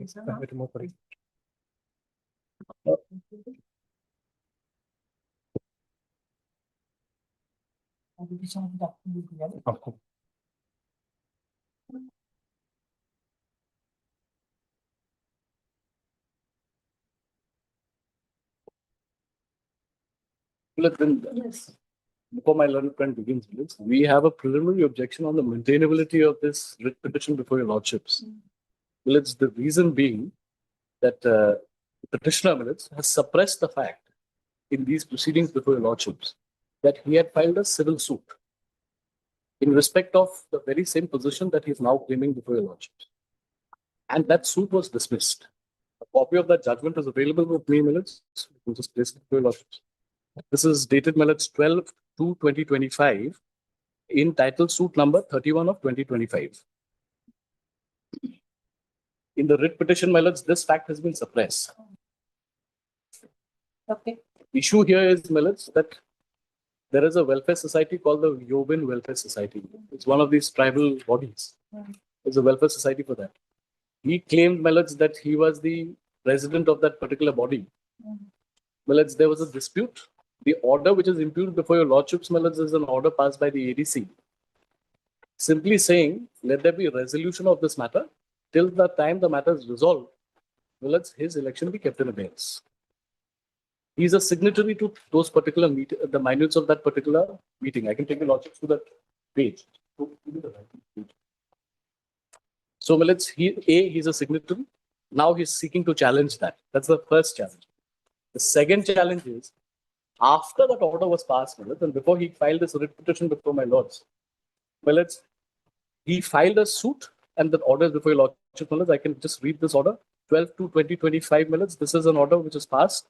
And your lordship will see, in the instant case, the plaintiff has filed for a declaration that he is the rightful owner to the post and position of president of the Yobin Welfare Position of Yobin Welfare Society, established in 1985 and passed permanent injunction restraining the defendants and persons posted as so-and-so from, well, it is the additional deputy commissioner who is the author of that impugned order before your lordships, from interfering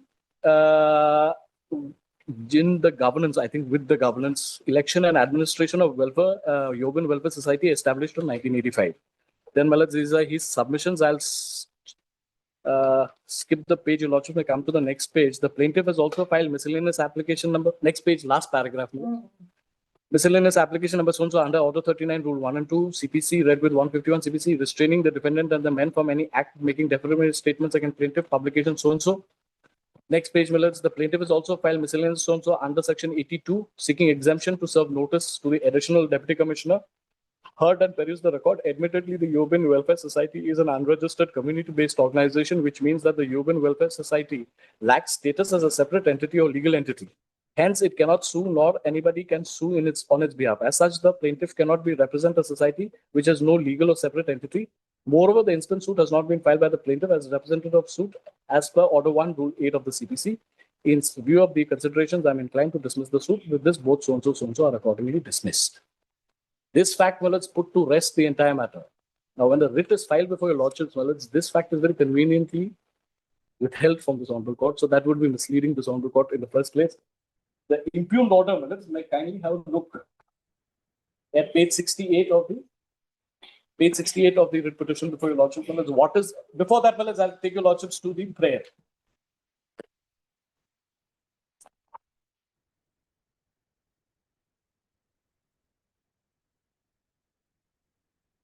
Let's have it now. Well, it's at page 33, the prayer. Page 33, yes.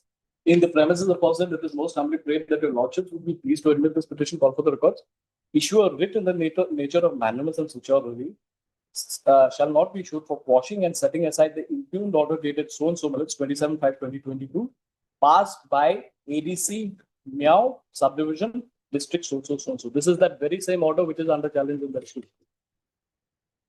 So once a civil suit has been rejected, Millets, can a writ petition lie? The question I ask myself. Your lordships know the answer. And that also, well, it's coming before your lordships, suppressing this order. Well, it's, in my humble submission, this writ petition has to be thrown out at the threshold. Subject to what my friend says, well, I'll just respond. Lordship.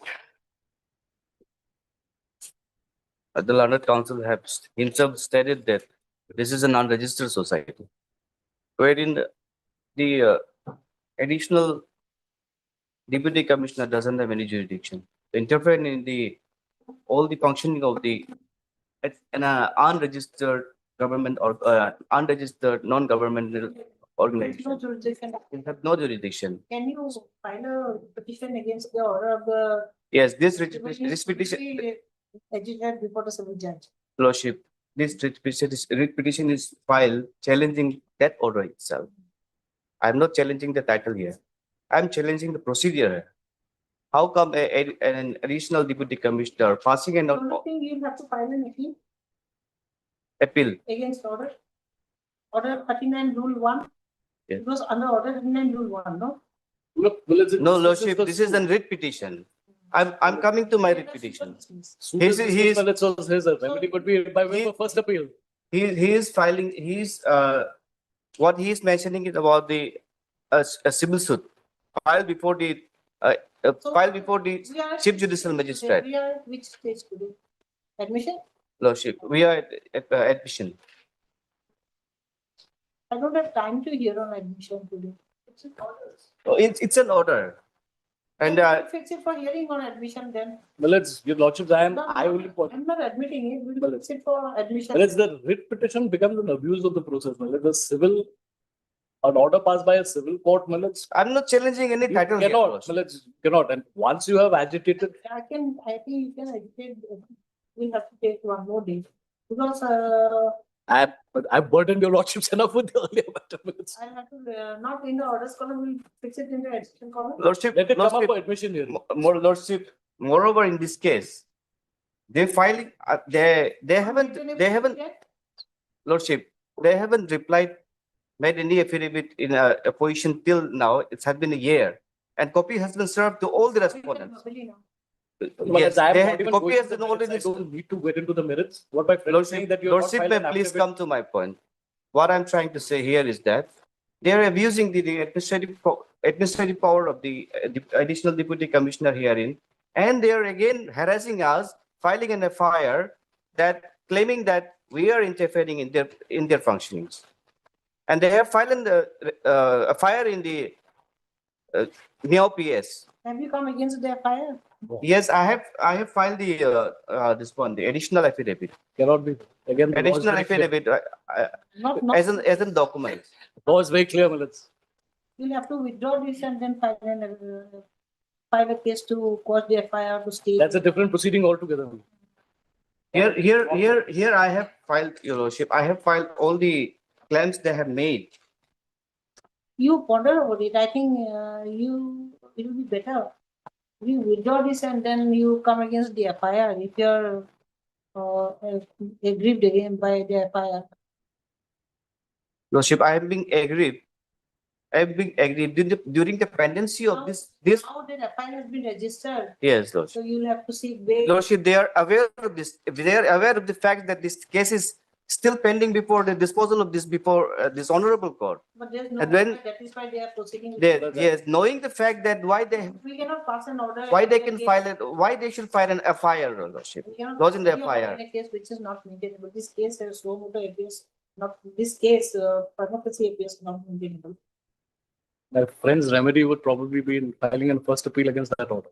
Not questioning on the validity of this order, but writ jurisdiction, the limitations on the Lordship, I'm not challenging the title here. I'm challenging the procedure, how this society has, how this, grant you any relief to this, not to this. how the administrative have abused the power in registering this society. No, you file an additional affidavit.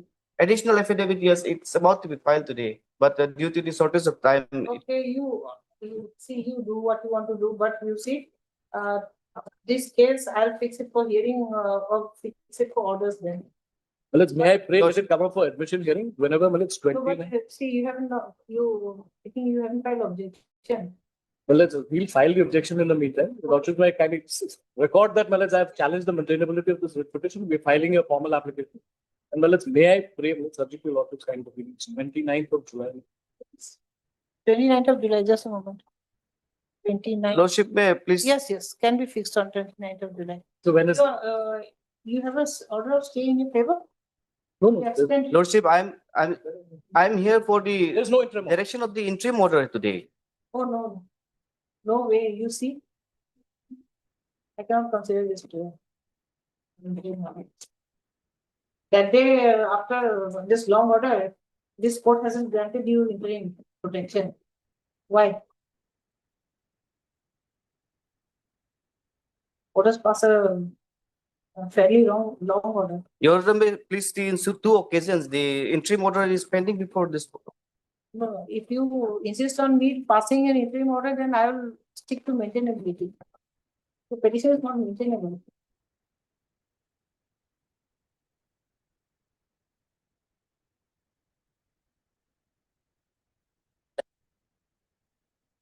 I'll give you a shorter date then. Your Honor, I have not made any party. I have not made the additional deputy commissioner as a party in the civil suit that I have filed in the civil suit in the civil court. But this is the same prayer. Which prayer was this? I have Civil court. This is the same prayer you have made in this writ petition. And you are not denying also. Why suppress? This had to be part of the record in the first place. Petitioner has not come before your lordships with a clean hands in the first place. To invoke writ jurisdiction, fundamental, I have to disclose all facts. It may be in my favor, may be against. Okay, learned counsel, Mr. Tata. Tata is present for the petitioner. From a learned counsel, Mr. K. Paul. K. Paul is present for the respondent number 5 to 23. 5 to 23. And learned counsel Ms. K. Wangmu is present for respondent. Government advocate, huh? Government advocate Ms. K. Wangmu is present for respondent number 1, 2, and 3. This matter on 29th? 29th. Okay, 29. 29 July. I am obliged. May kindly record the question of maintainability be decided. We are filing a formal application. We'll just met on 29 July, keeping the question of maintainability open. Item number 17, last item.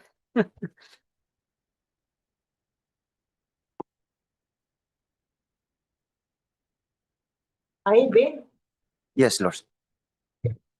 For the relaxation and modification of this bail order passed on dated. Oh, okay. What kind of modification? Lordship here. I passed the order, no? Yes, Lordship, in court number 5. I'll modify it. Lordship here, that the only thing is that the applicant have tried all their efforts to find that their order was passed cited that the thing is that they could not find that local security. After all, they will be hailing from Haryana, from far away. So in our submission, we have mentioned that applicant could get securities for local securities, government securities from Assam itself. So Assam is nearer in case of Arunachal, so it may be allowed. Not even one local security. No, one local security we can, Lordship, in case. Any other place in India? Yes. One local security. There is no like government or nothing. Only local security, and another is government security. One is local security. One. Government. Where is the prayer? Lordship, their prayer is para Lordship 4 and 5, Lordship. Okay, what is the name? Pavin, Lordship. Takom Pavin, yes, Lord. Lordship, little submission is also here. If Lordship may please to accept this bail amount also, Lordship. So it is mentioned here for 50,000 each for one person. So please, Lordship, Sessions tribal case that Satendra Kumar until the bail amount has to be 50,000. Lordship, here some Supreme Court citation also I have brought out for. But Satendra Kumar uncle's case, I think it is a constitution bench judgment. Here Motiram and others versus State of Madhya Pradesh is mentioned. If your Lordship may. 1978, Lordship. And another also dear Lordship here. Ashok Sandeep Singh and the State of Uttar Pradesh, your Lordship. 2020. 2024, your Lordship. Your Lordship. Supreme Court. Yes, Lordship, Supreme Court. How much? Lordship, till it may be deducted to 25,000 each. It is also not. Paragraph number 4 and 5 Yes, Lordship. Yeah. and 6. Yes, petition. Okay. All right, then I'll reduce it to 30,000. Our learned counsel, Mr. T. Pavin. Pavin for Yes. petitioners. So and so you take down their names who have filed this application for modification of the conditions of bail by order dated 8/6/2026 passed in connection with BA number 40 AP 2026. But Miss L. Hage learned election PP Assam. Full stop. The Arunachal Pradesh, Lordship. I cannot forget my state. Learned election PP AP. Full stop. The petitioner was granted bail by order dated 8/3, no? 8/6/26. 8/6/2026 in connection with BA number 40 AP 2026. 40 and 41, your Lordship. 40 and 41. Yes. petitioners were granted, arising out of ALO PS case number 59 of 2025 under sections so and so. Full stop. While granting bail, the petitioners were directed to furnish suitable securities, furnish local securities, one being the serving government security of rupees 50,000.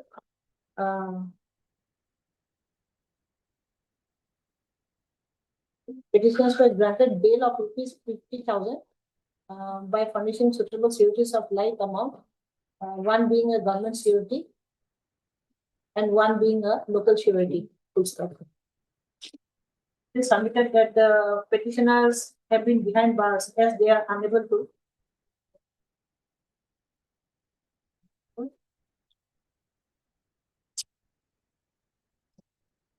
use any suitable surety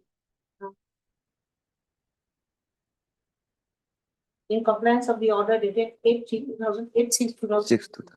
This further submitted that the petitioners being residents of Haryana Yes, Lordship. are not acquainted with any local UP, Uttar Pradesh, your Lordship. Uttar Pradesh. Yes.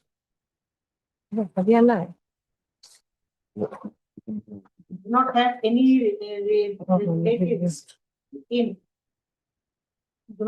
relatives in the state of Arunachal Pradesh, and they have distant relatives in the state of Assam, and they are not acquainted any one from the state of Arunachal Pradesh. It is also submitted that the petitioners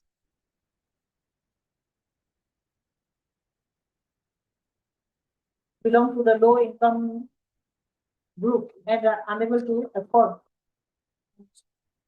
any surety. No. How can they be below BPL? I don't think so. Lordship, Drivers and their drivers, no? they are script collectors in profession. Yes. The petitioners have also prayed to reduce the, have to scale down the scale down the bail amount.